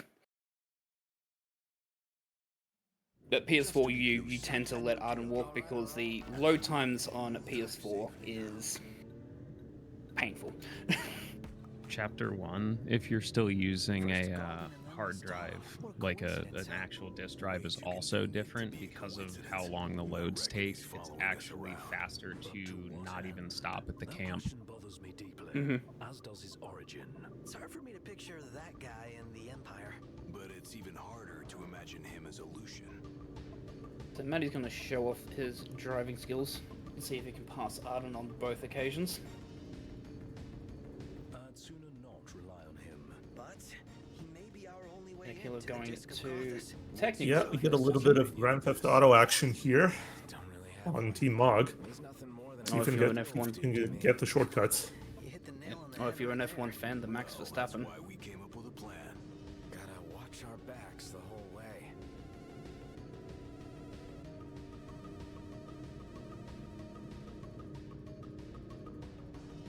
Knocked. How are the headaches? Fine for now, but they come without warning.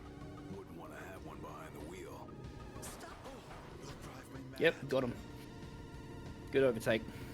Clean. Very nice. Hard to get a game over in this game by completely trashing your vehicle. It could really take a lot of punishment. I think the only time I ever got a game over was because in the Royal Edition, the Regalia actually gets an upgrade if you do all of the side quests for Cindy. You can actually fly. Learning the flight controls in the Regalia is very interesting. I accidentally did crash it, and you can officially game over by crashing it. Yeah, that, in contrast, is much easier to game over on. So not quite the airship one would be used to if you're a Final Fantasy fan. Interesting thing here as well, what Matty's doing is that he's going to be asked to rest. He declines it. It's slow. We don't want to rest because we don't want to go through the load time. So the game does kind of like force you. It goes, you should rest before going into this next part of the game. You can just say no and then just continue driving with Arden. Which does lead to a really, really beautiful fight scene when we get into with Titan. Which will show off exactly the engine that Square Enix actually helped with this game. Because you'll never actually fight Titan at night normally if you play the game casually. Because the game kind of like forces you to rest and then you follow Arden and you're immediately into the Titan fight. So you normally fight this during the day. We get to actually experience the nighttime fight and just how beautiful the game actually looks at nighttime. So you know it's hot where we're going. Will the camera fare all right? As long as I avoid open flames. Alright, Team Chocobo is done talking with our friend Core the Immortal, aka Jack Garland, aka Eminem. Chaos. We'll see him in a few hours again. While over at Aquila's side, doing one of the mini-bosses of Chapter 2. It was not being friendly. In a small today. room with only some magic and a Ragnarok Warp Strike. We could only dish out so much damage with an enemy running about, flying about, zapping you, but it was fine. Well, I don't see why they shouldn't. Even if they couldn't, he'd still be alright. Picking up that Axe of the Conqueror. That's going to be a staple in our repertoire, thanks to its significant strength boost. Yeah, because you said it earlier. Basically, all the arms that we are picking up change your stats in some way. They help boost your stats. Axe of the Conqueror is a strength boosting one for us. It gives significant strength. So even if we don't necessarily use it, just the stat boost itself is just worth having it in the inventory slot. How's it feel being away from the wheel? Positively frightening. What are you saying? That I'm no stranger to His Highness's driving habits. Appreciate the confidence. Matty doing the second overtake on Arden, which is good. So this second overtake is actually quite important. You can see that he's been parked in front, and then Arden just drives up the back of him and will push him forward. I love how he politely turns on his blinker and then just nudges us forward. Like, what a gentleman. Which is really, really good because it just gets us through the gate pretty much sooner. Otherwise, you'll have to wait for like the gate to open and go through and wait for that.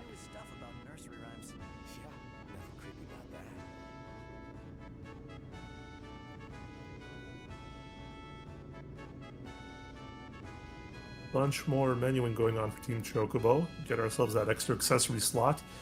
Because as much as we like to make fun of Dino, he did give us a good reward for completing his quest, which was a strength boosting accessory. Yep, the garnet bracelet.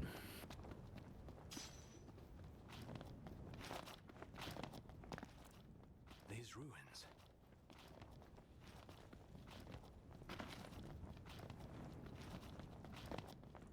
Is that what I think it is?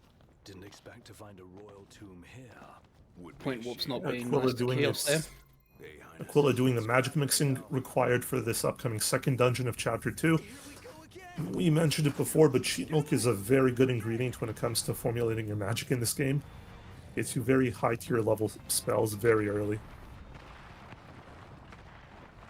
even with only the option to have fire-based, ice-based, or lightning-based magic, that's everything we need for this game. Yeah, so that magic mix, it's 91 lightning, 99 sheep milk, and basically you get a dual cast Sundaga, and you'll see exactly how powerful that is, just even with the mobs that we're going to be fighting in this infiltration.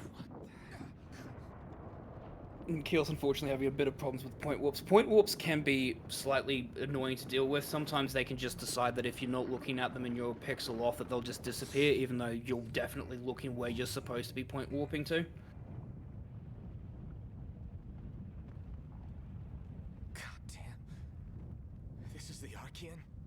Got a little stuck there with Team Chocobo, but that's okay. Pronto. Team Mog just facing the summons in these game, which what are they called in FF15? Are they Eidolons? I've been watching too much Final Fantasy Relay. Well, they're part of the Hexathon, aren't they, or something like that? Like, they're basically the six gods. Whatever, the classic Final Fantasy summons. In this case, this one is Titan.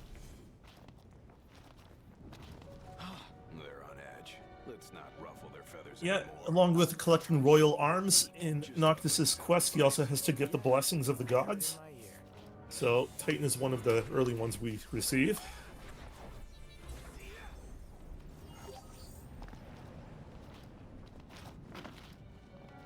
The other thing I have not been paying attention to is how everyone's drops have been so far.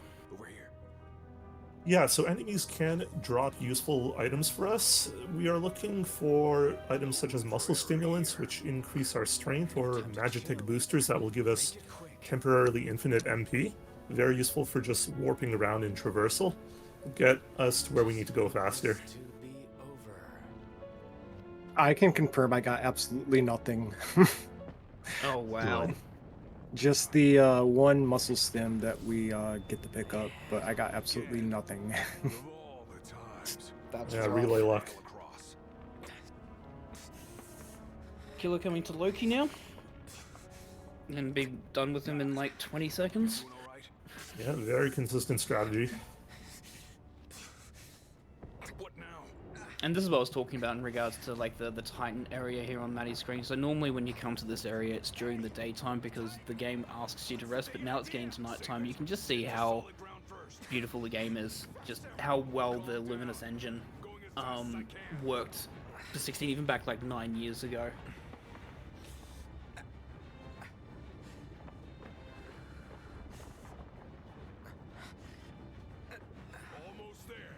Killer coming to Loki now.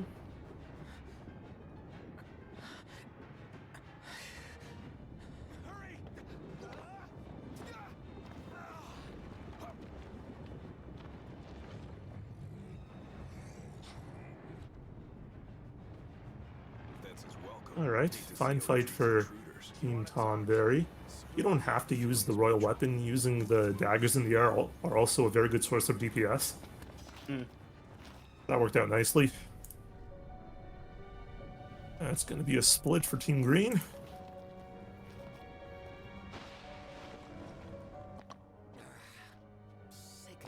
Ios going around fighting the Magitek enemies over in the little dungeon. Sometimes when it comes to wielding magic, you want to wait a little bit and possibly aim it at a special location, because sometimes the enemies spawn in waves, and when it comes to particularly thunder magic, it's going to just automatically home in on anyone that's on screen or in the battle arena, and that will be an instant kill, instead of you having to wait for them to arrive and you have to go through another fighting wave. System there for Kiosk. Guard the king with our lives. You can just see how powerful that Thundaga is, just in that location itself, just that one single strike and all the enemies are down. When you can't focus. Yeah, Team Mug just going through more dialogue and lore.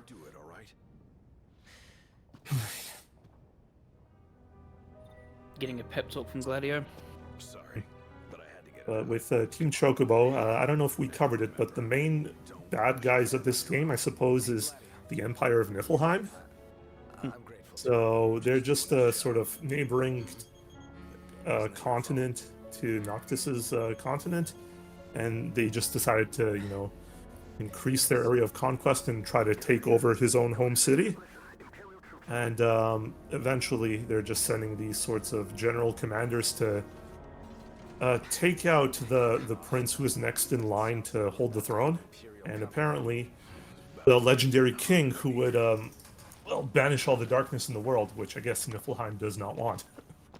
Yeah, because Niflheim's using the power of the demons that are coming out at the middle of the night to help build and strengthen their Magitech army. So they use the power of the demons to build this army.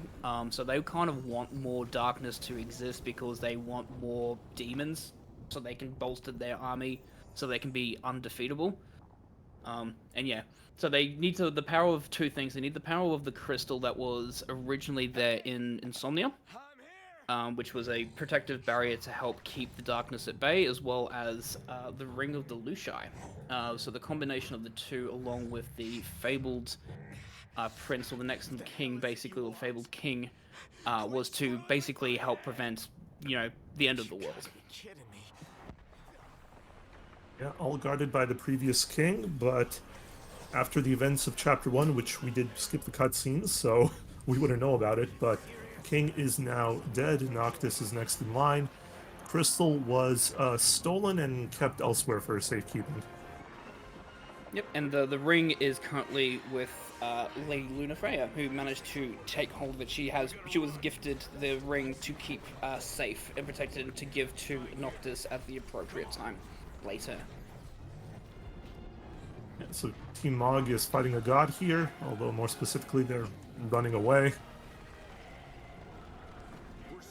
Some of the summons in this game demand that you gain their favor by trial, so Titan demands that you fight them in order to gain his blessing.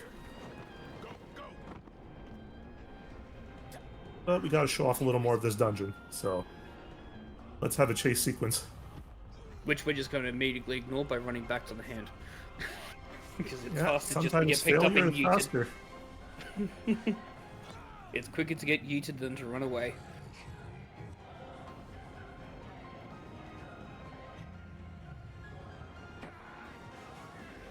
And surprisingly enough, that is not a misclick. It is also faster to take the first hand swipe attack and then parry the second attack.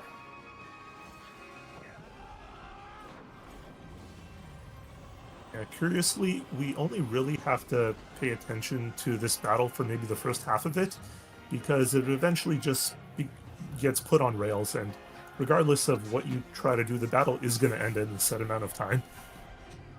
Yeah, it's just whether or not, basically the end game for this fight happens. What we're looking for is Ignis will come up with a strategy that will basically be, let's lob a whole bunch of blizzards at it, and then you can just do like warp strike on it, do as much damage to it, and then break it off, and then yeah, it beat the enemy, beat Titan. So until then, basically, there's no point in really doing anything. Like, there's a whole bunch of Imperial soldiers that are trying to subdue Titan because they know that Noctis is on a quest to gain their favor and blessing, so they're actually trying to destroy the gods to prevent that from happening. And so they're basically here just as a distraction, trying to capture Titan. Here they come. Yeah, part of Noctis's main quest in this game is to gain all the powers needed to become a proper and rightful king, so that it does involve gaining the favor of the gods.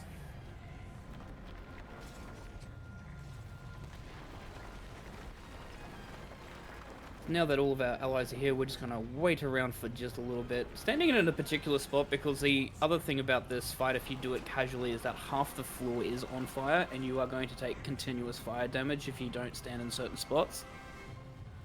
Which is supposed to add to the complexity of the fight, but when we speedrun this, we don't care too much about that. We just wait for basically this vulnerable status here.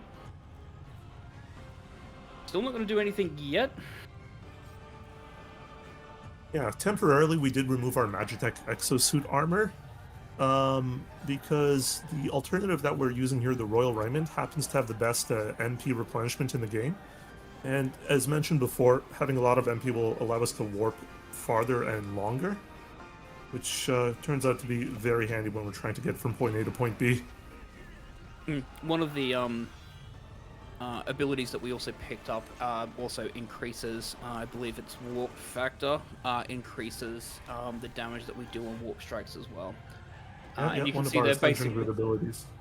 Yeah, and basically that's how the fight ends, is that you wait for that vulnerability, wait for the hand swipe, you parry him trying to crush you, then you can do a maximum distance warp strike to do 4 times damage to him. That it will immediately hit the damage threshold, because you'll have to do a damage threshold for this sequence to kick off. Doing a maximum distance warp strike will immediately succeed. If you for some reason get like 8,999 and one away, just a single air strike will finish it off. But that's split for Team Mog. Very good. That should complete out Chapter 4.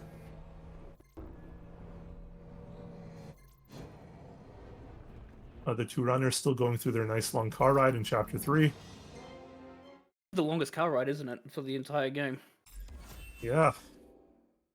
Almost the opposite side of the continent. Oh, actually, there is the one from Listalum to the lighthouse. I'm not sure if that's longer. It feels like it's the same, honestly. Which, speaking of which...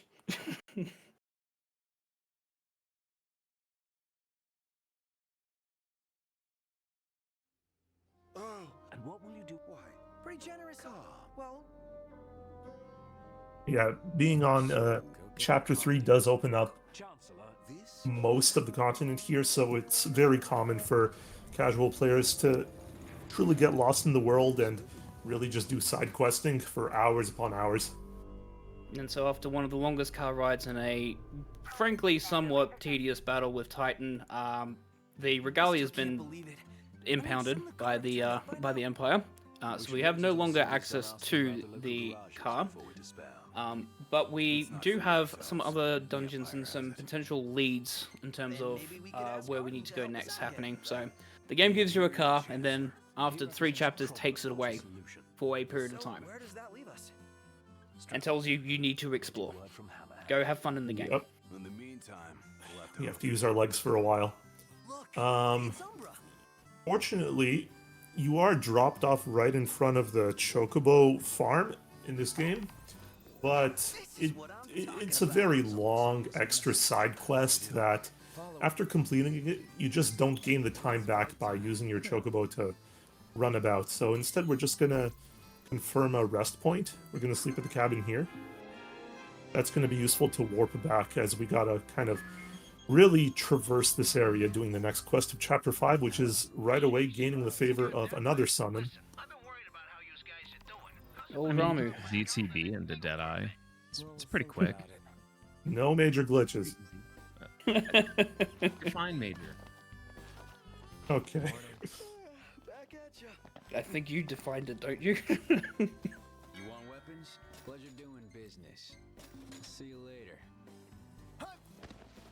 So the Chocobos are obviously quick movement, but yeah, as Dee said, like, it is an entire side quest that you have to do where you have to hunt a beast known as Deadeye. It's one of the hunts that are available. If you go to any of the like the dining places, for instance, they will have hunts that are available that you can take up. And that's one of them. Once you complete that quest, then you get access to the Chocobos, but even though they are quicker, obviously, than doing warp strike movement and jumping around, it's just, yeah, definitely not worth the 15 minutes.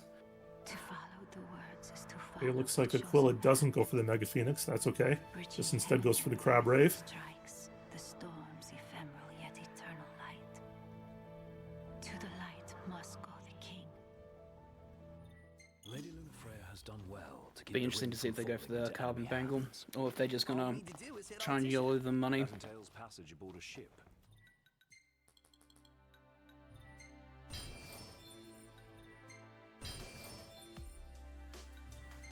And so on the main screen, we're going to be picking up a couple more abilities, and this is actually all around the Armiger, which is basically like Noctis's special attack. Yeah, it's a circular bar that appears around our weapon wheel at the bottom left of the HUD. It's very convenient both for damage and for its ability to give us temporary infinite MP, which we will be using at particular spots for this area when it comes to traversal. Yeah, so we basically activate Iron Armiger, Armiger Harvester, and Free Chain. Basically what that means is that we increase the amount that the Armiger increases when we do damage to enemies, which is going to be very important because we want to keep Armiger at full.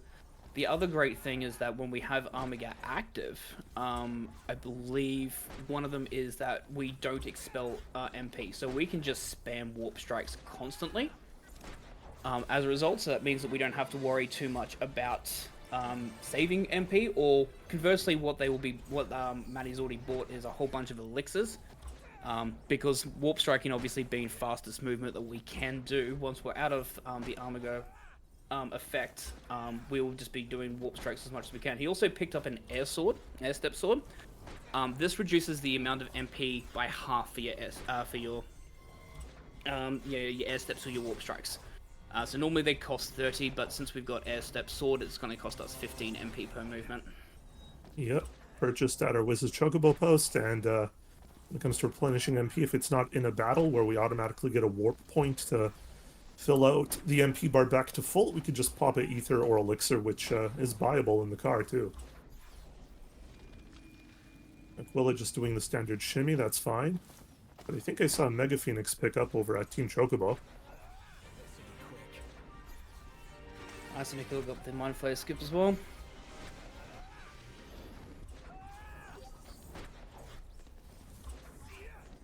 Nice.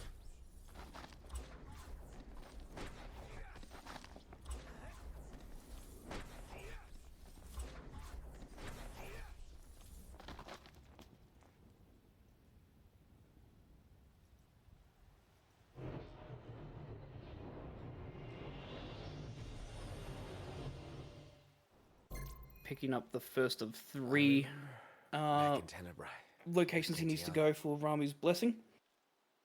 The revelation of the Storm Sender awaits the king. 2 out there in the overworld, and then he'll get directed to the dungeon for Kalshar Hollow, I think it's called. I can't remember how to pronounce it. The fearful seek to I say for Kalshar because it just makes me hungry. what must come.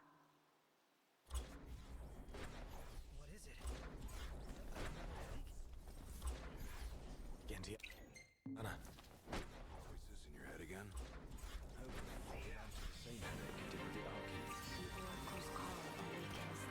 So here's the instance of Armiger on Matty's screen. So basically activate, do the final strike, and then basically unlimited MP. Yeah, and just get out of there. Yep. And this is where the mage mashes become really, really helpful because of how quick the animation is. For the air step with the mage mashes, it's just, yeah. Or for the strikes with the mage mashes, it's just mash, mash the button and away you go.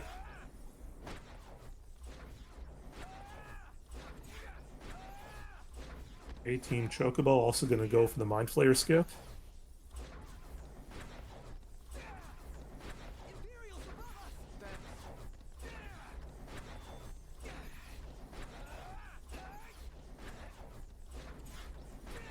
Very nice. Oh, they make it all look so easy. We all got it.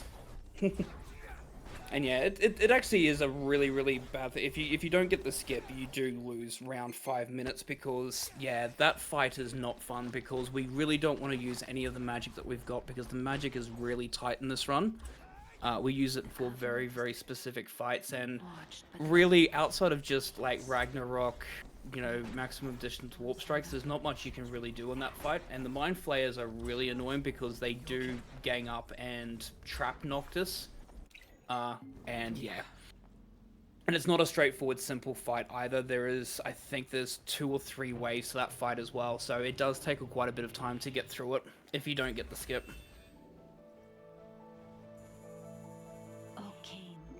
And we touched upon it before, but this weapon of choice of Ragnarok that happens to have incredibly strong warp striking ability, it was part of the free DLC released in this game as the years have gone by. There are a few other weapons, but that one is the most popular one used. once in the cave. Aquila doing his day trip with Iris. You'd better look your best. Yeah, Team Chocobo still in Lestalem, right behind Team Tonberry.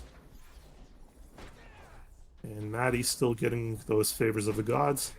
Yeah, Matty making Possibly his going way to now the to the dungeon dungeon. now. Yeah, making his way to the dungeon. Ah, okay. One of the interesting things with movement, especially since we don't have the regalia, is around positioning yourself, because there are very specific, routes that you actually do want to take in the overworld when you are striking, because there are definitely, you can see that there are point warps available. So you want to try and maximize as much as you can, so you don't actually have to rely upon ethers and elixirs to try and boost your MP back up. But if you do have to rely upon them, that's why we do buy them in the shops where we need to. Here we are, Fosha Hollow. No telling what waits inside. Stay sharp, always. Alright, so this dungeon coming up for Team Mog is another close quarters area, so trying to fight optimally is a challenge, but these speedrunners are experts. We'll see if they can actually skip one of these mob fights coming up. Yeah, the imp fight skip. Tight squeeze. Huh. Maybe for you.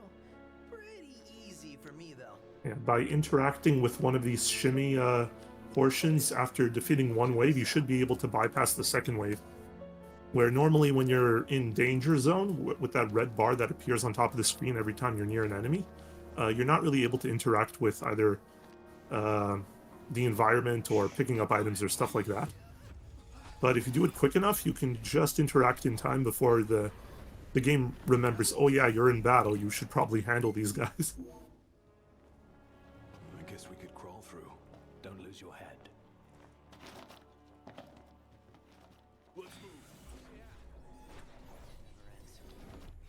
Just ignoring that fight, because that's not a fight that we need to take. Alright, here we go. He's approaching this now. Hey, can't hear you. Picking up small blizzard. You think we can fit through there? Gotta try.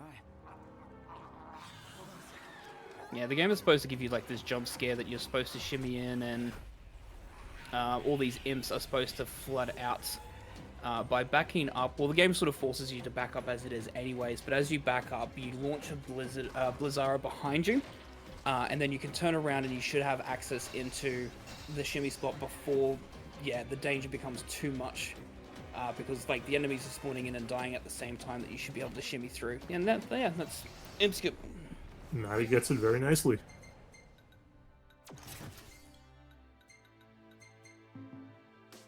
Aquila over there is starting the Titan quest. What was that Where sound? the Titan god speaks to us through headaches, apparently. Gale's trying to run away as far as they can from Iris. Over here. There's actually a bit of an interesting thing with that Iris part as well. There's actually a couple of seconds time save, which I think Gale's actually got it. Iris actually, if the Iris is too far away from you when you actually hit that point, she kind of like half warps and will activates that dialogue. But if she's somewhat within distance, you actually have to wait for her to run to that spot. Yeah, thankfully it's not a true escort quest. You can just go to where you need to go. Yeah. Matty going to the final mob fight of the dungeon before the mini-boss. AK worst mob fight.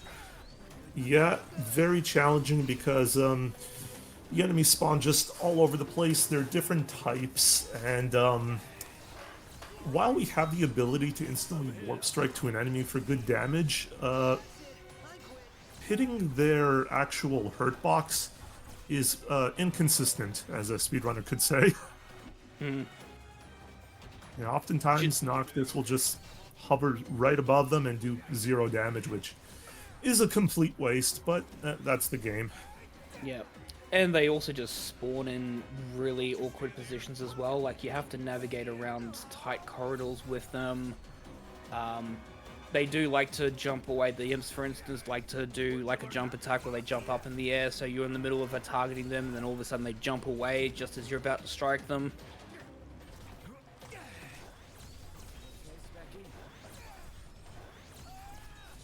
You can see that's a good example there. The Imp decided, nope, just not taking damage now.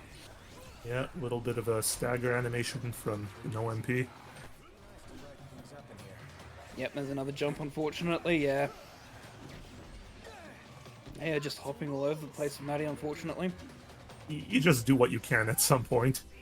It's just a combination of, just try and get as much warp strikes as you can, get some distance. If you get frustrated, then just wail on them for a bit.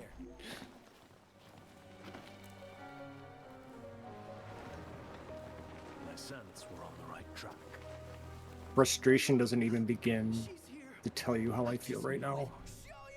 I'm so That was just ridiculous. Like that was rude. It was very rude. I think I counted 8 jumps by the imps. That's just ridiculously. Well, they spawn the extra encounter down at the bottom, which you do never want to see. Otherwise, it would have been finished a lot quicker. I'm sad. Yeah, there are many fight spawns in that area as well. So you're trying to make sure that you're dealing with the enemies without actually having to spawn the other fights that are technically optimal there, but sometimes the enemies just love to jump into other fight spawn areas and then you have to trigger them to get rid of them.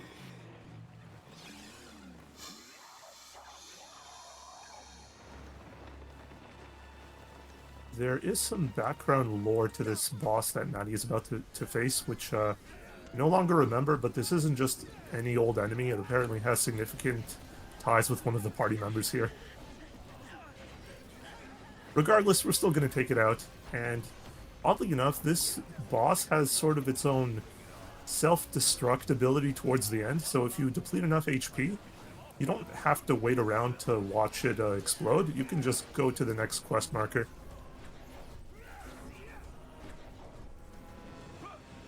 The dive down was rude. Yeah, as shown there.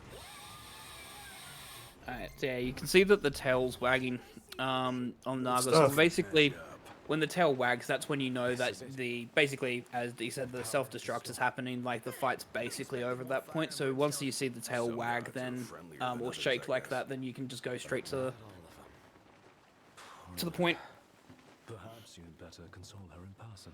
Yeah, Team Chocobo now on its Grand Theft Auto portion of the game. Well, deal.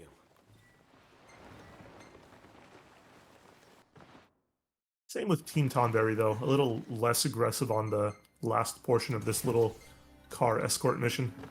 Oh, wait, here comes the overtake. Hey, it stopped raining! Guess Rama finally got sick of showers.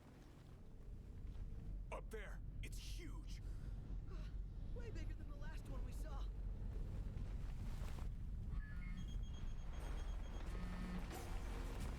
Yeah? Deals with a nice overtake there. Yeah, if you're paying attention and you're good with your driving, it's very consistent. Traditionally, what happens if it's either Ignis or even Noctis is driving, if you basically are too close to the rear of cars or anything like that, they do tend to try and put the brakes on. Like, the game does try and keep the steering for the cars and trying to make sure that you avoid contact, but hugging close to the rails and taking control from that means that you actually get the ability to bypass that, so the game doesn't, automatically put on the brakes or automatically tries to slow you down to avoid accidents and things like that. Gives you the ability to we then can't go truly off-road with this car model. No, you can get that on the 3rd Cindy side quest, I believe it is. But again, going on side quests is pretty slow. We're going to avoid most of them. So Matty has gotten the blessing of Ramu and is going to just continue on with the next part of the chapter, going to save the Regalia. Yeah, basically looking for either an Imperial army drop here or potentially either the Vortooths. If we're really lucky, we'll see the 2 Garulas. So you can activate Armigar and then get the infinite MP. Yeah, since we don't have a spot to warp, we just have to use our tried and true jumping, air step sword, mid-air warp strikes. Expertly going through across these jagged rocks and terrain.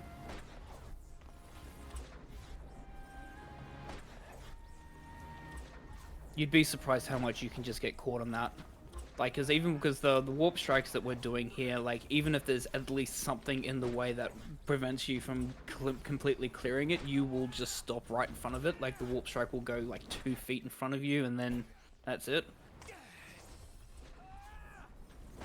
Yeah, it was even worse back in the older versions of the game where they had to update part of this area where Noctis could actually get over some of the obstacles. Just tweaking a bit of the airstrike. Yeah, I remember the base game having to go the long way around because we couldn't get enough height to get over the wall, so you had to go to basically a side those were path rough where days. town was. Alright, you've got the Duelets over at Team Mog. He does unleash that Armiger for the infinite MP, very nice. And with no new recipe. Oh, lucky, didn't get the gorilla steak. Yeah, so Ignis has this very memeable phrase that he shouts out when Noctis picks up a new ingredient. That is slow, we don't want to see it. And it's pretty common when you slay a new type of enemy. Thankfully, that did not appear there.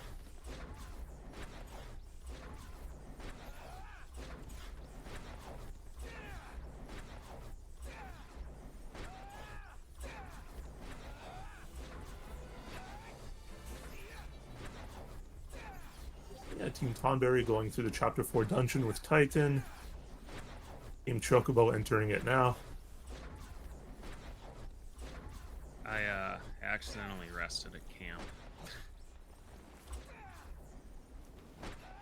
So we don't get to see the beautiful nighttime. You get to see it in the daytime because I mashed it too hard. It doesn't so waste too much time over on Team Chocobo. Yeah, it doesn't waste too much time. It's basically just a load screen, where the game just pretty much just reloads. They are remnants of the old war, and the Imperial Army has availed. But Matty, going to the first proper infiltration that we all do. Because one of the things that we do is that we're seeing that the Imperial Army is setting up these fortresses across the land as well, where they're basically setting up base of operations, and well, the group are deciding that, well, if we're going to take down the Empire anyways, we just may as well clear these out as we come across them. Help put a dent into their plans and help just hinder them just that little bit more. So we're going to set up camp as we have to build a strategy. And this is where we'll have our first instance of plump and pungent tofu. Yeah, got those ingredients way back when deliberately for this camp in Chapter 5.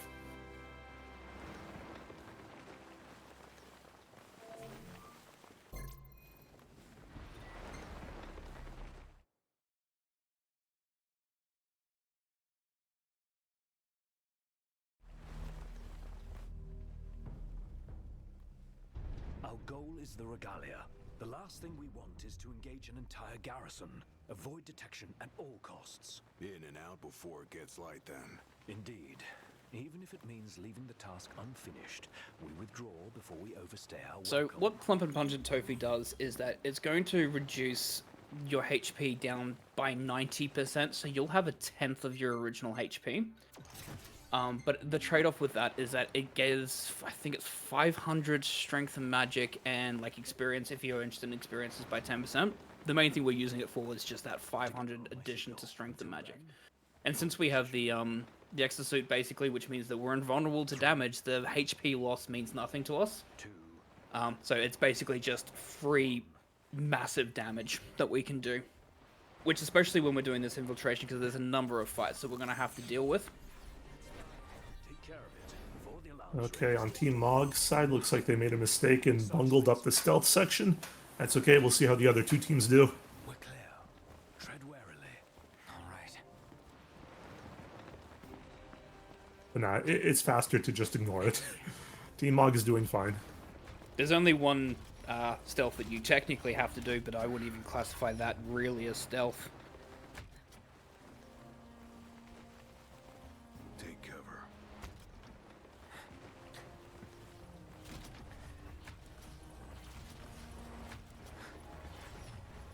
It's got Magitech armor. Don't want to mess with one of those. We shouldn't have Pep talk from Gladio over on Team Tonberry. It's going to give us one of the more unique buffs in the game.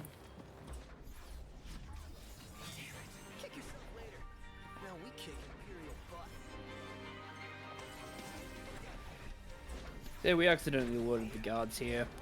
The game is basically saying, well, you need to take them out in a period of time or else they'll sound the alarm. We're just going to ignore that and just warp over. But we're going to be collecting Not some many items along invisible the way. walls over here. We could just get over the obstacles we need. Yeah, and making sure that we're picking up, there's a bunch of Magitech boosters and strength items that we are going to be needing that's going to help us boost our magic even further in later chapters. This takes us to another mini-boss battle. It's the same old mech that we faced already before in the end of Chapter 2. Slightly stronger, but the strategy is pretty similar. Yep, take care of the missile launcher, take care of the big glowing red dot that spawns.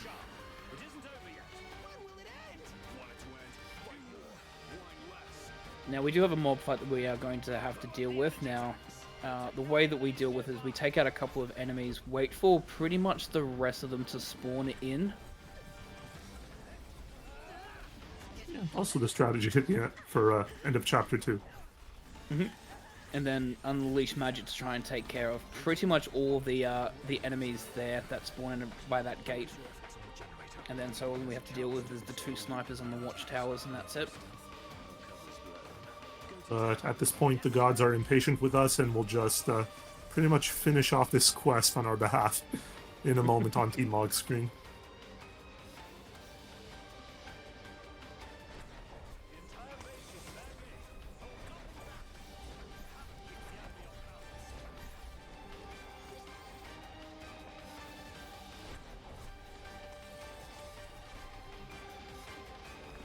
Supposed to be this nice big sort of epic battle where you have to like fight your way through the base, but we're just going to just ignore all those fights and We just bypass these bad guys and go for the generator.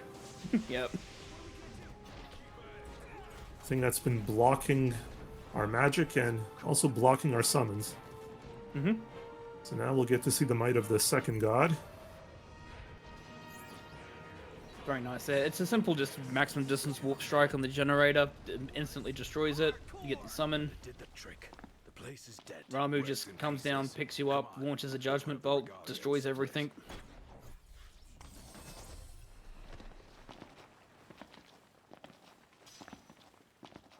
Piece of cake, huh? Make us. Oh, are we going to be doing a detour to pick it up? I think so. Yep.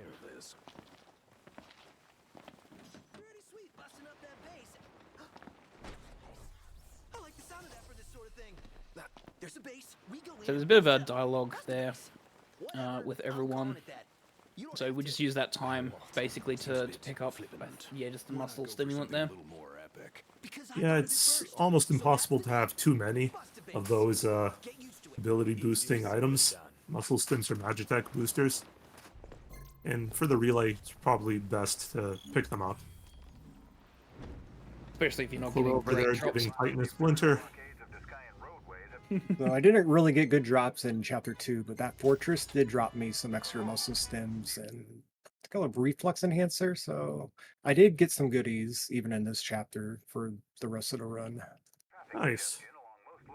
There's always a chance that it can, so even if you don't make good drops in Chapter 2, you can always kind of sometimes recover depending on what the game gives you. Yeah, because we talked about the reason why we're buying sheep's milk pretty much every time that we're in the car when we need to create magic to be able to help increase the potency of it. Muscle stims, reflex enhancers, and all of that stuff that we are getting and magic boosters basically help, absolutely accelerate the amount that we do. So we can go up to like Quinn casting stuff.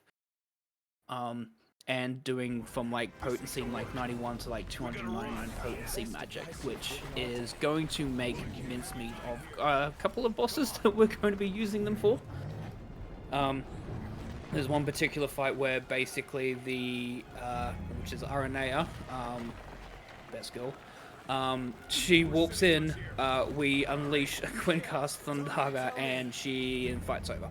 She has 3 seconds of battle, and that's it.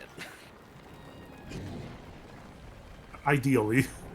Ideally. Possible to under damage and she starts really actually fighting you.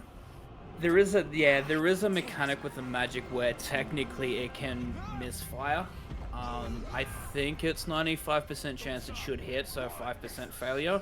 The problem with multiple casts, for instance, is that if you're in the middle of casting and one of them does misfire, it does stop the rest of the cast, I believe. Very low percentage chance to happen. Affectionately called a squib cast. Yeah. And that's still gonna start the recharge timer, so you can't just throw out another one. You're out of luck. Yeah, it's what makes magic, even though it is extremely overpowered, it makes it somewhat, viable, and even from a casual playthrough, is that you do have a fairly long cooldown on the magic, so you can't just constantly spam it.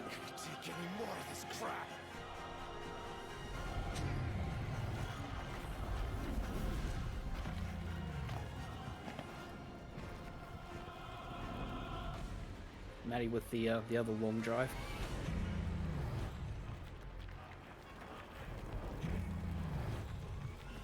Yeah, this is the long drive to the lighthouse from Lestalem, but we're going to take several stops on the way.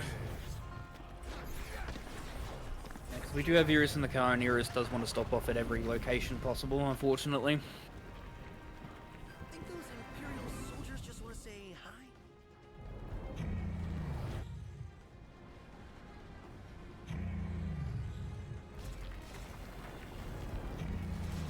Looks like Titan is down on Team Tonberry. Mm-hmm.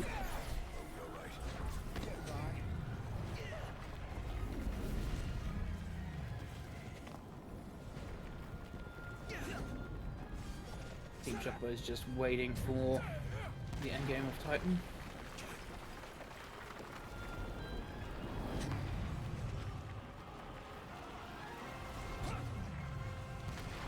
Yeah, if you're feeling adventurous over on Team Chocobo's side, you could even take out the Imperial soldiers that appear, but I don't think the drops are worth it. We're all here. Let's do it.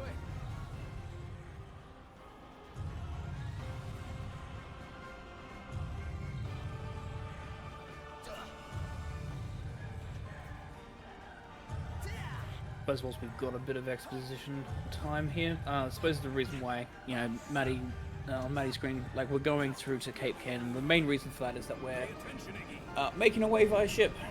We have been able to procure a ship to get off this continent so we can meet up with Lady Luna Freya.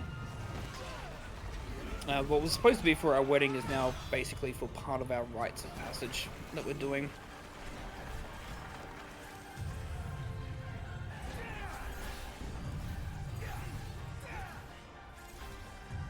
Team Mog slowly getting prepared for another base infiltration segment. So our trip to the beach has been cancelled by a floating fortress.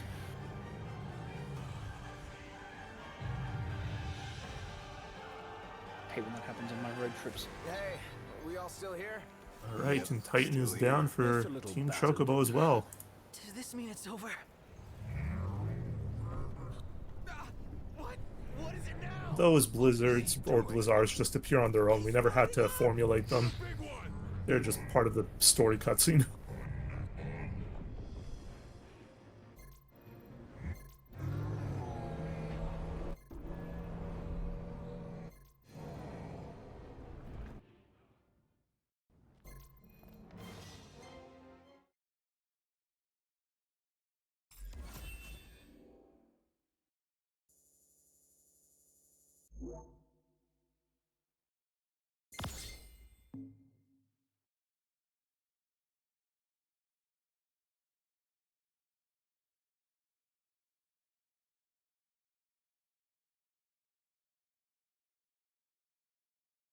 Yeah, this infiltration coming up is actually really, really cool. There's a lot of movement that happens now. Traditionally, when you're supposed to do the infiltration, you're supposed to, like, tail one of the generals. What will you do with it? What? Generous We don't do that.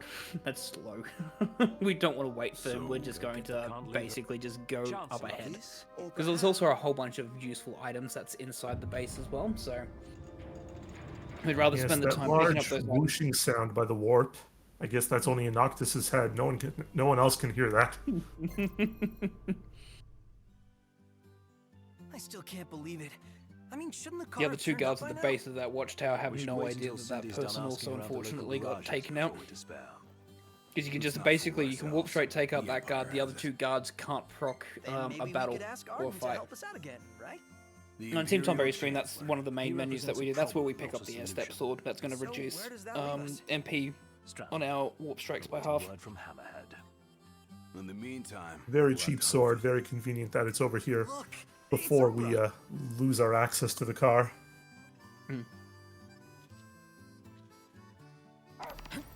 this is what I'm talking about. Someone's sending us a message. What do we do? No, unfortunately not. I see one of the there's a lot that this game has to offer. ready to rumble, Knox? That is not actually part of the main quest. There's a number of dungeons. There's a number of different arms that you can grab as well.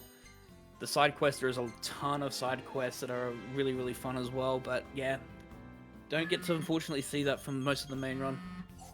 Let's see in Hello. Team Mog there. This is the sneaky infiltration as we just warp everywhere and take out all the guards. We'll think about it.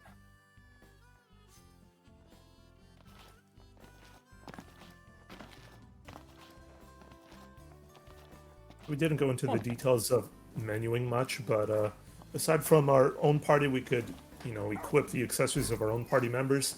There are some known as, what were they called? Fanfares that we can equip on 3 of our party members, and each of those will grant us a little AP gain at the end of a battle. Should we have done it properly? In effect, if we beat it fast. No, unfortunately, we don't fight Garuda. Let Luna know. No, we fight Titan, Leviathan. Technically don't fight Shiva, but Shiva gives us blessings. Ramu gives us blessing. We do fight Afreet, and that's basically it. Because Garuda's not technically part of the 6 gods. No, Garuda was sort of like a secret boss. Yeah. Lady Luna Freya has done well. Oh yeah, and Bahamut sort of gives us blessing as well. But yeah, Garuda was not part of like the pantheon for this game. Garuda was a secret boss, I think, that was tied in as part of the Final Fantasy 14 tie-in that they did with this game. Yeah. Okay, so not a DLC, that collaboration rather. That should have been free. Yeah, it's where you have to help one of the 14 characters who gets warped into 15, help feed their chocobo, and then you end up infiltrating a base with them, and that's where you fight Garuda. Yep. Matty, with the Riveting 15 gameplay. Break here. Stretch. Grab some water. Anything for comfort. It's a great time to do your laundry, check your emails, anything. All right, it is an extended break, yes. This really is like the downtime because we have an auto drive coming up after this where we can't control the car. So this is really like the chill chapter before we kind of get back into the second half of the run. Yeah, we're just chilling here. We gotta wait it out. Nothing we can do about it.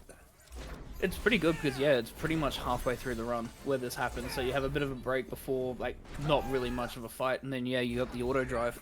So. With the time we sit here waiting, Kios could have been done with a regular any % run by now. Don't get him started. I don't think he'll argue. Pretty much. We have to do it next year, which means we have to step it up a little bit and plug your in, and your mouse, and your keypad, and your second controller.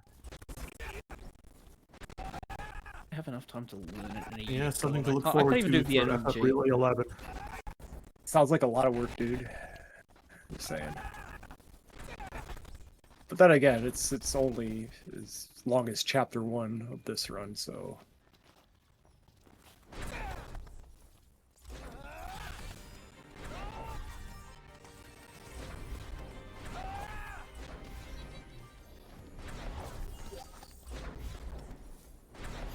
Interesting thing about the green, Team Yellow, just warping about.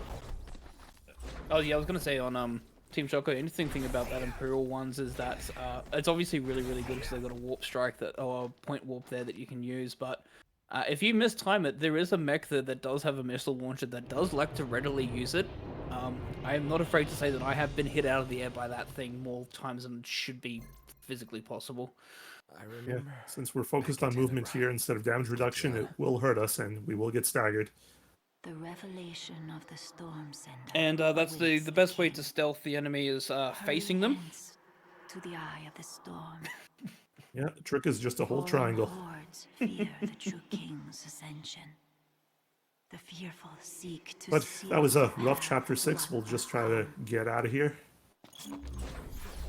What is it? No, another mech fight.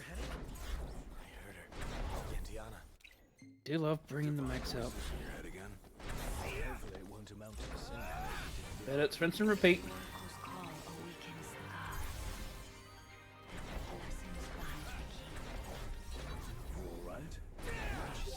Sort of the Wise first stab is amazingly powerful.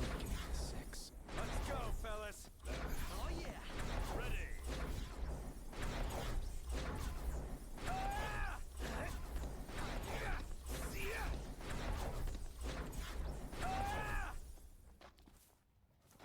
So the actual boss of chapter 6 should be coming up shortly. We'll see if RNG is favorable for Team Mog. The RNA fight.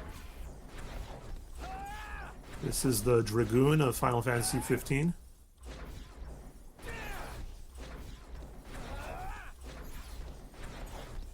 Hi, RNA.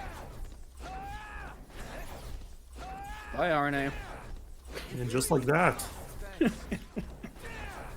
Done before Gladdy hits the floor. I love that's my favorite fight of the run. It's why I love running this category. Yeah, all three of your party members down, being electrocuted. She doesn't even take her helmet off. Yeah, friendly fire isn't exactly a concern for us.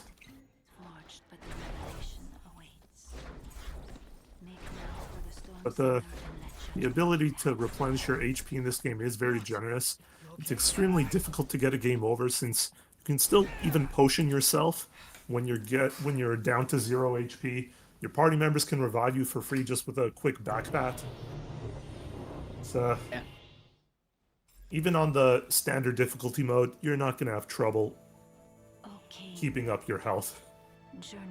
Yeah, the game's very, very generous because you're basically on a timer. Once you hit 0 HP, then it's your maximum HP that depreciates over time. And then once that hits 0, then you're dead. But so long as a party member is still alive, you can always, Phoenix down. You can always potion yourself out of it. Team Tonberry approaching the imp skip. You'd better look your best.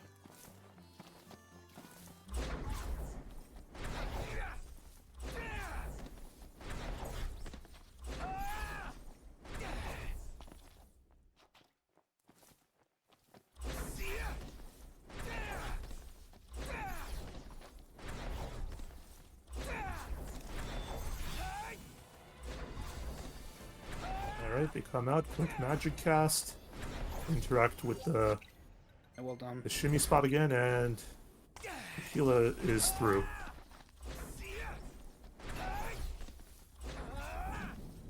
Yeah, it's in the air. RNA, I think, is the quickest boss fight in the entire game. It is literally 3 seconds if you don't get bad RNG. If you don't get a squib cast or RNA decides, not to jump in the first second.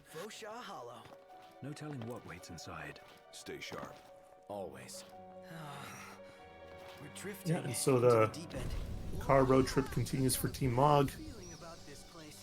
As if danger. There won't be any more mandatory stops till we get to the lighthouse. Let's see. Team Choco approaching imp skip, but also Team Tonberry now with the worst mob fight in the game. Tight squeeze. Huh. Maybe for you. Pretty easy for me, though. Hey, Knocked. Check this out.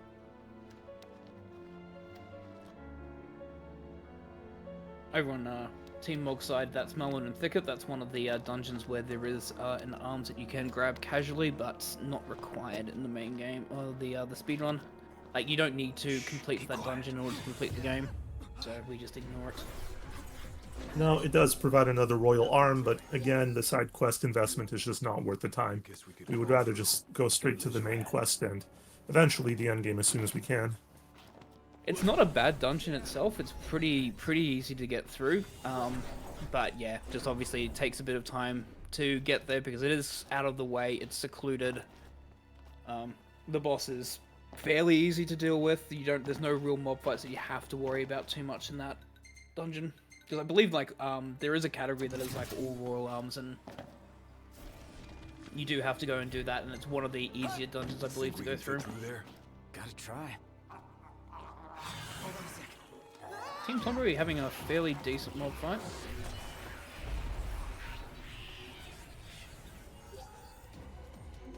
And Team Choco with the imp skip as well. Nice. All three get it as well. Good. Okay, we've got the boss of Chapter 5 over on Team Tonberry.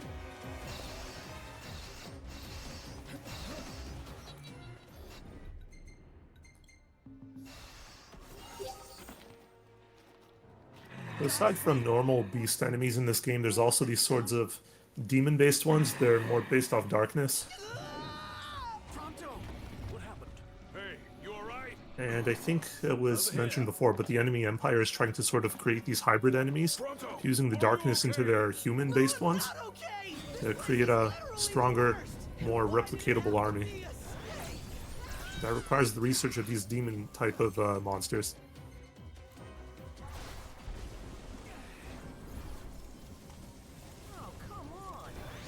Good to land that warp strike there from Team Tonberry just to stop the dive happening.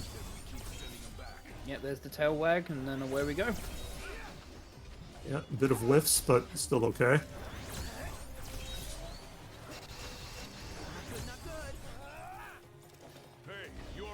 Hobgoblin's trolling kills, as always. Imp trolling, as always. It's really a difficult mob. You can plan as much as you want, but bad luck is just going to rob you of time. Yeah, the imps are just very hoppy today for everyone by the looks of it. I think we said that on Matty's attempt, is that the imps are just annoying to deal with. You want to try and get either a single strike with the Sword of the Wise, or like use Ragnarok maximum warp strike, and they can just jump as you're doing it, and you just whiff on them. But yeah, fairly decent fight though, all things considered. Could be a lot worse. Managed to avoid spawning in any of the other enemies.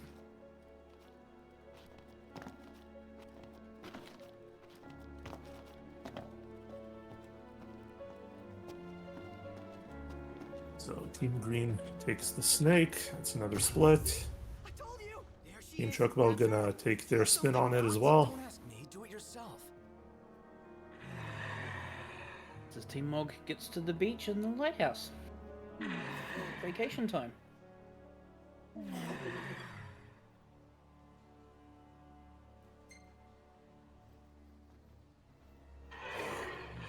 Sort of a semi-escort quest over at Team Mog, where you'll meet up with Cindy again, and she just takes her own sweet time climbing up this hill towards the main lighthouse. You're just gonna hop about and, well, go at her own pace. Yeah, so you'll see that Cindy will do a bit of a jog sometimes. So that's the reason why Matty is jumping around. If you just walk alongside Cindy, Cindy will just be walk casually. But what we're trying to do is try and like push Cindy to try and jog some of the way, which does speed it up. Yeah, but with the character hitboxes being what they are, it's very difficult to create any meaningful interaction with the NPC.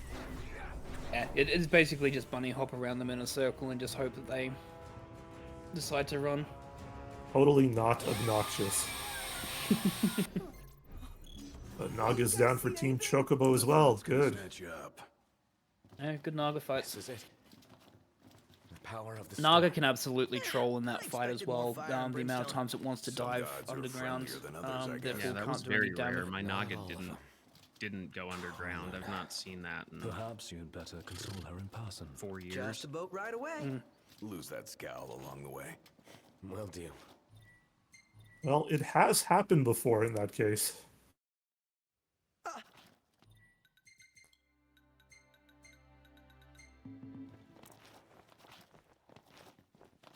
Team Tonberry All right, on their back world to tour. Team Mog.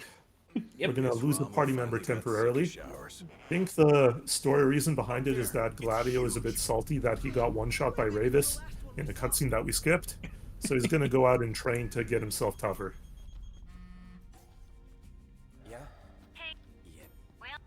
This is where you pick him up in episode Gladio as well, isn't it? Thanks for the heads up. Later. Yeah, that is the Part of it, storyline upon which the first DLC revolves around. When do we? This is nothing more than. Gladio teams up with Jack Garland to take down Gilgamesh. Earlier, the thunder and lightning must have slowed it down. It's been a while. I might be There's a chance they intend a to little transport blurry on the Galgamesh details. back to Niflheim. I have We not gotta played thank the the episodes Thunder since God when they for first were buying us some released, time. honestly, so my memory on those are non-existent. Yeah, let's run in and ride off. Especially because I can barely remember what I had for breakfast today, let alone what happened, 6 years ago?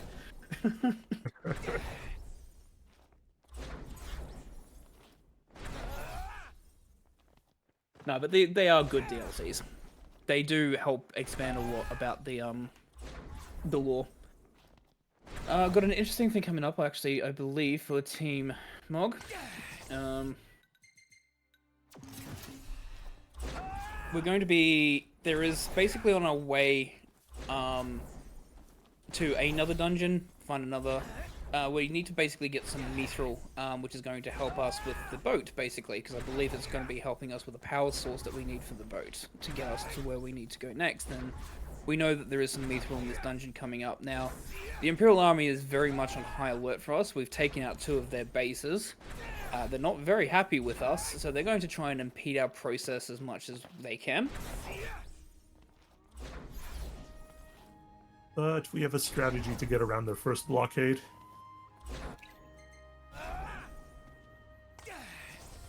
It's called stopping the car and picking up an item. A very shiny item. Yes.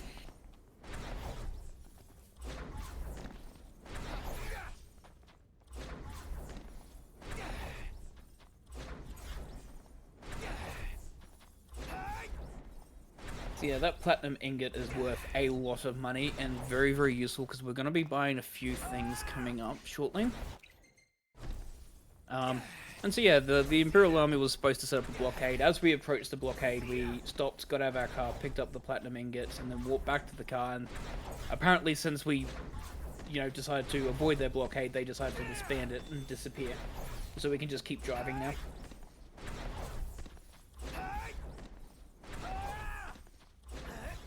Very clever discovery there. Yeah, because that fight is annoying to deal with. Because again, it's another mech fight, so the mech fight's okay, but yeah, just... Yeah, we got places to go, dungeons to conquer. Exactly. So Aquila, over at Team Tonberry, is over on the stealth section. We'll see if that can be done properly.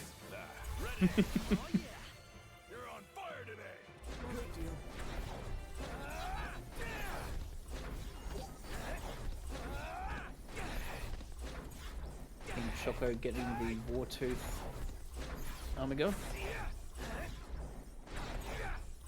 Yeah, use that infinite MP towards the end to get to that final quest marker.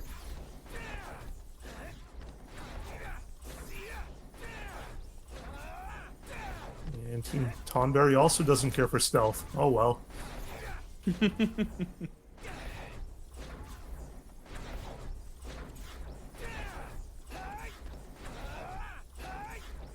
You have a Team Mog, they're just doing a car shop there, obviously getting some more sheep's milk as always, but also picking up a couple of Phoenix Downs and some elixirs just for safety.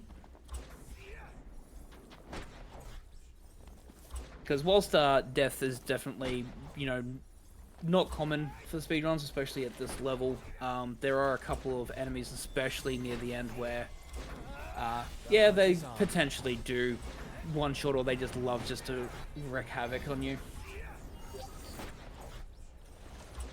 So we just make sure we get some high potions, some Phoenix Downs just as emergency.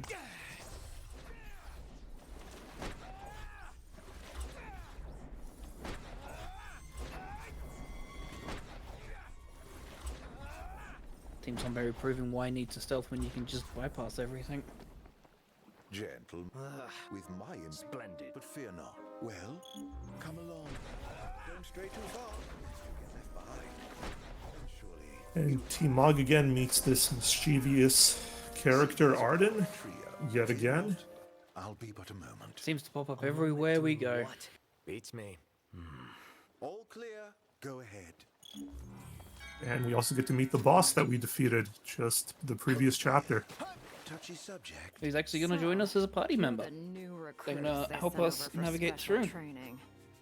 Picking up a couple of items here, a couple of weapons that we're going to actually use for fights in this dungeon. Just because they're much more better. We're going to pick up, I believe it's Icebrand, and... Let's get the show on the road. Proud about your training? Well, I'm being paid to escort you. Just watch yourselves in there. And Hard Edge. I trust you'll be civil. Because there's a couple of enemies. So certain enemies actually do have weaknesses to certain magic and affinities. So there's going to be a couple of, I believe it's liches that are very much weak to ice. So we're going to be dealing with them with either Blizzards, or we're going to be using the Icebrand itself to help deal with it. And Hard Edge is a massive weapon. Normally, you know, we'd have someone like Gladio that wields, you know, double-handed swords that do a lot of damage. But obviously, since we don't have Gladio in the party, we will pick up the Hard Edge because that will just help us just with a couple of fights. We'll just deal with as much damage as we can. Not at this time of day, at least. There's a way in. I can smell it. The Empire sniffed it out ages ago. It's open. That's good. Let's do it. Big menu over at Team Mog. Equipping some amulets. I believe they're for the magic boost instead of the strength. Man, how far does this go? Finally. I thought it. Who left the lights on? Maybe the owners. Team Chocobo also foregoing all stealth for the sake of speed. There's actually a couple of Not steps even coming for the up. relay. Yeah, so watch your step. Beautiful beyond words. Yeah, Kios prepping the secret strats as always. Pretty neat. Look up. Company. Yeah, there's a couple of skips coming up in this dungeon for Team Mog, which are very much big time saves. One of them being bridge skip, basically. We're going to, the game likes to troll. It tells you to go in one direction, and then as you're walking across a bridge, the bridge itself collapses underneath you, and then you're having to fight certain enemies as a result and have to navigate your way back to it. With proper setup, you can actually just avoid it and just jump over the bridge collapsing, and so you can just go straight past the maze that the game tries to set you on. Harvesting them. Shoutouts to the very pretty dungeon aesthetics here, much like for the Titan one. Got some very pretty water effects going on. Yeah, I'm sure you've seen your share by now. Something not quite right. So here comes bridge skip. Lately. It's not just lately. Is it safe? Not here. Oh, unfortunate. If you left the army, whatever I want. Smell that? Smell what? Treasure. It is very tricky. You have to be in the proper position and time your jump just right.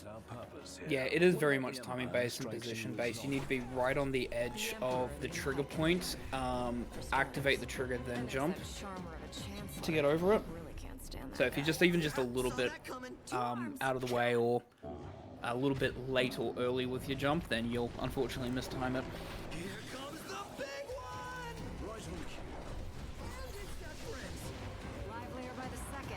Not much of it is a time save. It does save around about, I think it's 20 to 25 seconds getting it, because then you don't have to go all the way around and then reload the bridge and then get to this fight.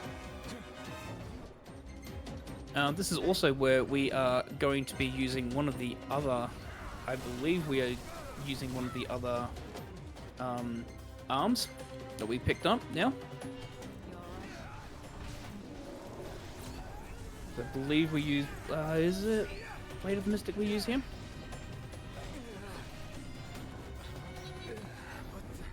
Showing some promise. Yeah, annoyingly with these sorts of pudding or flan-based enemies, they don't take very high physical damage, but Royal Arms can circumvent that somewhat. and spells Yeah. just melt them immediately.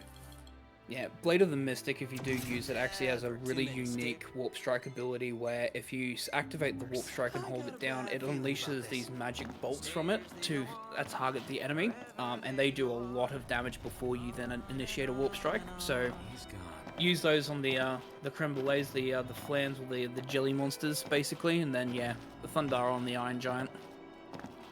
Yeah, each of the Royal Arms do have a unique attack style, and they're very fun to play around with once you collect a bunch. Absolutely. Big skip coming up though in this dungeon here for Team Mog, which is basically the Quetzalcoatl skip.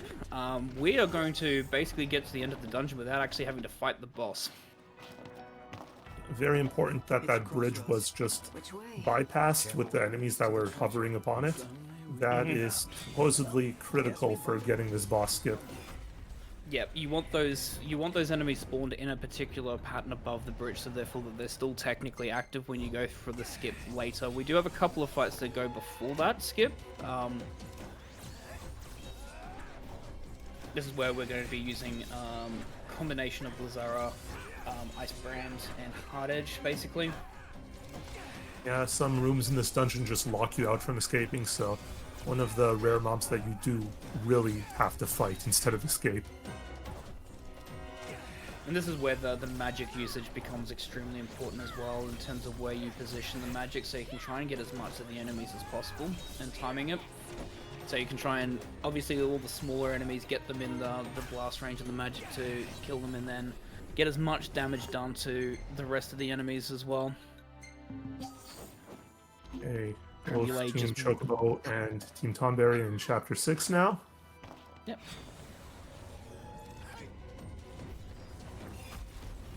And much like the Mind Flayers way back in Chapter 3, I don't think there's an actual strategy here if the boss does spawn.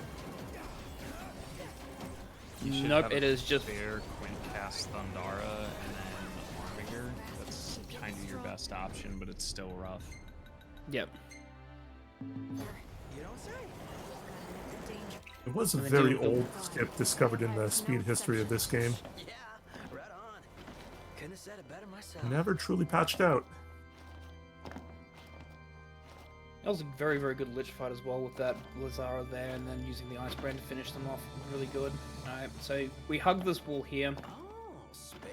And then, yep, if the enemies were spawned on the bridge correctly, and we, jump correctly by hugging the wall there, we have the animation for Quetzalcoatl, who's the boss of this dungeon, but they just don't exist. What's a Quetzalcoatl? Never heard of her. And since the boss doesn't exist, we are free just to go and pick up the Mithril, and that's the dungeon done. Yep, good performance by Team Mog. That concludes our business. I missed the bridge skip, and then that Iron Giant fight was kind of sus. I didn't have my... I forgot to equip my Thunder, so I had to mess around with that, but... This is like my most dreaded segment of the run. Just getting out of this chapter is... You can breathe a little easier. Oh yeah. We're about halfway there. Yeah, getting that skip at the end of the dungeon is so satisfying when you get it done the first time, because... Yeah, dealing with the boss it's painful. You can get out of it pretty quickly if you have a really good Thundaga damage and really good Armiger, but still, even if that's still alive at the end of that, then you just have to warp strike, and just do chip damage. Rested and ready, I suggest we hasten back to Lestalem. Make sure you're prepared. Team Tonberry and Team Choco on their way for their second infiltration. They will be enjoying some stealth by taking out guards and staring at a wall soon.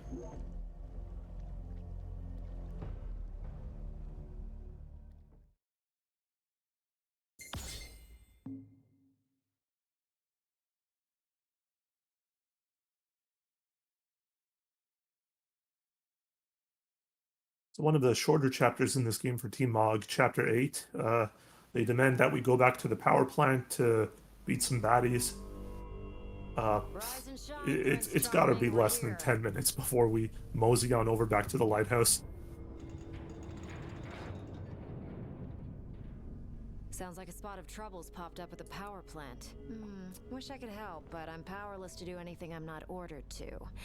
I'll leave the keeping of the peace to you. Of course. We got this. Good luck, boys.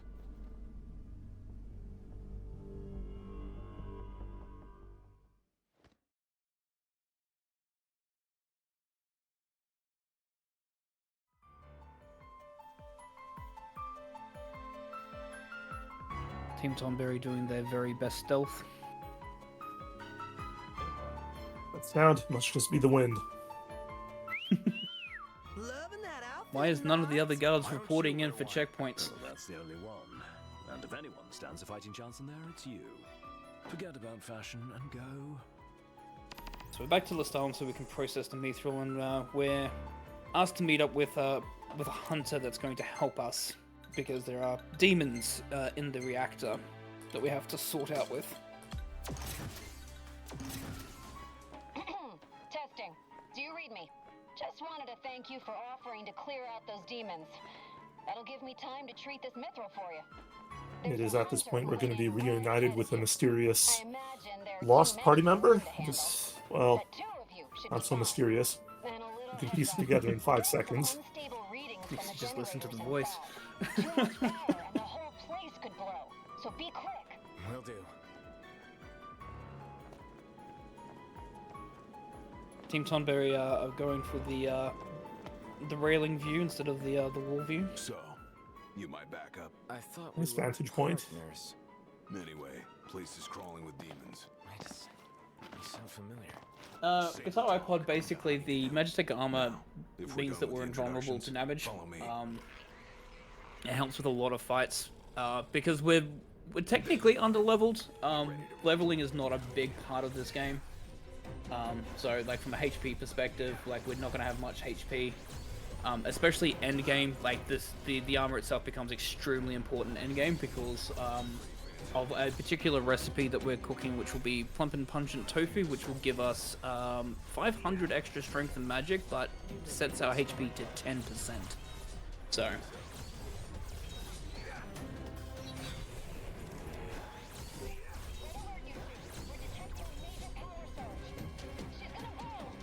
Yeah, Team Mog just doing the best to warp strike the little imp enemies. They're only level 7, so they do go down very easily. But there are some higher level mini boss monsters that appear too. Gilgamesh's Whose that name I appear. cannot pronounce. Gilgamesh's? Thought they were. Yeah, basically it's fire the big ones, warp strike the little ones. When have I ever? Keep it up. Will do. Now, let's scram. That's about it for the power plant. Team Chocobo just enjoying some parkour. Team Tonberry still with the vantage point. So the hunt, the one end. You should see the other guy. So looking at the time now, I think this is roughly halfway through. So I'm gonna go ahead and do another reintroduction for anyone joining in the relay a little late. So I'm D-Wins, I run the glitch category of this game, and I've been watching the No Major Glitches run, which is this one, roughly 4 hours long, for quite a few years now. And I'm gonna stand up and stretch, because I need a break. Fair enough. I'm RainbowUnicornPhoenix. I mainly run Final Fantasy 16, but for the past year, have been learning the No Major Glitches for the 15, so... Been watching Kios do it for years as well, so... Obviously we have our runners, Matty for Team Mog, Kios for Team Chocobo, and Aquila for Team Tonberry. And if anyone has questions, absolutely put them in the chat, because I'm definitely reaching out on OD-wins as well, so we'll try and answer them to the best of our ability.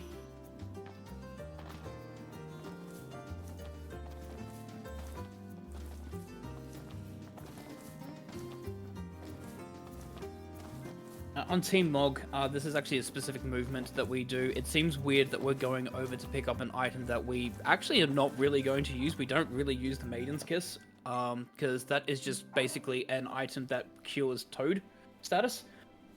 But the main reason why we do that is because there is a prompt. Prompto wants us to go and be seaside supermodels. And that entire dialogue just wastes time, so it's actually quicker for us to deviate slightly to go and pick up the Maiden's Kiss, so that way it resets the time. I believe it resets the timer on Prompto activating that side quest, and having that conversation.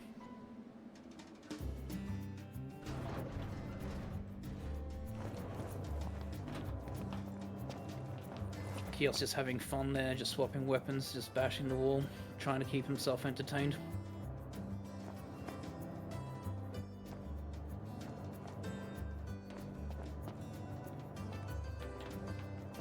Creating as much noise as possible in this stealth mission. Certainly not alerting the deaf guards. You can never.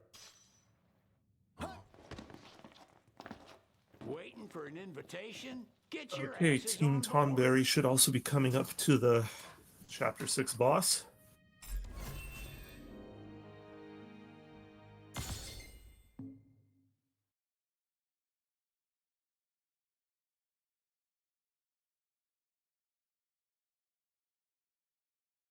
Now that you said stretch, I actually might have a stretch as well. I've been sitting in an awkward angle for like the last hour. Okay, lots of good lightning damage. A nice warp strike, and that ends it. Hi, Aranea. Bye, Aranea. The government issued a statement promising that the reasons behind awakening the Hydrian would be clarified in the ceremonial address. Got a signal. Delivering the address will be Lady Luna Freya, who was previously reported dead. This will mark her first public appearance since the violence that befell the signing ceremony. Lady Luna Freya's gonna Mog get a speech. finally moving on to the next continent. This world could use some wisdom. Won't be much longer now, dog. Yeah. Wish I didn't sell my fishing gear. This, what a fishing spot this is. Oh, my jaw dropped when I saw this for the first time. Does this vessel have an entry permit? Very aesthetically pleasing. Another good design Entry permit? from this game. I got one. Here. This is my That's favorite as old area as they of the get. game, hands Game's down. in order. You may pass.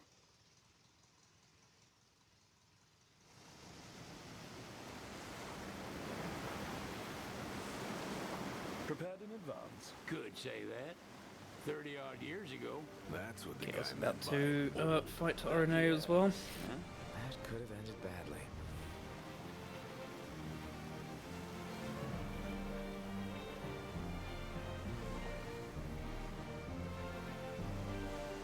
Yeah, good disposal of the mech by Kaios there. That generator is also annoying to deal with because you really want to get a couple of warp strikes in and try and get as much damage. Sometimes you can just get like bad damage rolls on it as well, and it just takes ages for the aerial strikes to destroy it. What's next? Interesting thing for Team Mog here is that we have customs that we have to go through. You do want to make sure you select the right option here. Kills with Aranea. Bigness. Utterly hopeless. That's Not unfortunate. quite a fast fight. that a She's gonna have to squibcast? fight. I think that was a squibcast. You want to check what? Yeah. At that point, she really jumps high, and you have to warp up to her to try to battle. Yep. She's gonna be darting around this arena now. What about it? But still, went down. I think 3 I had to get proc. rid of magic, and then I just didn't recover enough MP in time for the second warp strike.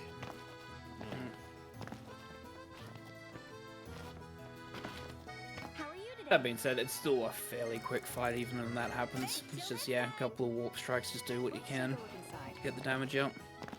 I had to save for Chapter 7 shenanigans. Oh, Going interesting. completely off script. Enjoy. Oh, he's gone rogue in a good way. He hasn't just resorted to any percent yet. So, what do you want to do? For the really entertainment. And now we've got all our 3 teams on the same split. In close race. Huzzah. Yeah, so Altisha, so I was talking about the customs there. So there are two options because Prince Noctis has never been outside of the capital before, does not have any idea how customs work. He has to rely on either Ignis or Sid to help him get through. The best option is Ignis, because Ignis will be able to smooth talk through saying that we're on an expedition, you know, photography, you know, just to see the sights. If you request for Sid for assistance, he ends up having to pay a fine, which you end up having to give him the money for. Yep, he straight up robs us. My dear Camellia, it's been a while. I heard about your distinguished guests. First, And what? Yeah, if you've a mind to talk, come to my estate. This is also, I think, the funniest part of the 15 speedrun coming up is that we're going to have to do negotiations with the mayor, or the leader of Altisha, basically.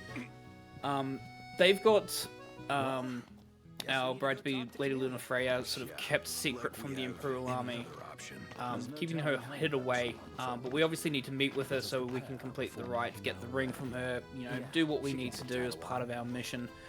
But the only way that they'll release her is if we begin negotiations in regards to what happens when the Imperial Army inevitably attacks the city, or the area, or the nation. You're going to see the grandiose negotiating skills of Noctis,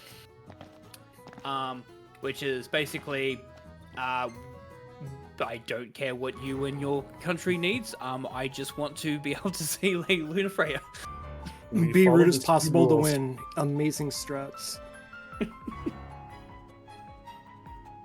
negotiations of a king. Yep. Once again, being rude to people is quicker. Thank you for coming. No sweat. First things first. Team Chocobo doing a bit of panorama there, enjoying the sights on their long car drive. I, for one, and Why not? business. Though circumstances have changed. So this is great negotiating, so immediately in regards to negotiation, you want to pry into private affairs. Very, very key. Very suspicious how she showed up at that bar while we were there too. Now let me ask some questions of my own. Your first question should always be if you're sleeping with the bartender. Absolutely. That's how you negotiate terms for your country. Exactly. Develop And then rapport with gossip. Yep. Then you immediately make, you know, stringent demands. Let me be frank. Instead of being forthcoming with information, give them absolutely nothing so they can use it against you. Tell me, what Yes, to be noted, cameo appearances by Samuel L. Jackson and Hillary Clinton in 15. A mild way to put it. It will most likely come to war. However, Instead of being polite, we're just going to be cheeky. Because who doesn't love a bit of, you know, humor? Not much you can do when it comes to gods. You'd suggest I accept my city's destruction? Oh, I'm enjoying this strat by Team Tonberry. Yeah, doing the creep crawl. Let's talk terms. If you wish to hold the right, you must ensure my citizens' safety. Back in and negotiations, so aid you know, we're not going to evacuation. promise they're going to help them with their city. We're just going to withhold all comments. Nah, can't be bothered. Come now, we both know you want the right. I will pretend that was a joke. And that is not all. Once the right has begun, I will not be accountable for what follows. You are on Feign some your own. apathy because that will get them on your side. Well, that puts us in a bind. Likewise, let me rephrase. When the rite concludes, you are responsible for the Oracle's welfare. That is all for the terms. To review, you are to ensure our citizens' safety and engage the Empire. Do we have an agreement? Just to be clear, we're doing you a favor. A final At the end of all the negotiations, so long as you act worry and just, you know, to my citizens. respond as a king would be, pompously, negotiations go over 100% well. Oracle. All right. You do what you must for your people. You're just like your father. We pretend to care at the end. It counts for something. Exactly. We do empathize with her position right at the end, even though we've been snarky the entire time. It's like, actually, no, we do understand. Assign 3 of your own for the And then we say evacuation thanks, effort. yes. Whom you choose is up to you. According to our intel, the Imperial fleet will be 4 warships. All right, strong. negotiation successful. Steel yourselves for a full-scale This meeting battle. didn't instill me with confidence. I wonder why. Didn't instill me with confidence, but we must make do. I mean, we still got a reward for it. Yeah, you get a coin for it. Yeah, we get a coin. Big shiny coin. If you do give all the correct answers, I think you can get up to 8 Oracle coins from it. But yeah. I don't remember if it's possible to fail it by picking only bad answers. Yes, you can. You can't. The bad answers are the fastest way to get through it, so it doesn't matter what you pick there. I think the last 2 answers do matter. What can I say? Well, yeah, they do. Yeah. 'Cause, yeah, you can absolutely just go nah at the end. For the most part, we just simply do not care. Was it so long ago the last Oracle was taken from them? Team Tonberry is coming up to that that mech skip on the road. Blockade skip.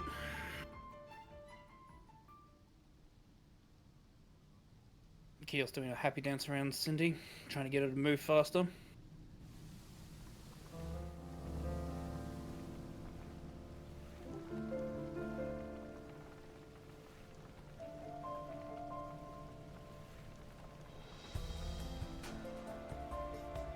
During the rite, we must see to it the Empire does not harass Leviathan. Gonna be tough to pull off before the king receives her power. And with 3 of us on Team Tonberry taking the, that's Indeed. early. The best we can realistically do is to help the Hydrian help herself. What kind of help you talking about? Just like Okay, Aquila picks up the shiny trinket, returns to the car, Oh, with the harpoon things? and on to the Vesper pool. She will have a fighting chance. Sounds good in theory, but don't push it. It's pointless unless you can get that blessing. Stay flexible, stay alert. All right, will do.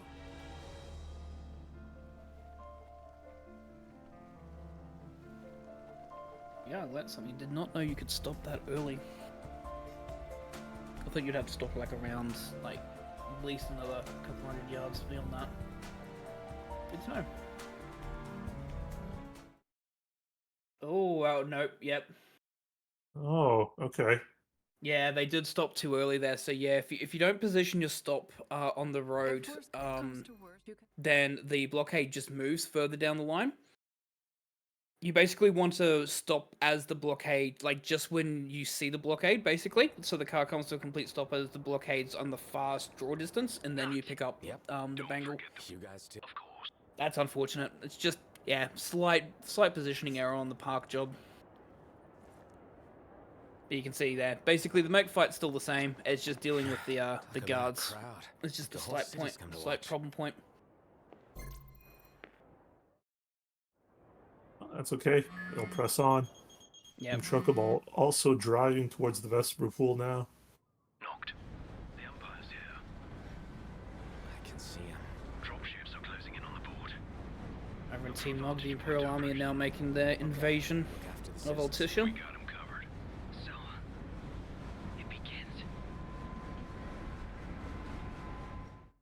I think they're supposed to be on standby while they summon the next god summon. Yeah, because they're mainly interested in, taking care of the gods. But when they see that both Luna Freya and Noctis is there, that's when they spring into action. I'm on it. Then the right's already begun. Most likely. And as per promise, we're going to help the citizens of Altissia by dealing with the Imperial Army by just completely ignoring them and just making our way to where the right is happening. Nope, just get that god power. I did not get the mechs to spawn in the correct place either. It's very strange. Oh, ouch. So while Work it Heels out. can get the platinum ingot for a lot of gil, might have to do an extra battle as well.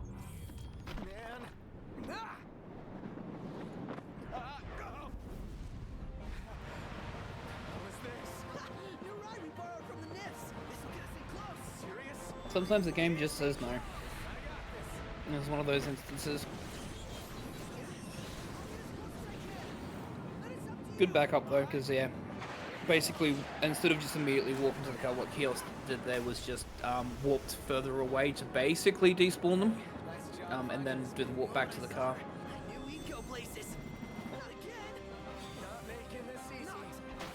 Yeah, Team Mug going through this QTE section, but it's optional. You can just tank all of these water dragons. Yeah, if you don't feel like blocking, yeah, just take it as a nice break.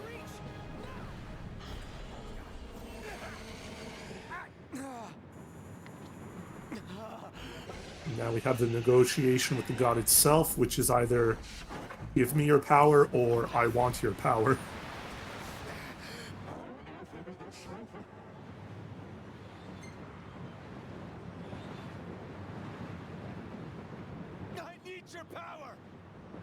This and is picking actually the my wrong favorite one boss will fight. strengthen Leviathan, so be sure to choose correctly. This is my favorite boss fight in 15. It's also my favorite fight in 16, but it's part of the DLC only. Heals with the We're gonna see if amazing Matty can get 180. this first phase skip. So we mentioned enough times that magic is very strong in this game. So if you can aim it at a specific point, we're gonna bypass this first section of the battle. And he gets it. Well done.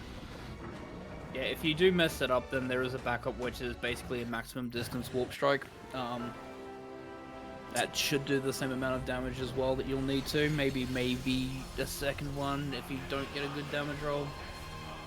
And then basically we're going to use the arms available and just, yeah, unleash everything we have. Yeah. Now in one of two gameplay options that is given to us, we become Godform Noctis, gain access to all royal arms, sort of, but it's next to impossible to die to this now. In order to do an optimal fight, you pretty much just want to strafe to the side and avoid all the QTEs.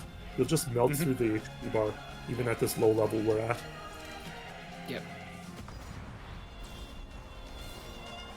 And the big thing is that we're using a power EX that we purchased in Altissia as well, which is basically going to help increase the damage output for this fight. Yeah, a good substitute for the muscle stimulants.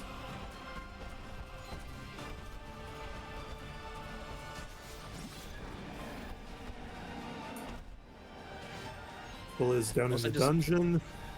Yeah, I just saw that on Heels, that's where like the mechs spawned in a really obscure place there in the marshes to cut them off.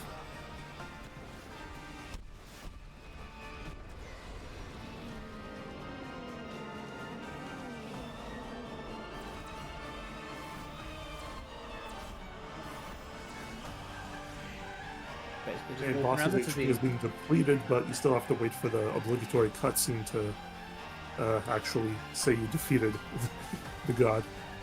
Yep. It's an invulnerable status, and yeah, can't do anything when it's vulnerable. Like the fight has to continue until the game says it wants to end it.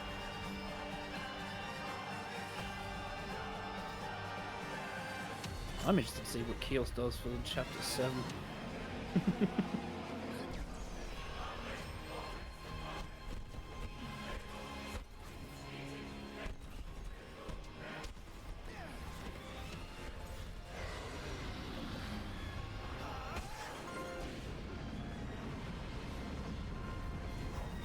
Team Tonberry on its way to bridge skip.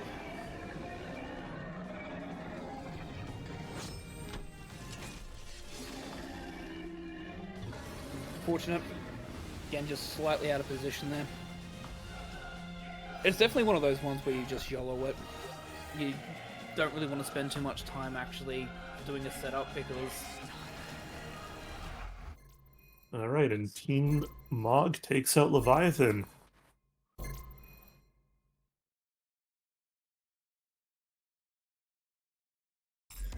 So at this point, we're put largely on rails from the story and gameplay perspective. we don't really have a choice in which direction we go or what side quests we do anymore. We just make that beeline for the end game as best we can. Yeah, there is an unfortunate consequence of the fight basically with the Imperial Army is that Ignis actually loses his sight, so he's effectively blind, which actually makes the next chapter casually slightly annoying to deal with. You have to kind of like, it's a mini escort mission for the entire chapter, including having to deal with boss fights and navigations around. Because if you stray too far away from Ignis, you get scolded for leaving him behind, even though, you know. So, casually you have to sort of deal with that. Luckily, from a speedrun perspective, we don't need to worry about Chapter 10 all that much. No, Chapter 10, we have a convenient solution to this.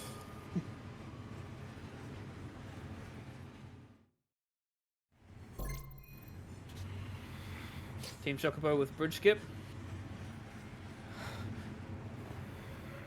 Yeah, so that was it there. So position just a bit further back, jumped so that when it activated, the second jump was ready to basically land as the bridge just before the bridge collapsed, to allow you just to jump over the bridge there. Get some faster dungeon navigation as a result. Can catch up a little to Team Tonberry. Do the glasses help at all? Oh, Tonberry resorting to Armageddon, they just get rid of the creme brulees, because they can be really annoying to deal with. Yeah, especially without usable magic. Mm-hmm. So Team Mog over there at Chapter 10 is enjoying another one of the benefits that came with updates to this game. Back in the earlier versions, 1.0, you had to stand around for multiple minutes and wait for the train to pull into its station. That was, I mean, good for the people who want to rest, but very unpleasant for the speedrun perspective. And that happens at least one more time after this. Thankfully, we now have an option to skip the whole train sequence. Just get to the Chapter 10 station in our third continent of the game. Team Tonberry with gets a code of skip. Excellent. Team Choco, yeah, Team Choco should have that set up as well.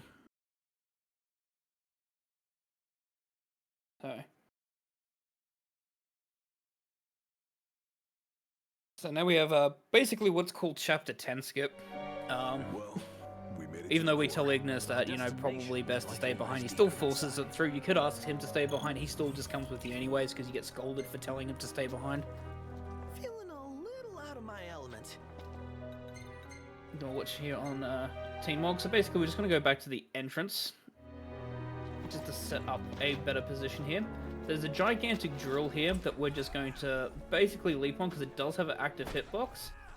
We're going to warp strike over to the right, and we're just going to clear over an invisible wall that basically skips the entire passage of this chapter, and go straight to the Marlborough fight.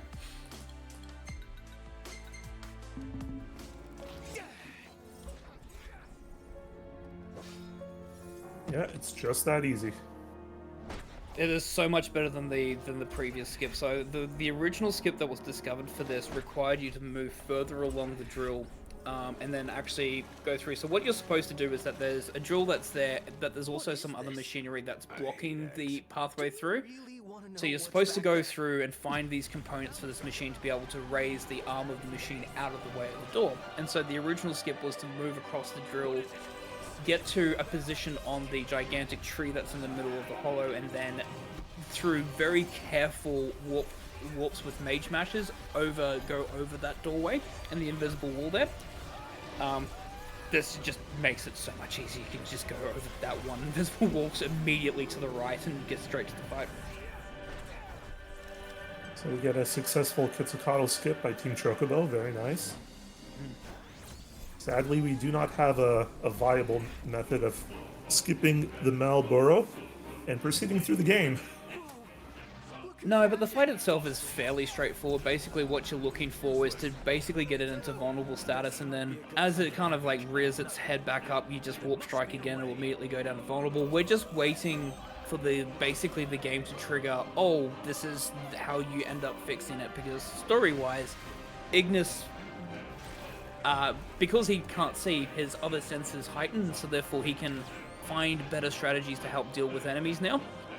And so as a result, he comes up with a fantastic plan that we can just use fire magic inside of it to destroy it. Yep, they've been hoarding the magic spheres for themselves instead of sharing them with Noctis. They did so for Titan, and now they did so for this guy. Which makes the end of that fight very, very straightforward. Maximum distance warp strike, but we also, I believe, use a power EX or muscle stim on that fight. Once you do a maximum distance warp strike, Marlboro is pretty easy to deal with. Found a better place to build it. Yeah, you can't just bring that HP down to 0. The Malboro will gain regen and just refuse to die. It will always replenish the health. Let's haul ass. Yeah, let's. That puts both Team Chocobo and Team Tonberry on Chapter 8 with the power plant.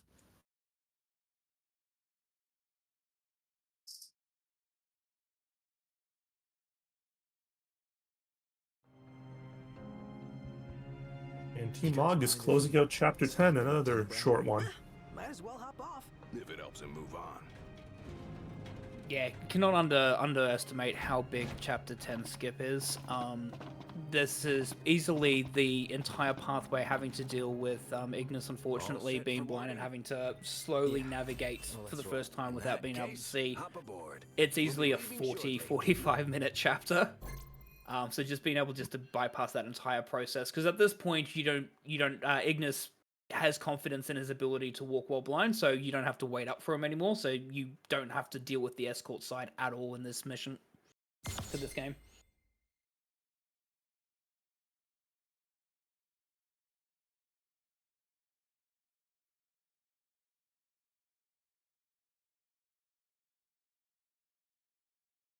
And I believe the trick that Kios did for Chapter 7, I'm sure he's willing to correct me, is I believe he saved the Thundaga for the Iron Giant. Feels good to ride the rails. Back in Chapter 7. Eager to drive once we're in Gralia. If they'll let me.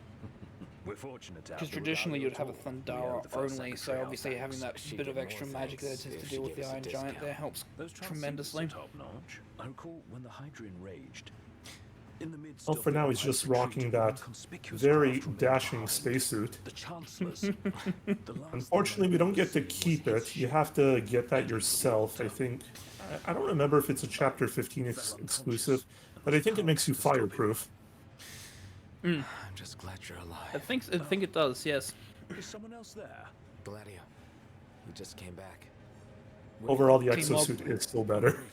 No, yeah, absolutely. Team Mog is on their train ride. Unfortunately, you can't skip. There's a bit of exposition. Basically, it's just confirmed that the nights are getting longer and longer and more demons are spawning. They've been growing longer day by day. Trying to get some more information on the whereabouts of what's happening with the Imperial Army as well. Sharp change. Should this trend continue, before long, there won't be daylight. Well, it's not out of the question. The Empire's already slain half of the 6. No wonder the whole world's in disarray. I guess. And longer nights mean more demons. Seen that with our own eyes. I happened to overhear a fellow passenger discussing this very same phenomenon. So he said And Tonberry are not going to be seaside supermodels. That's always a good thing. Well, don't want to keep. Yeah, so if you're in specific areas of the game, your party is going to give you a quick pat on the shoulder, stop you in your tracks, go into some dialogue, and say, do you want to go and do this side quest? You always have to, well, you have to be rude in order to be fast in this game. Poor Prompto doesn't get to do anything in this game. He just wants to take photos, he wants to ride chocobos, he wants to be a seaside supermodel, we just have to reject him the entire run. Never seen anything like it. For the sake of speed. Yeah, but if Team Chocobo here jumps up this lighthouse hill in the right order, or in the right direction, you should be able to avoid this little distraction. It's a real. I believe that's also where the Maiden's Kiss comes in as well. You pick that up to help reset Prompto's timer. What's going on? Easy. over in Team Mog, we're having a fight with Arden, who seems very perplexed as to why we're attacking, considering everything he's put us through so far.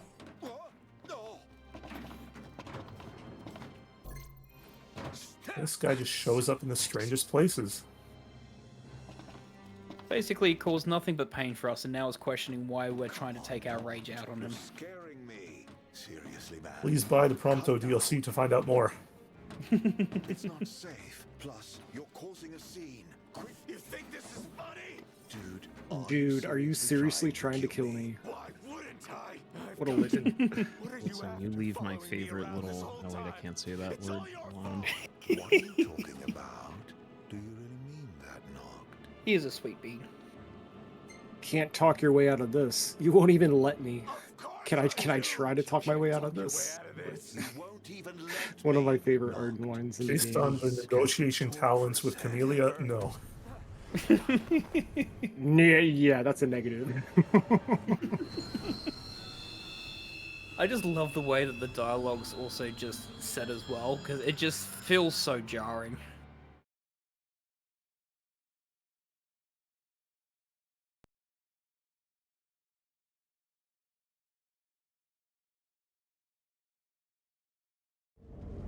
Noct, are you okay? No. Where's Arden? Wait, he's here? If he is, that would But Chapter 11 isn't just exposition, we are going to do some fighting as well. Imog has to escape the train and then stop it from getting blown up by the enemy.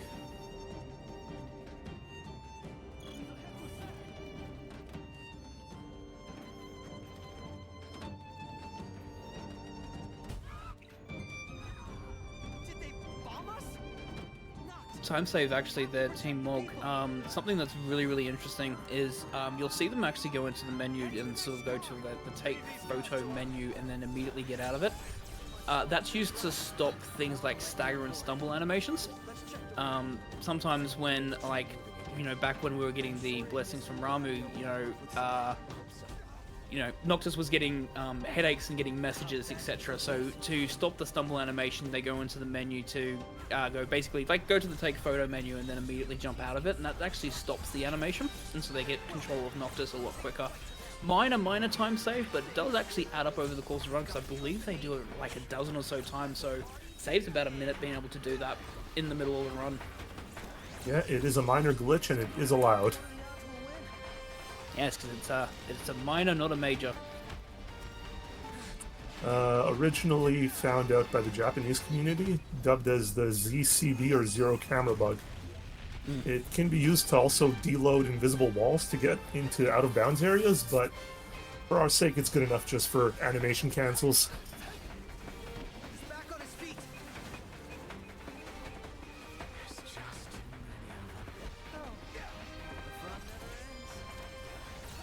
Team Tonberry, this is where we're buying some power EXs, as well as refreshing our inventory of healing items as well, that we'll need. Team Mog is going to be looking for some more drops since we're defeating those Magitech soldiers. Could get some more stimulants or boosters. It does look a bit scary because constantly the train's taking damage and you just see the damage is constantly ticking down, but the fight's fairly straightforward. It's mainly just when you have the ability to maximum warp strike the enemies. Only thing annoying is those assassins, they do have a like multi-hit attack, which is just frustrating to deal with, but outside of that, the fight's fairly straightforward. Yeah, that train HP bar is going to deplete very slowly. So, no real major concern into as long as you just path. don't have the as long as the shock troopers that do self-destruct don't get anywhere near the train, it's definitely like nothing you have to worry about. Even casually, just take care of the shock troopers that are on the self-destruct sequences and you're fine. Oh, and just make sure you get to the tank early as well.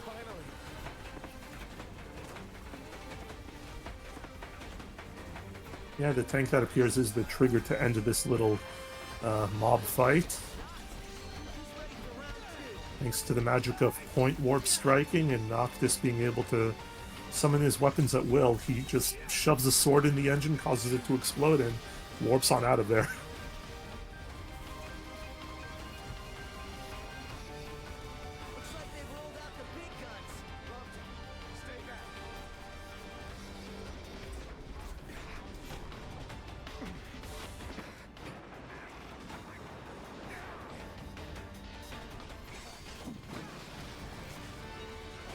So like the idea that he just knows exactly where the weak point is. Talking about Altisha.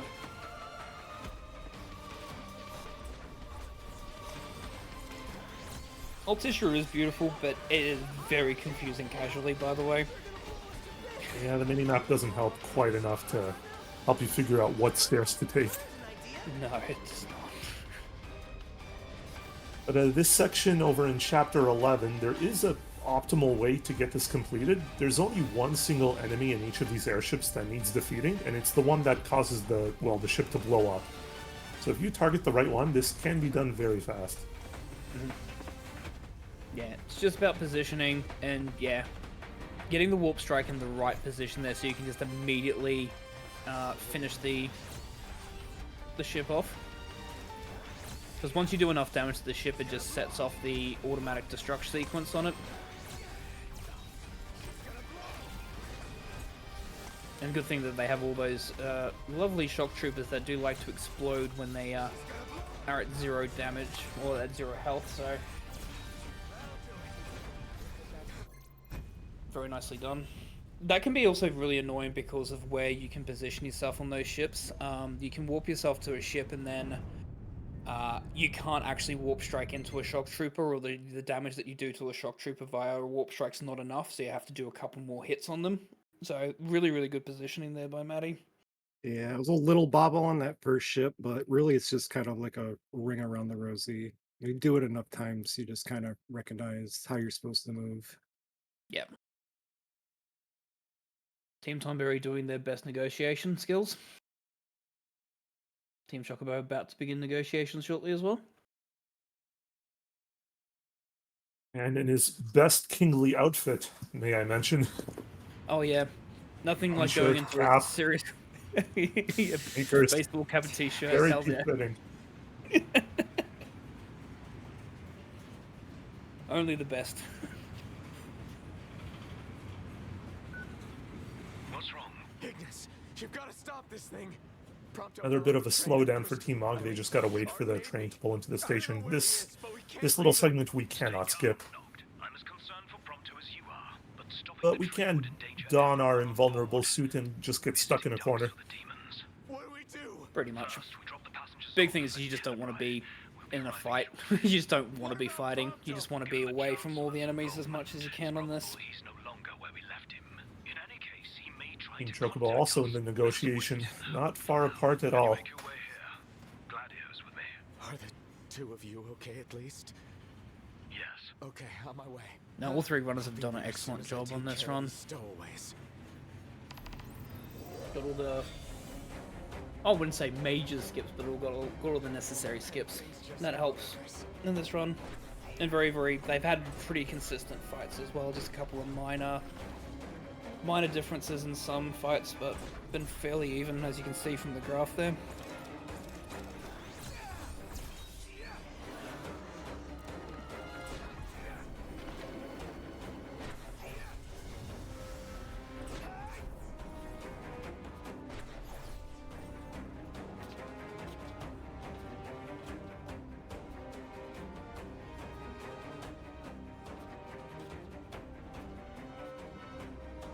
So from Team Mog, as we said, this is basically, it's on a rails, there's not much we can do, we're just waiting for the auto, it's an auto scroll basically.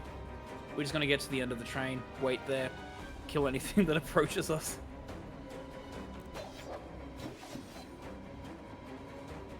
Yeah, so this whole long train ride from the start of Chapter 10, we're supposed to get into the heart of the Niflheim continent to finally get to the final crystal, the one that was originally stolen from us. Interesting thing you can see there as well on Team Mog is that it's 3 PM on the day and it's already showing that it's sunset, just showing exactly how much the darkness is starting to take over. And I think one of the things I liked about this tunnel ride is you can just see all the demons just clinging onto the walls and ceilings as well, just preparing to strike. Yeah, the background lore of the game is that darkness is slowly creeping. It's becoming nighttime for longer and longer. And if you go through enough cycles of the game, this is actually going to be made real. So if you don't progress through the actual quest fast enough, you're gonna be having days with like 4 hours of daylight and 20 hours of nighttime. but it takes a long time to get to that stage. It does, yeah. The game also does have a really good sort of travel system as well, because obviously the game shows that the world itself is evolving, and obviously we have different locations. We have Altissia, we have like the future settings, etc. So there is actually a time warp that you have available. That's what Umbra the dog does. If you go to certain locations, you can actually call Umbra. And you can actually use that to go back in time, forward in time, etc. So if you do feel like you've missed some potential side quests because you've accidentally progressed too far in the game, you can always warp back using Umbra. Yep, that's our way of traveling back to other continents. We visit up any kind of trailer or hotel and pet the dog. Yep, pet the dog. And you can also just pet the dog if you just want to pet the dog as well. So therefore it's a 10 out of 10 game just for that reason. It's a 10 out of 10 RPG game because A, it has fishing, B, you can pet a dog. The requirements for a 10 out of 10 RPG game. I think this needs to be showcased at least once. There's a convenient hotel spot right before Ifrit. I'm just saying. Team Mog is very ahead. I was about to say, Team Mog definitely has time to spare, don't they? Can I pet that dog? If you rest, you'll get your EXP, and that'll just make you stronger.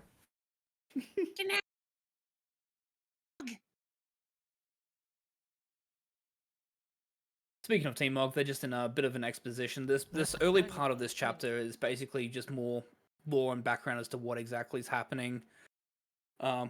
You know, RNA has kind of left the Empire and sort of freelancing, trying to help protect the citizens as they kind of realize that, yeah, this darkness that's spreading is actually really, obviously, really bad because more and more demons are coming through.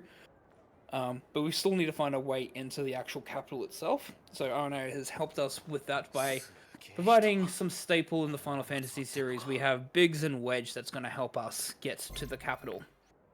Yeah, and in this universe, they are our train conductors.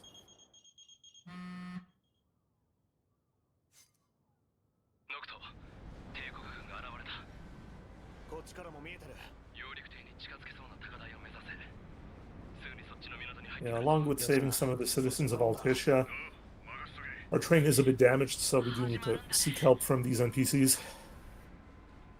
But it is a pretty short quest here in Chapter 12. Obviously also picked up some extra items as well just to help, because we do have a couple of really, I wouldn't say like deadly fights, but just dangerous fights. So picking up some more muscle stimulants that are along the way. If you didn't get enough drops for muscle stimulants, you can pick up 2 in this chapter, I believe. No, you can pick up 1, and then there's 2. There's a Magic booster, and then there's 2 muscle stimulants in the next chapter that we'll pick up as well if you're running short.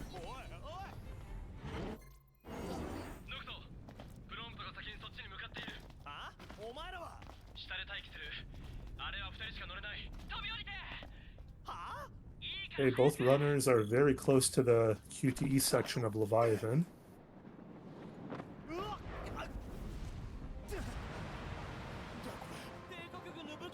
Mog just getting that lore dump from the NPC attendants to Luna Freya. So we skipped those cutscenes, so we don't know what happened. Basically retelling the story of, I think, the passage of Luna Freya and I think Gentiana as well. Because Gentiana, we haven't really talked about it. Gentiana, who's actually quite an important NPC in the game. Gentiana is basically Luna Freya's First advisor to Luna Freya, and significantly more important to Noctis, which we'll find out shortly in this chapter. Yep.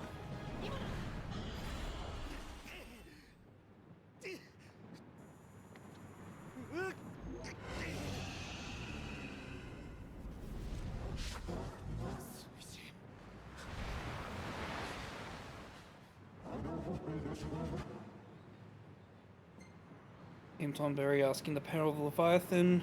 Team Choco trying to make their way to Leviathan.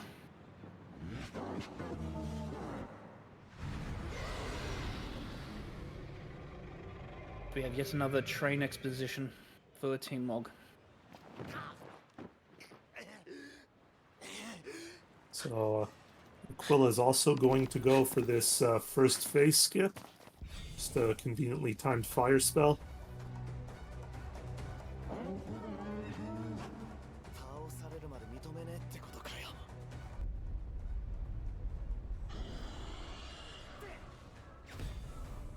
Got it. Hold on. Good thing that Noct can cast, you know, magic through walls.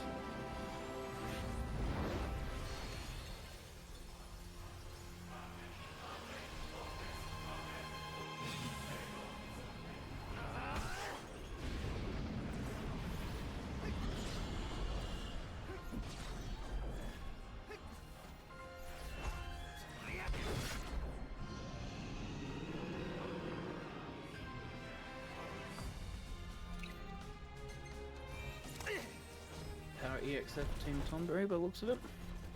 Yeah, even in God mode, we could use a strength boost. But same strategy, just strafe and hold attack. Just gonna keep throwing your weapon darts at the god, and eventually that health will go down. Yeah. Good music too. Fairly straightforward fight. It's hold attack, move sidewards. Team Mog now for probably one of the... It's a difficult fight casually, but even just from the speedrun perspective, this is... We have a bit of a mob fight first, and then we have like a mini-boss for this area. Yeah, forced chapter 12 battle, which it's a little odd that the enemies on the ice bridge and the icy weather are also weak to the icy spell, but whatever.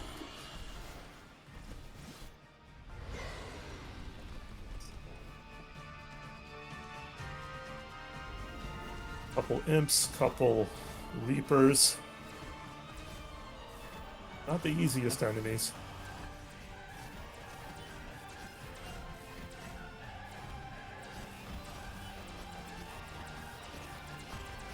Yeah, the imps can easily be taken out by just a couple of attacks or just a maximum warp strike, but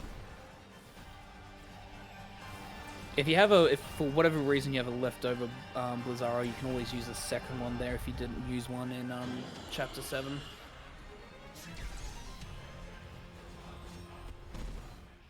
And then here we go. Here's the big boy. We've got Deathclaw coming. This is our battle on the big bridge without the music. Mm-hmm. Thankfully, we've been storing into our armor bar for a while. This is a great spot to unleash it. Yep. Lots of HP on this boss. This final gauntlet of moves we could do, you're able to do it even when this armor circular bar reaches 0, as long as you are like in the middle of an attack or in the air. So, just for optimal damage output, max out your whole bar, then release your final attack.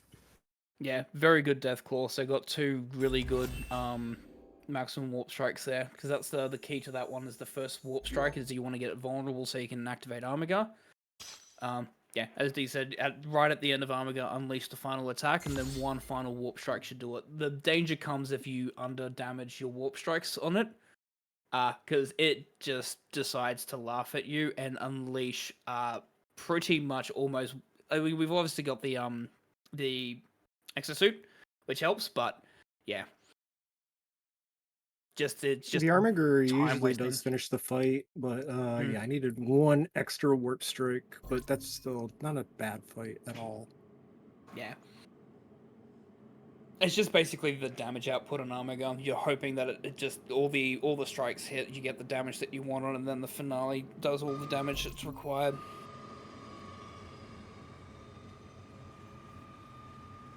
And here's the plot twist that Gentiana is also Shiva. This will be the 4th summon whose blessing we require. Thankfully, we don't have to fight this one. No, Biola's still a bit mean because she's like, obviously you must be worried about Luna and everything that's happening. We just go, nope, just give us the blessing, please, and move on. But aside from that blessing, we also get a very strong royal weapon, the Trident of the Oracle. We'll be using that for a lot of damage dealing in the upcoming fights. Yeah, absolutely. And Leviathan is felled for Team Chocobo.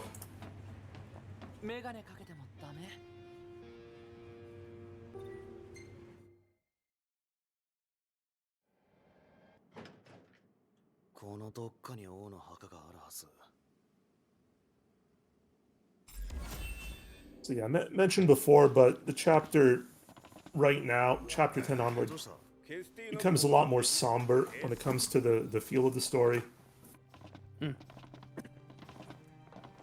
Ignis lost his sight. Luna Freya got stabbed in the liver. You only have access to a single time-traveling dog. It's a lot to take in. Noctis completely loses his, like, you know, passion. He doesn't believe he actually can do it as well. So, like, Chapter 10's a big revelation to everyone. Yeah, our main character gets very moody. It's a trip. He reflects the hairstyle very well in that chapter.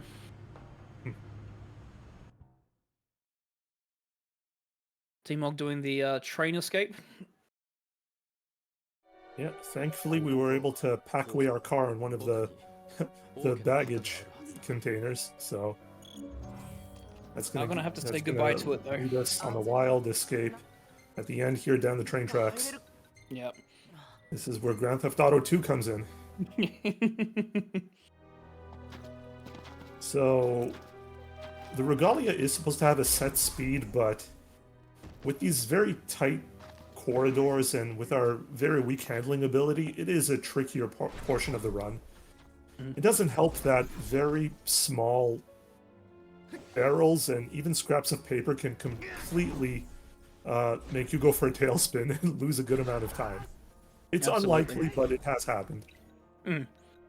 Yeah, even the train tracks itself actually does affect the handling as well. Like, it does tend to nudge you a little bit to the left and right, and so you do have to take into account for that as well.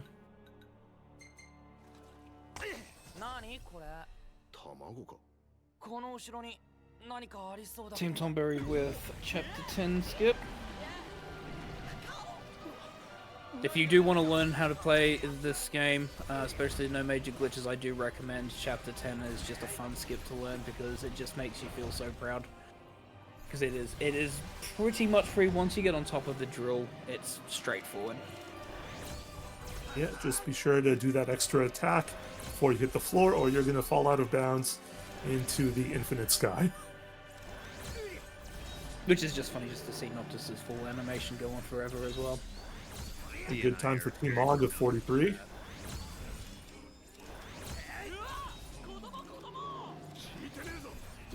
Team Tonberry cleaning up the Marlboro.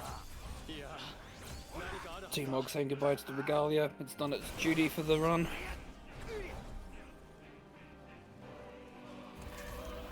Alright, next up here, we're coming into Chapter 13, which was once a very slow chapter in the original game, but thankfully, thanks to the Gladio DLC, we do have the option to play as him here in the main game, just for this dungeon. At least for half of it. Yeah, the original base game, and you can choose to say no and still play the original version with Noctis. Basically, Noctis in the capital does not have access to his arms. And basically his weapons get taken away as well, which leaves you with one thing and one thing only, which is the Ring of Lushai, which Luna Freya managed to get to us during the Leviathan rite, well, at the end of the Leviathan fight. The ring itself is extremely powerful.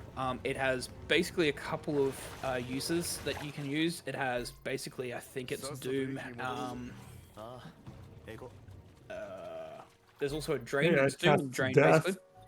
It casts Holy when you dodge, and it has a banish ability called Alterna, though it does cost all your MP. Yeah. Still, even with that, Noctis's portion of this dungeon is so much longer, and even with the improved movement abilities, you're always better off in the speedrun picking up the Gladiolus route. And also just playing as Gladio for this run itself is also just so satisfying, because one of the things that you'll notice, Gladio does play very differently to Noctis. On the bottom right hand side on Team Logs, you'll notice that there's a meter there. That's the rage meter. Basically what we're going to be doing is avoiding all the unnecessary fights that we need to, but we're going to be building the rage by doing perfect blocks. So every time that you block, your rage meter goes up, and it goes to a maximum of 4 times. Meaning that all the damage that you do is 4 times as powerful. There's only a couple of fights that we're going to be needing it for, but we're basically going to be making sure that Rage is at the maximum 4 times for as long as possible, and then just unleashing all the damage that we can.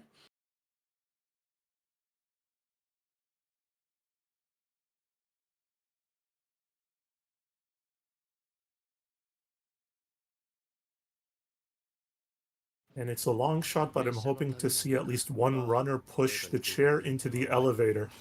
Yes, absolutely. What else are you going to do whilst you're waiting around? Oh, dang it. Team going for it. Dang it. Oh, no. It was a good attempt. It was a great attempt. If you can push Tobally into an elevator in 10-2, you can push that chair in. I promise you. I actually did it a couple of weeks ago. I was so happy. It's a good feeling. I missed PB by 3 minutes, but I pushed that chair in. I don't care. It means absolutely nothing. It's just a meme the gaming community has here for FF15. Straight flex. Maybe to prove to ourselves that the bad hitboxes are really just a skill issue.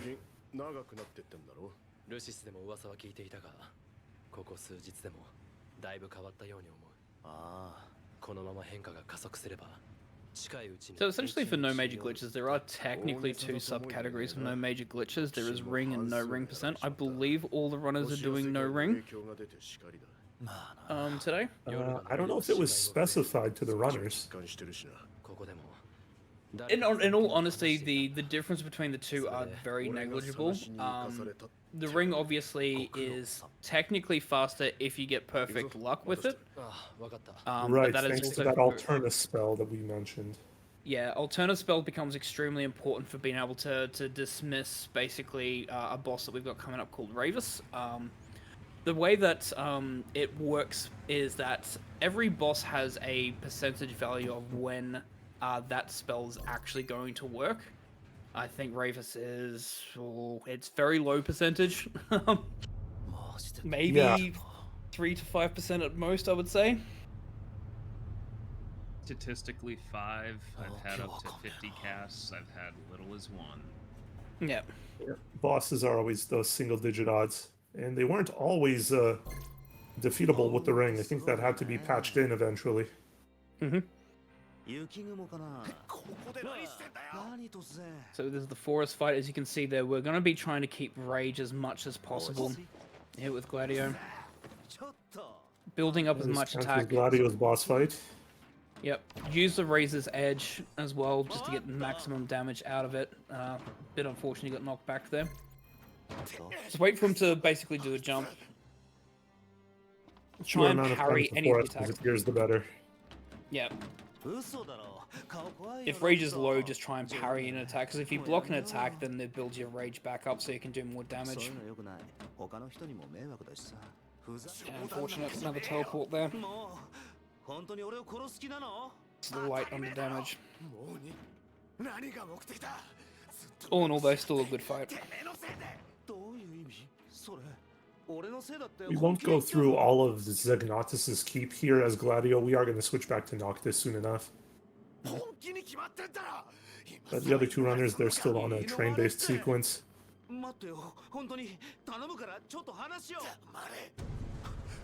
Yeah, so going back to the ring, so it's up to runner's choice, especially for this relay, whether they want to go for the ring or not.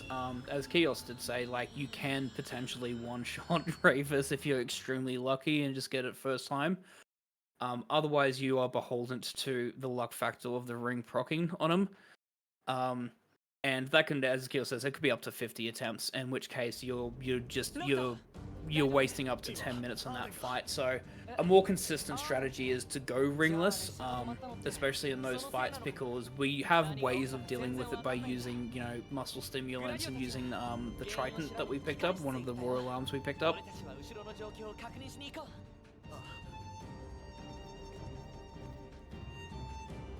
And there is an asterisk to the no ring rule. You are allowed to use it in this little elevator sequence. Yes, because you have no weapons, besides, you know, one of the actually, no, you do get the swords. And I think the swords are quicker than the ring in this sequence here anyways.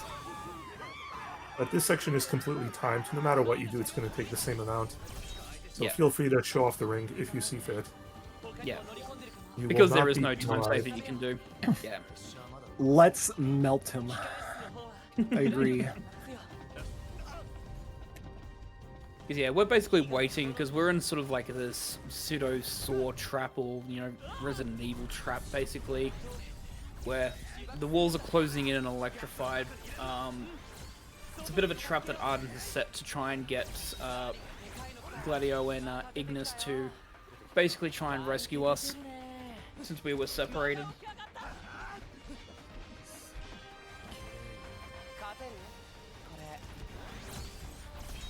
Poor Prompto has, probably didn't talk about that, but in a couple of chapters early on the train, poor Prompto was kicked off the train by a mysterious gust of wind. I don't know exactly how he managed to fall off the train, but, you know. Yeah, these things happen. So Team Tonberry trying to fight some soldiers, although I think he wanted to take a rest over there briefly. It's fine, they're also time-based. They'll appear when they want to appear.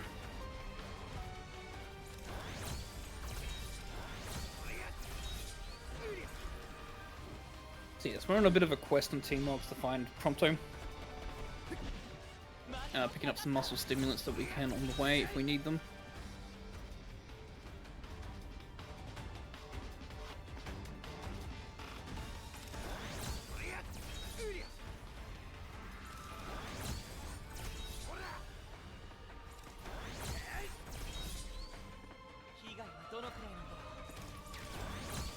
And we save our pal Prompto, who was kidnapped in Chapter 11.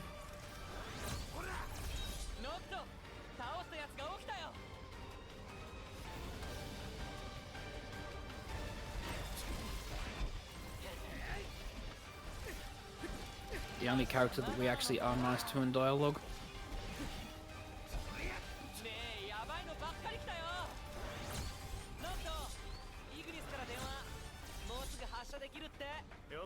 I think it's game over if you're mean to him. I think that's just how that works. Like, you're not allowed to complete on if you're mean to Prompto. Well, it's a moral game over.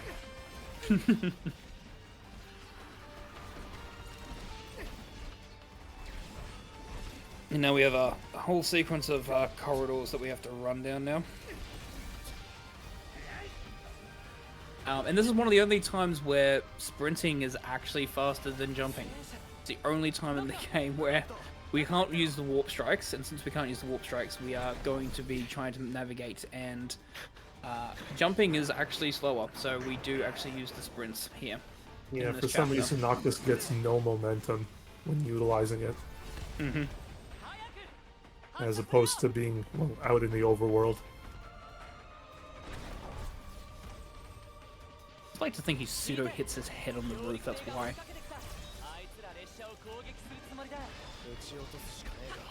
Picking up a couple of last required items. Yeah, Team Mog just blows up the machine that blocks all our magic and weapon wielding. So now we have our full repertoire back. Steals a nice little trinket, the Imperial Medal of Honor. That'll be good for mixing down the line for a much more potent magic.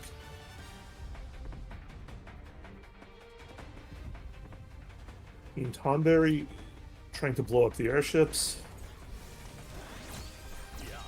We can warp strike that shock trooper. It really should be one hit. But sometimes you won't get your point warps to exactly where you want to be.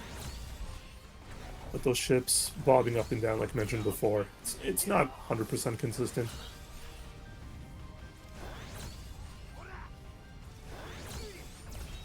It's unfortunate sometimes, depending on where you land. It's just, yeah, positioning yourself to get the most damage from those warp strikes to set them off straight away. Yeah, balancing between the ship and the other enemies inside. It's a hassle to pick the right target. Yeah.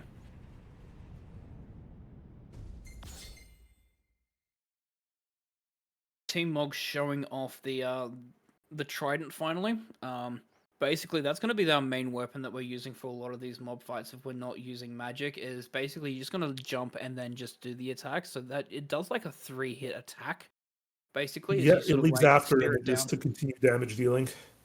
Mm. And so obviously there is a bit of a HP trade-off that we have, so every time that we use it, we are damaging ourselves in the process of doing it, but in saying that the damage that we're doing out compared to the HP damage to us is definitely worth it, and that's one of the reasons why we picked up so many different high potions and elixirs for the run as well, is so we can just constantly heal ourselves when we need to in these kinds of fights. Because the good thing is that the enemies with the exosuit on, the enemies can't damage us. The only way that we take damage is we damage ourselves. Alright, Kios is also going for the airships now. While Team Mog just restocks their magic supplies. This is the These last big convenient magic canisters. supply. Yeah.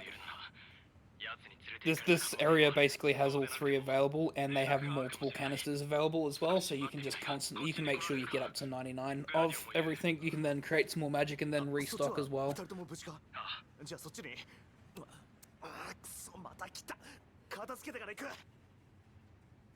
Alright. Pretty good performance from Team Chocobo. Yeah, very smooth.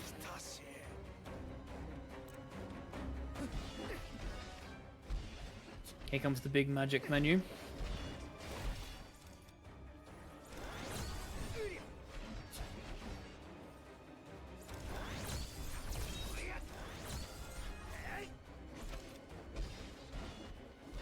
This is where you can see the power of having those additional items. So the Marlboro Eye we get as a special reward for defeating Marlboro in Chapter 10. We have the Imperial Medal that we just picked up as well, so that just immediately makes it a Quincast Blizzara. So we don't have access to Sheep's Milk, unfortunately. Yeah. Would be good if we had some You're more able Sheep's to mix your magics together to either make one stronger if it's like the majority of the mix concentration, like 67 units of Blizzard versus 33 of Fire will just increase your Blizzard strength.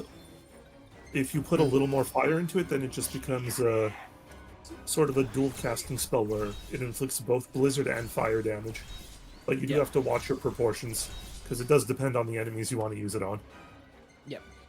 So obviously we're keeping, Blizzard available because, a lot of the death-dealing enemies, or the enemies that are around, like Doom and stuff like that, like Reapers and Liches, etc., they're extremely weak to it. So is Ravus as well. Ravus is actually weaker to Blizzard magic. So make sure that we're using the right spells for the right enemies. Speaking of Ravus, here he comes. Lore-wise, he is Luna Freya's brother. And he's one of the generals. I think he's commander of the bad guys. But it looks like even he has been corrupted by the demons now. Has been made to be one of their soldiers. Starting off with Blizzara to begin with, and then just basically I believe we've also did a power EX at the start as well, just to try and maximize the amount of damage. A lot of HP on this guy.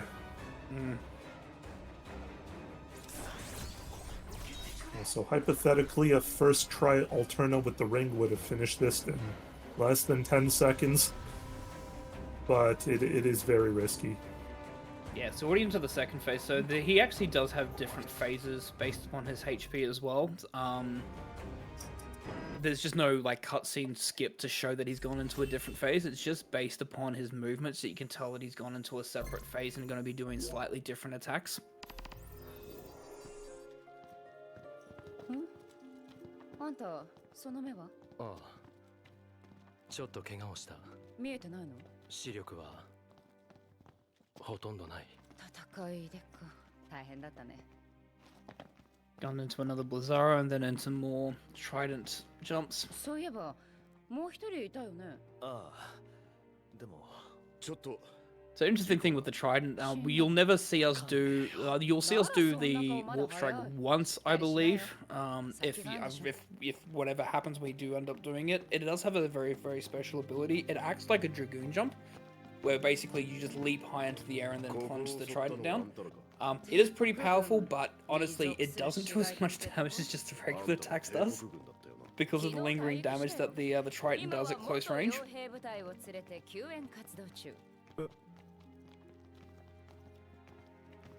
But after that difficult boss battle, we're treated to just an endless, never-ending mob spawn here, which you don't have to kill any of them. If you want EXP, you can. The thing that we're doing here is just using the airstop. You can. The main thing that we're doing here is with airstep is just to fill the Armiger bar, honestly. So we use Armiger in the Ravers fight, and we just want to, if you ever want to make sure you get, Armiger back up, because we do want to use it for some movement coming up, I believe, in Insomnia. So it's a good time to do it because, yeah, it's basically on a timer until an elevator sort of appears. Our allies, unfortunately, are slowly, taking damage because they don't have the luxury of the exosuit. We have not given them it yet.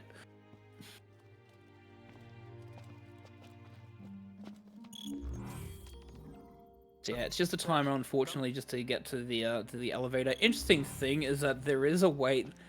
I don't know what it exactly causes it, but there is, I think it's maybe an enemy or something happens that can cause a gust of wind to shoot you out of the elevator once you're getting in it. Don't think I've heard of that happening. So that on my PS5 really just does not like me running this game, because I also soft lock or soft crash in this game constantly as well. I need to run it on Windows, honestly. Need to get a better PC for it, but yeah. So, that being said, we managed to escape. So basically, Arden gives us like the proposition of like leave our friends behind and then go to get to the crystal. We're a bit reluctant at first, but all of them pretty much in the middle of combat say, yeah, you need to go to the crystal, we'll take it from here. Even though half of them were knocked out at the time.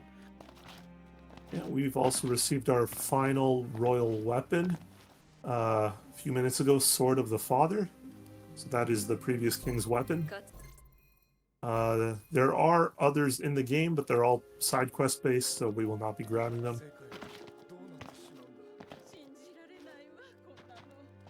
And after this, it's coming up to the final chapter of the game, chapter 14. And this is where one of the biggest changes. This is also where one of the biggest changes between the base edition and the Royal Edition or Windows Edition is how much they actually changed the endgame as well.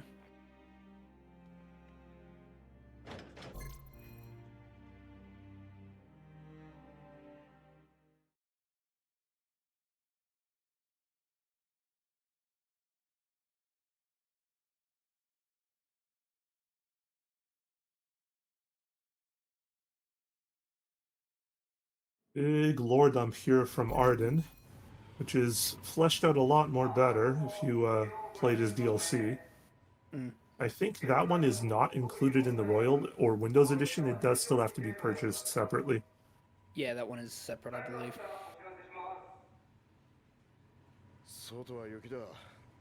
Yep, and this is one of the very few unskippable cutscenes in the game. Good time to take a bit of a break. Get ready for the boss rush at the end.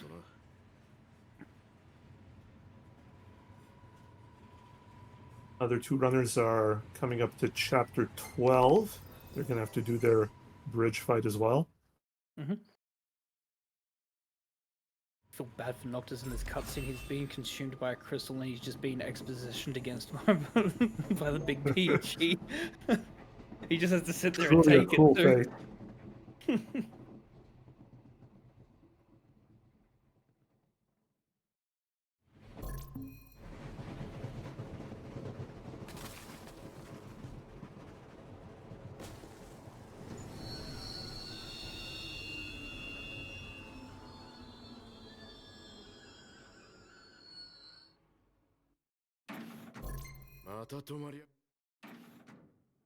Again, massive shout out to the 3 runners. They've been doing amazing this run.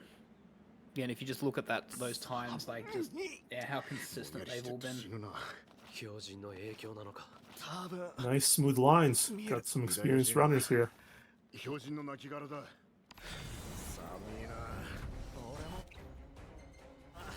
Alright, Team Tonberry onto the bridge fight. Having to deal with the annoying Reapers and Imps. It's a curious camera position there, but okay. To really zoom in on that train car. Yeah, just need to make sure that the train car's still okay. Just make sure the drinks are still there.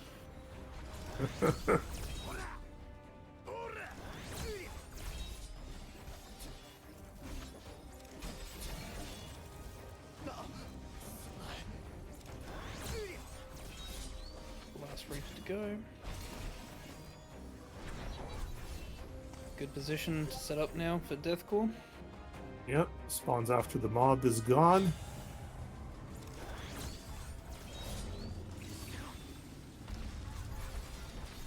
Maximum warp strike into Armiger. Unleash. Hope damage is consistent.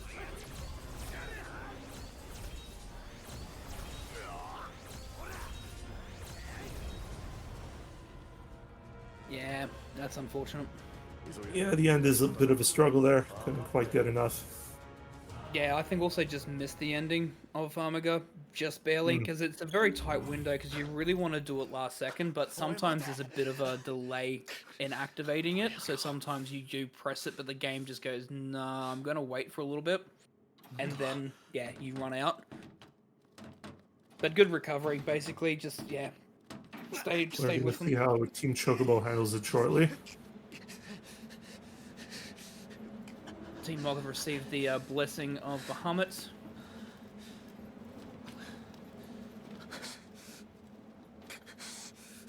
Which, out of the 6 blessings we get in the game, it's one of 2 that we will never see outside a cutscene.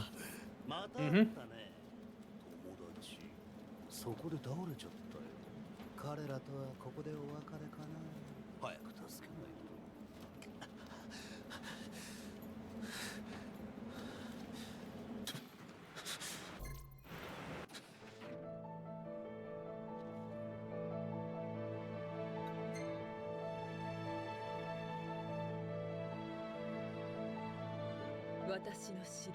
Really good warp strikes there from Chaos there. Just unfortunate the last one just moving slightly out of the way.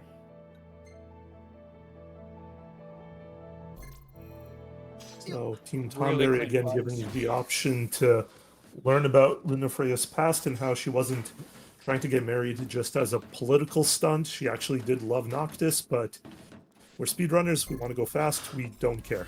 Cancel out of that dialogue.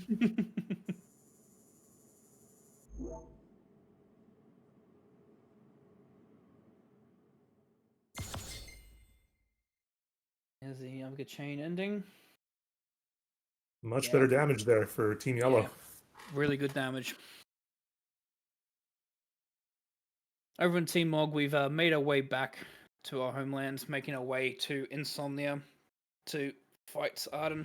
Really nice clip there through the ceiling of that cave. The actual ceiling of that tunnel, there is actually no...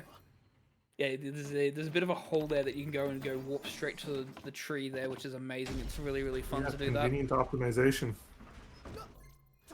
Thankfully, we don't have to warp all the way back. We're gonna get picked up by a stranger. Now, you may remember there was a little kid that we talked to. Any truck. Well, you may remember a little kid that we talked to back in what, chapter 4, chapter 5, who was supposed to tell us about one of the arms behind the waterfall, but we kind of already knew it was there and picked it up. It's Talcott, all grown up because a long time has passed since we were trapped in the crystal. Yeah. Can't wait to see my buddy Talcott. Oh boy. They grew up so fast. It's been a short 10 years.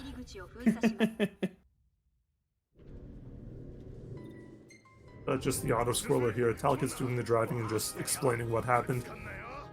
over the past decade of the Noctis's absence.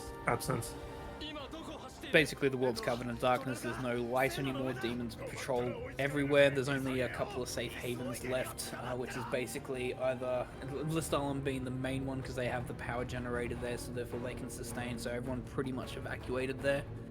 Because the demons don't like light, so that's why they have these gigantic spotlights in certain towns and areas to prevent demons from entering. Our allies have all pretty much become bounty hunters, trying to help fight the demons where necessary to help protect people.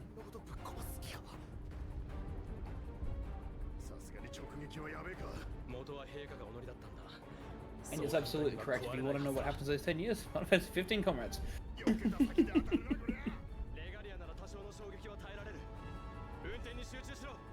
the meantime, while Team Mog is playing Gran Turismo, Aquila is back to playing GTA.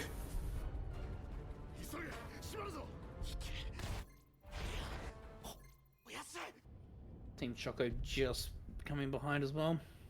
The car's on fire, it's getting shot at by airships, but it's fine. It's incredibly sturdy, was built like a tank.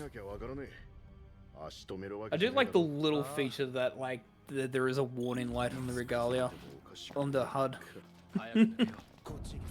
You are being shot at. Please seek a repair shop. The regalia is damaged.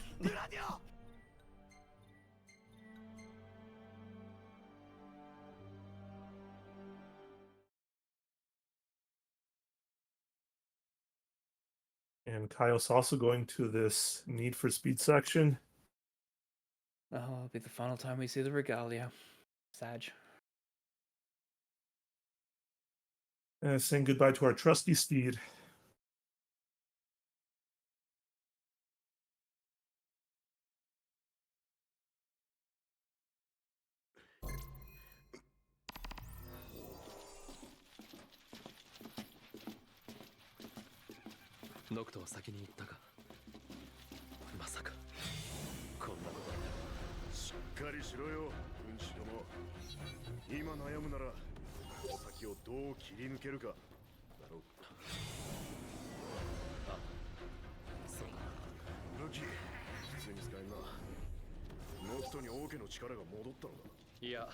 So I made our way back to Hammerhead, caught up with everyone again, as we are basically going to make our final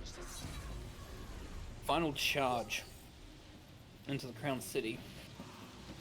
Yep, and we'll have one more last memorable camp with our buddies. And those ingredients that we've been saving for 10 years in our pocket. Good racing time by Team Chocobo, 47.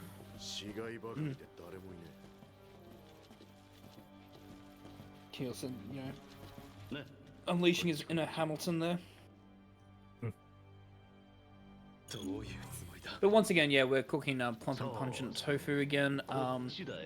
Yeah, just mainly because of the 500 strength and magic that we get, and obviously we have 10% HP, so we lose 90% of our HP. But again, because of the exosuits that we've got, and it's not just us that will have it later on. We just got to get through a bit of movement, a couple of minor fights. Once we do that, then our allies also will be having them because. Yeah, especially for Royal Edition, Windows Edition, there is a boss rush that is in the game that wasn't in the original base game, which is basically us fighting the 3 of the previous kings of Lucian, where our allies actually are really, really critical in order for us to be able to do those fights very quickly. So they're finally going to get some exosuit protection as well. Yeah, and we are going to use them in a battle finally. Ignis and Pronto actually get some use. To equip it. Is getting into this dungeon, we are automatically equipped with our Transguard fatigues. Yep. This is the last major abilities that we're equipping as well. So these abilities that we're equipping are actually very useful since it's going to allow us to change party members in fights. but also gives us the abilities that we need in regards to actually dealing the damage that we want to. So parts of the fights we are actually going to be changing who we control. So very critical that we have those abilities unlocked, and you can see everyone gets their shiny new suits of armor. And we're at the final mob fight of the game. All these Aramons. It's going to be about 30 of them that spawn, I think. Plus a couple of floating eyes, which are just their superior versions. We're going to get also a little bit of help from our old pal Eminem.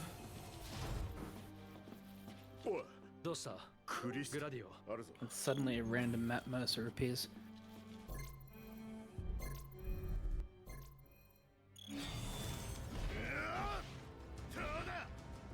We didn't check if Team Tonberry got the chair and the elevator. No, I think I wasn't looking. But Team Choco, is it doing it for the swag? I don't know. Almost. It's Half a just on the point. door. The chair was bumped by the elevator, I'll take it. Yeah, that's fair. Team Tonberry on the Faunus fight. It's like horseshoes. We called that a leaner. Really good Faunus fight, actually. I think it was only one warp.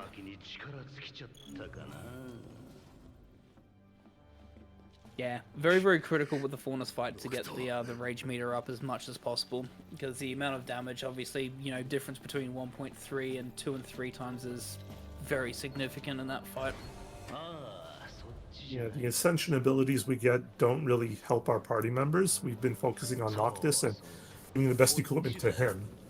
So our stats are whatever they're going to be. We've got to multiply them however we can.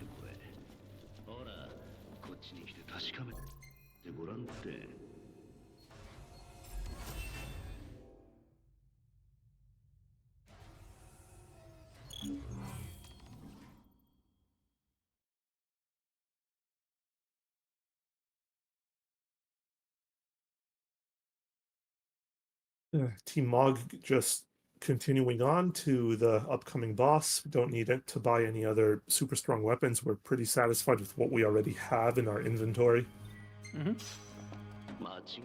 Enough royal arms. We have the Ragnarok. We'll be outputting damage very nicely. Trident as well, especially for a couple of the fights we've got coming up. And of course our magic as well. Team Choco on Faunus. Yeah, a little bit of vanishing going on. It's unfortunate.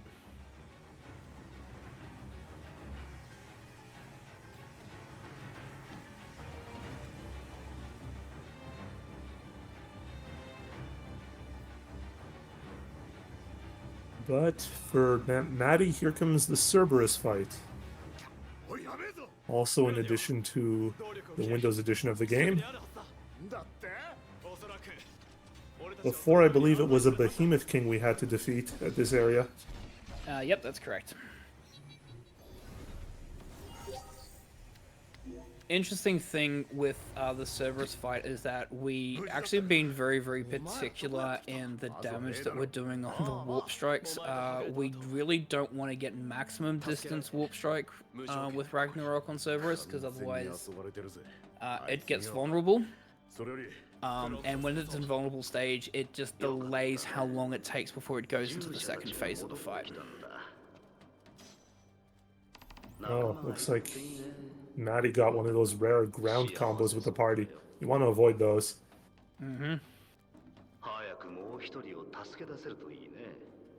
Really nice and casual gameplay, but yeah, not when you speedrun.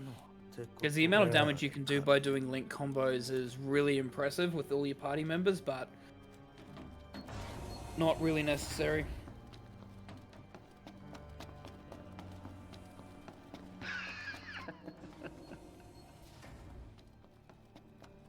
So this is one of the abilities we actually equipped to Ignis, which is Enhancement, which is a really, really strong ability. So didn't really show that all of our party members actually have abilities that they can use in combat whilst you're playing as Noctis. Things like Star Shoot for Prompto and all that, Tempest for Gladio. Enhancement for Ignis is really strong because what Ignis does is find out what the enemy's weakness is, and then provides you with your weapon being infused with that particular weakness, whether it be fire, blizzard, thunder, whatever it is. And so having like ice on your Ragnarok and doing a maximum warp strike on Cerberus does an insane amount of damage. So having enhancement with Ignis is very, very important and very, very critical for this boss rush coming up, because we're going to be needing it again for Ifrit, who we're about to fight. And no, you have not. You're not missing it. Not after 4 hours did Matty decided to do another run of this game. We just time warped basically back.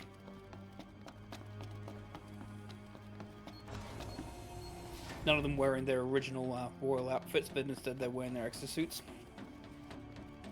Yep, beginning of the game gives us a teaser of this battle.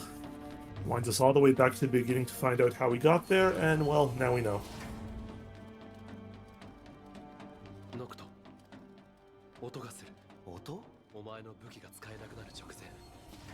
Much like the previous boss, this one will also be done in 2 phases and is also weak to ice-based attacks and spells, which we will be abusing. Yeah, there's the Warp Strike of the Triton there as well. Basically, it's Dragoon Jump, and then from there it's pretty straightforward. It's just doing, you know, aerial attacks with the Trident to get the HP down.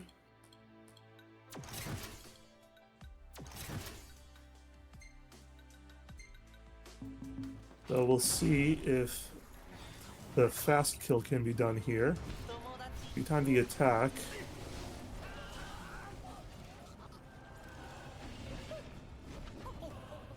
And if you do the damage at the right timing, you should be able to get enough damage to bypass the half health regeneration.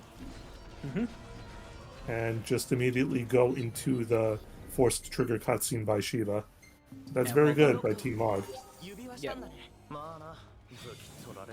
Yeah, the half health regeneration is annoying, but also it does have an attack where it decides to grab you and then just throw you in the air and just waste a bunch of time doing that as well. So, a very, very good fight. That is our 6th and final summon blessing, though we will never see it in the game.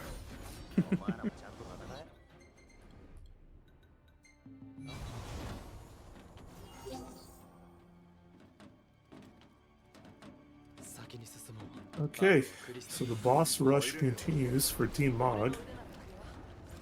One of the kings of yore. So this would be an ancient king, back in the lineage of 113 kings before Noctis.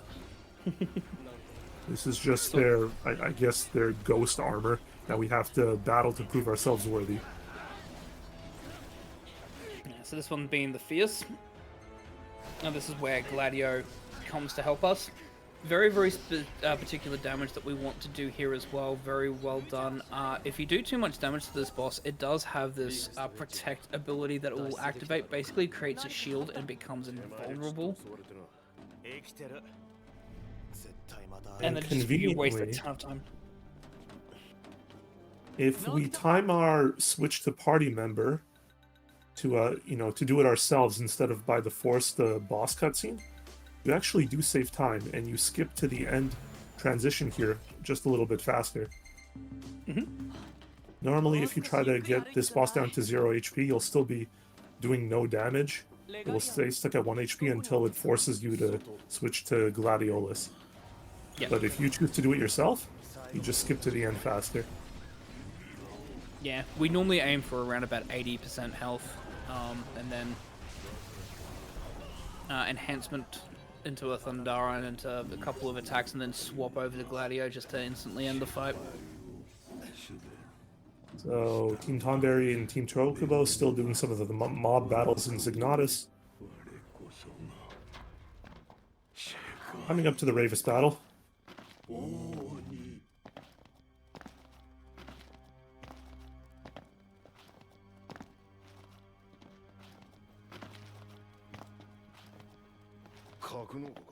While Team Mog tries to tackle the trickiest of the Kings of Your fights, one of 3. This one being the rogue, kind of like Prompto's alter, you know, king form basically. The one that rivals Prompto has.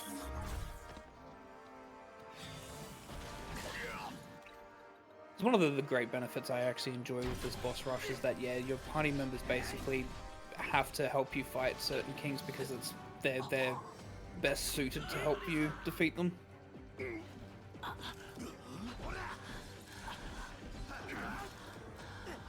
Team Tonberry going the path of just not having the party members help assist at all.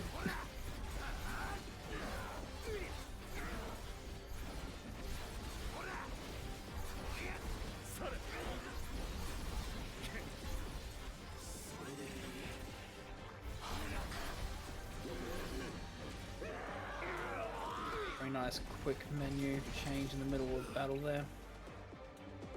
Just getting the magic ready for the next phase. Unfortunately, there is no viable way to skip to the end of this battle by switching early to Prompto. You kind of just have to hope that the rogue does not teleport too many times out of bounds, and you can do enough damage while she is in your battle zone.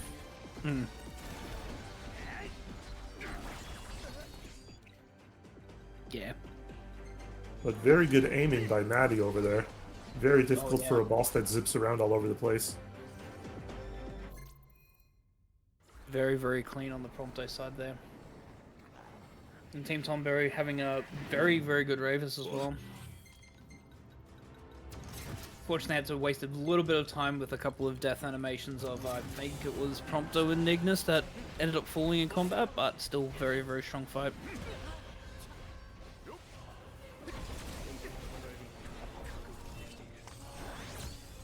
Okay, we're jumping right into the final King of Yore.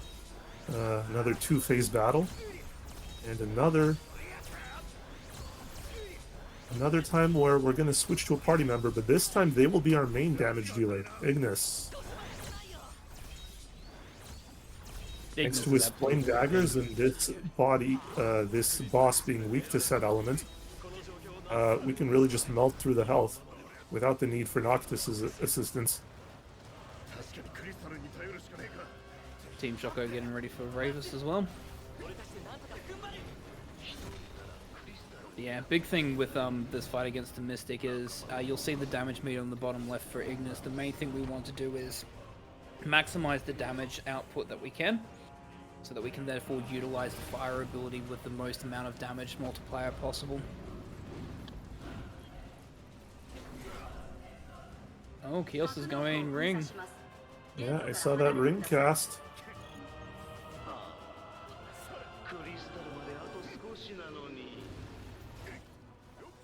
Fair. He went. I think he went for just the YOLO ring, and now just gonna fight it normally now.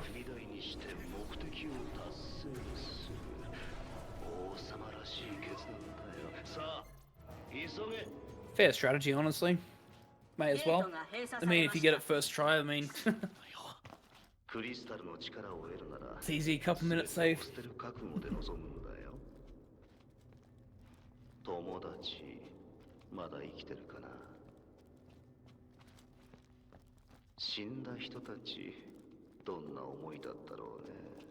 Going into phase 2 of Ravis then.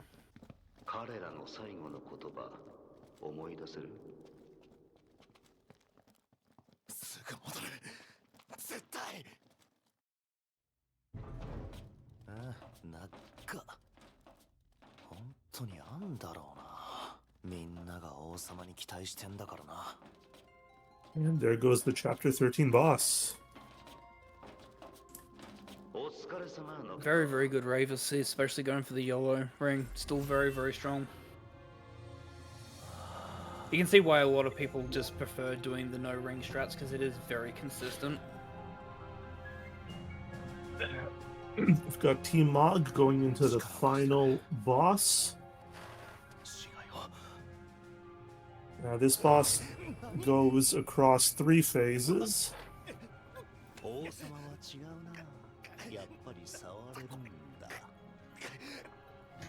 And also a very interesting damage situation that happens on Arden as well.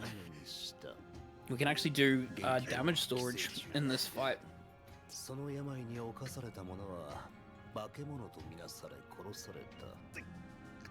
Yeah, that would be the ideal way to damage down the next phase of Arden. So, with the way warp strikes work, if you warp into an enemy from very far away, that gives you a damage multiplier. If you happen to make that the last attack against the first phase of Arden, you could hold on to that multiplier for the second phase, which puts us back into the same god mode we had against Leviathan.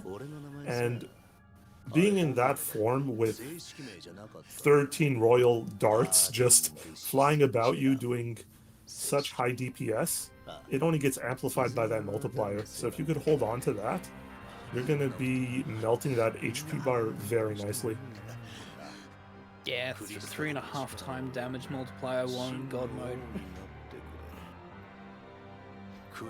All the more important because it's one of the rare types of attacks that actually can get through an exosuit. And in this phase 2, Arden does have the same royal armaments that you do. And you can die. Yep. Which is also where we actually do have emergency Phoenix downs to... Matty's getting a little bullied by Arden 1 though. Yeah.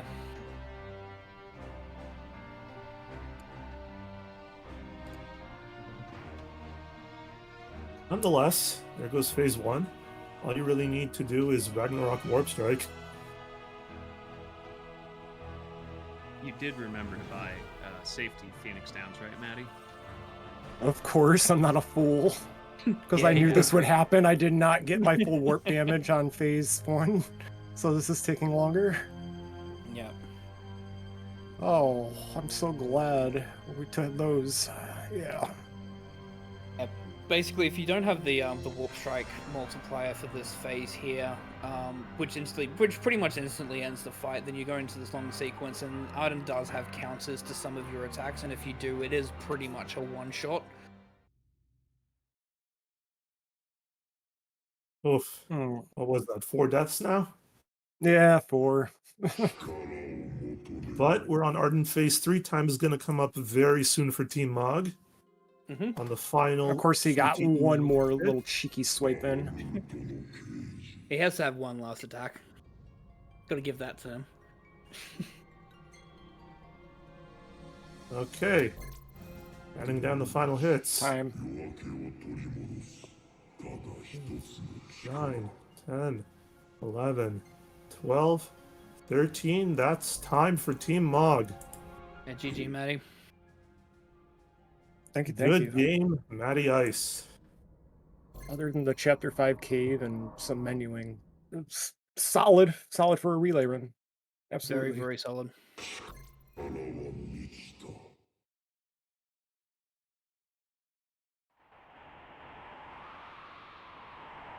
All right, and we're on to the final game of the relay for Team Mog. That will be Final Fantasy VI.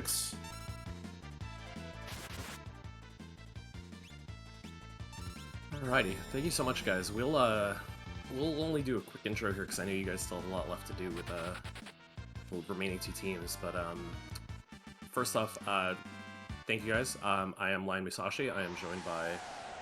How's it going? I'm Dare. I was a backup runner for this game, and we also have. She's here. Hi. I'm the Sparrow. I was running a slightly different game, and I'm here talking about 6.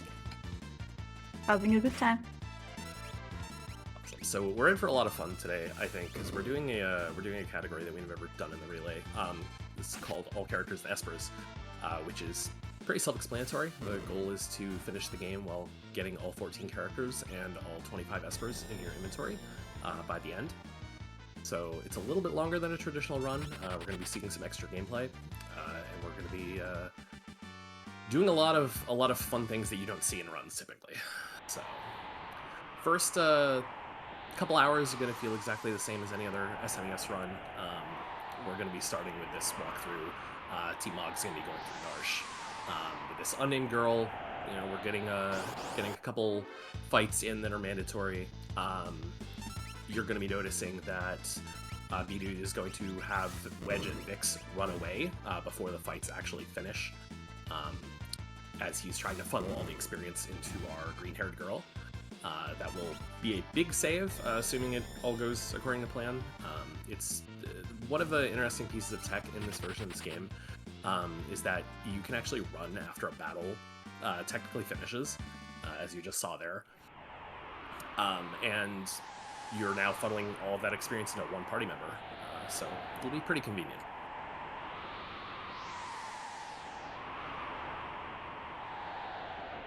So, at least for the time being, we're just going to be walking for a bit. We're going to be going through this cave. There should not be any encounters here, and then we'll be hitting our first boss fight. But yeah, again, it's 6 is a pretty quiet game to start up, so you know, if there's anything that 15 commentators would like to discuss about what's left, please, by all means. Just the only thing there is obviously when we're getting picked up by Talcott, actually it is quicker just to run towards the van, because the cutscene actually only triggers when the van's in close proximity for you, so that's just what the runners will be doing, is just making sure that they get closer to the van spawn. To introduce the cutscene. Outside of that, we just have a long bit of exposition, so there's not really much to talk about for 15 for a few minutes. No, that's definitely fair. That actually works out then. So this is the first boss of 6. This is the Welk. It's going to be a pretty short scripted fight, assuming all goes to plan. You're going to be using Terra's tech missile that only she has access to hit the head 3 times. Assuming your ATB starts in an acceptable place, you'll get 2.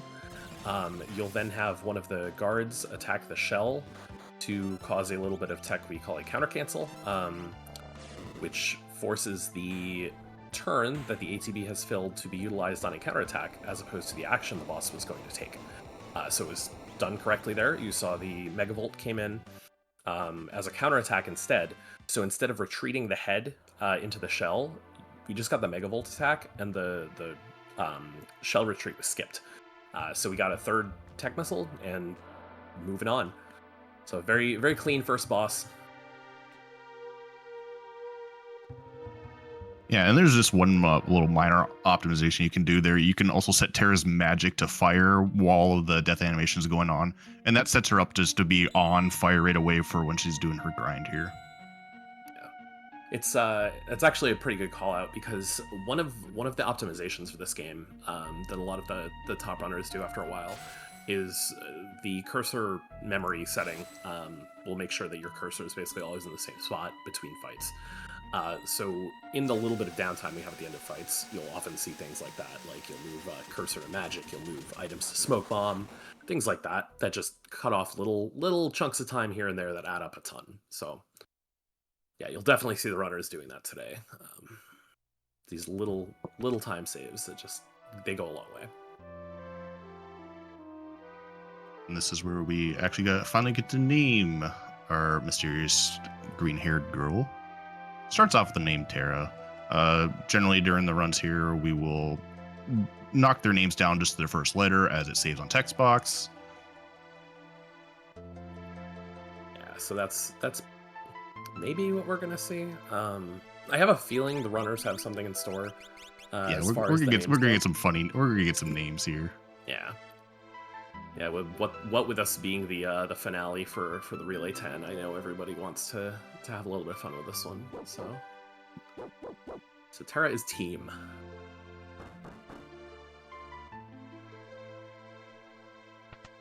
Be interesting to see what all the names are going to be. I kind of have an idea where B-Dude is going to go with this, but I could be entirely wrong too. Yeah, there's a number of ways, and unlike the normal categories where we're only really going to have a handful of characters that we're using, we use pretty much everybody in the end game of this route. So everybody pretty much will be named. And they're gonna, yeah, I see in the chat, B-Dude is mentioning they're gonna look ugly. They're probably gonna be a mess until we realize what they're set up to be.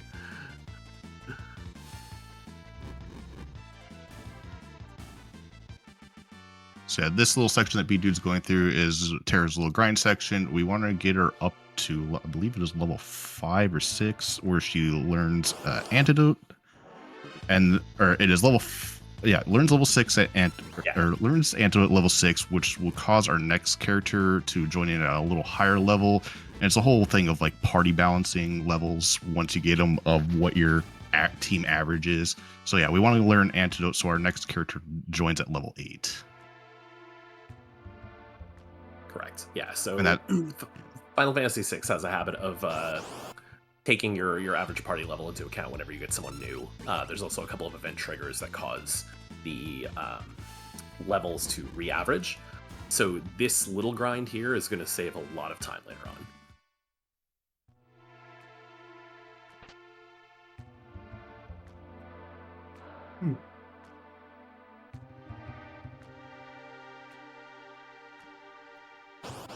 So yeah, we have to take this little step here, gets us our counter. This will push us to level 6, and then we can continue on with the story here. Yeah, this version of Final Fantasy VI does indeed have a step route, so you're gonna see all the runners holding pretty closely to it, particularly during the first half of the game. It loosens up a bit later on,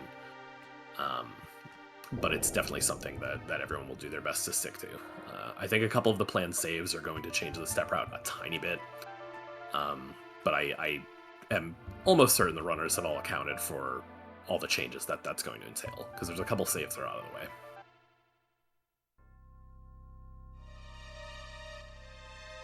Alright, Team Tonberry going into its final mob fight.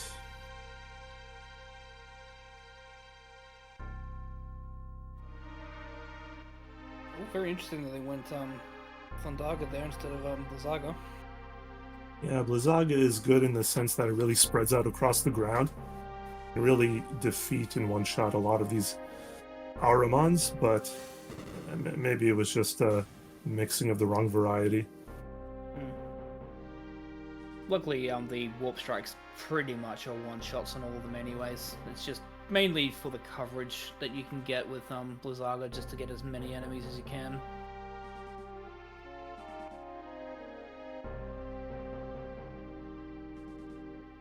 That being said, still very clean.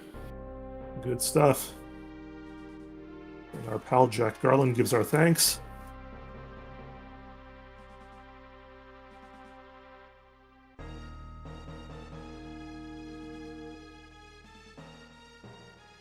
Seems that Team Chocobo's right on their heels as well, so... Still possible to catch up.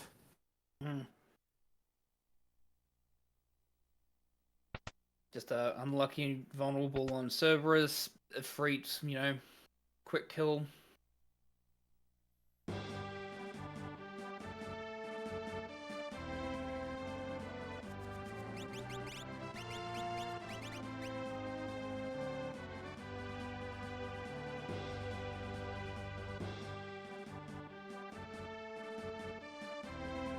That little bit of turning around by Kaios. It's okay, sometimes the camera goes in the wrong direction after you warp. Yeah, the way that the camera shifts after the warp, it sometimes gets stuck on what you've actually warped to, and so, yeah, it puts in a really awkward position. But Kaios is over here unlocking the enhancement ability for Ignis to give Noctis's abilities the elemental damage modifier. Also some abilities to increase our warp strike damage too. Being at the end game, the bosses and enemies are much more formidable, and we do still want to defeat them ASAP. Yeah, which is why we're equipping the exosuits to all the party members, because they're going to be obviously very critical in the final fights, but we're also equipping things such as like the Heliodor bracelets and things of that nature to give them just a bit of a power boost as well for whenever they are needed in battle. Ignis especially, because of how much he's critical in the Mystic fight. Amazing how a 4-hour game can still have a fully charged exosuit working for us. Hmm. Well, isn't it supposed to last for 20 to 30 minutes? I believe it's 30 minutes in combat, yeah. This Final Fantasy games, right? How much of it is cutscenes? Only procs when you're in combat, so even if you're just wearing it and you're not in combat, like, it doesn't discharge either. So it's only when you're officially in combat does the suit ever slow down its charge. And again, we're being very, very careful with the warp strike damage that we're doing here, because we really do not want a vulnerable status, because it just delays. Yeah, looks like it's another vulnerable situation. Unfortunately, yeah, just a bit of waiting around now. Done all the damage we need to, but yeah, since all bosses, if they're in vulnerable status, just cannot activate the cutscenes as needed.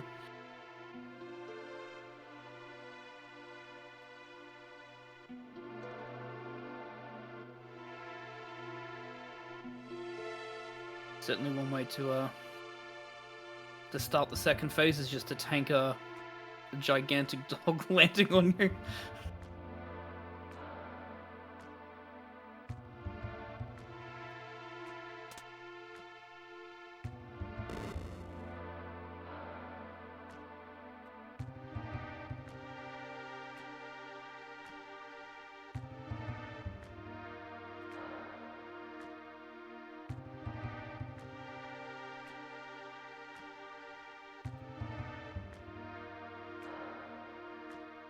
And there goes the hot dog.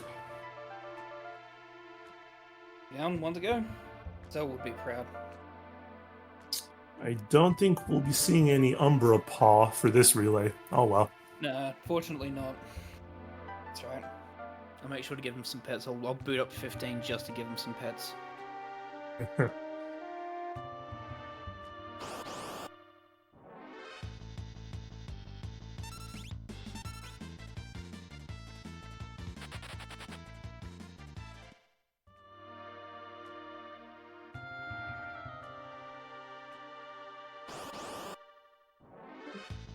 Also a vulnerable on Team Chocobo. But decided to go with the non-enhancement. Yeah, didn't go for the enhancement, actually just used the Blizzara instead. And then enhancing after. Well, you do increase your damage output. So that's good, because it means the enhancement's immediately active.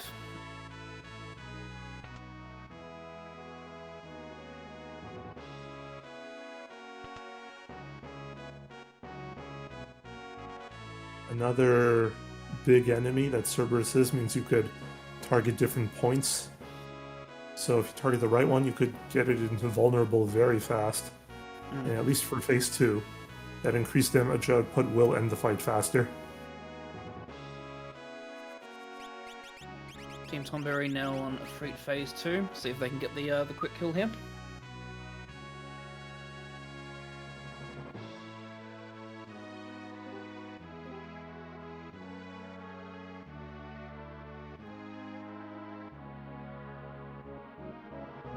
Letting that tech bar fill to 1. Let effort do its first attack. Should be a drift. Okay, got him into vulnerable. Very impressive to do that so early. Very nice, yeah.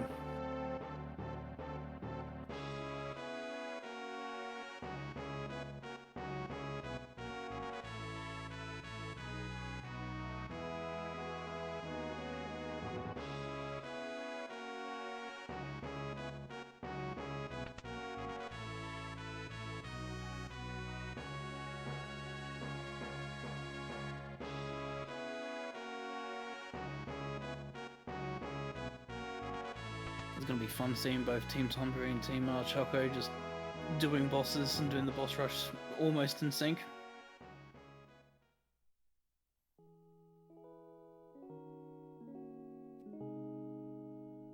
Team Tonberry is making their way to the first of the 3 kings, the Fierce.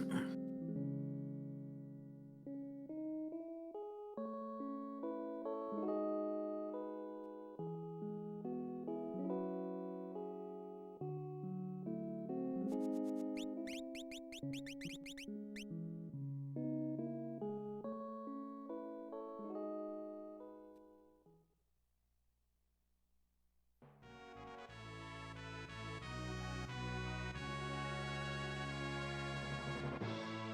I think Team Chocobo also ends up triggering the end of battle cutscene. Yep. Yep, all of them got the quick kills. All fantastic work. And Team Tonberry, getting the switch to Gladio just to end the fight straight away without having to wait for the game to force it. Also missed the HP gate that will trigger the protect, which is good.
Okay, Team Chocobo starting off with a strong Thundercast. Mid swapped fire on.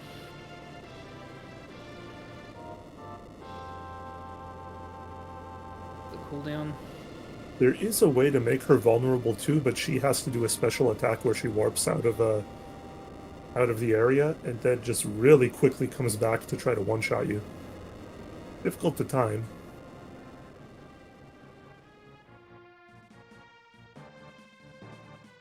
And doesn't always happen. Right now, being out of the arena, there's not much we can do. Yeah, very good phase 1 for Team Tonberry. And the Mystic.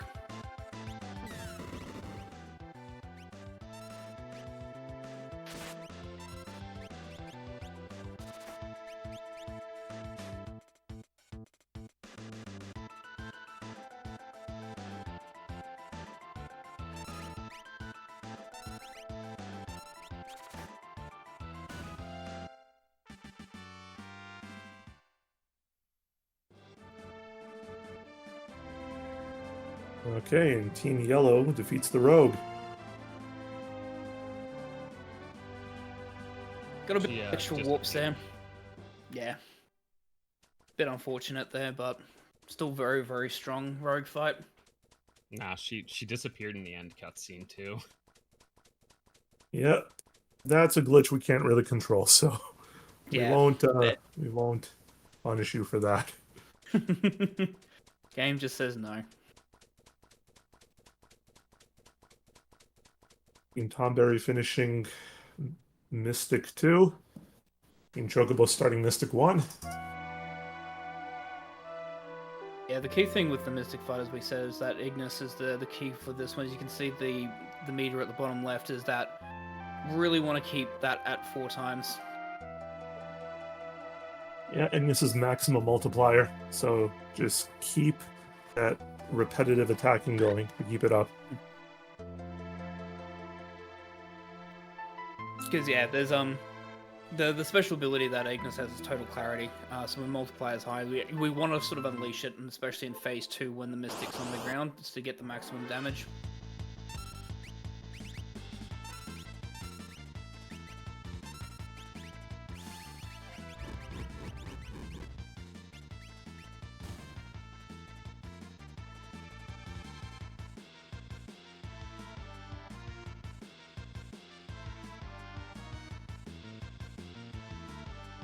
Start off with the fire first.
Team Chocobo gonna go for the same strategy.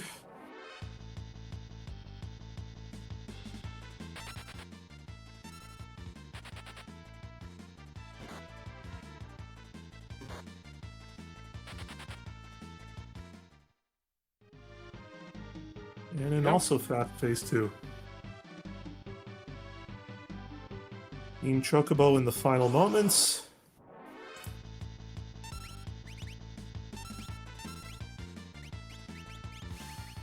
Just wanted to be Maynard in there and dodge that final strike because he could. 11, 10, 9, 8, 7, 6, 5, 4, 3, 2, 1. Team Chocobo done. GG kills. GG's all FF15 runners. Yeah.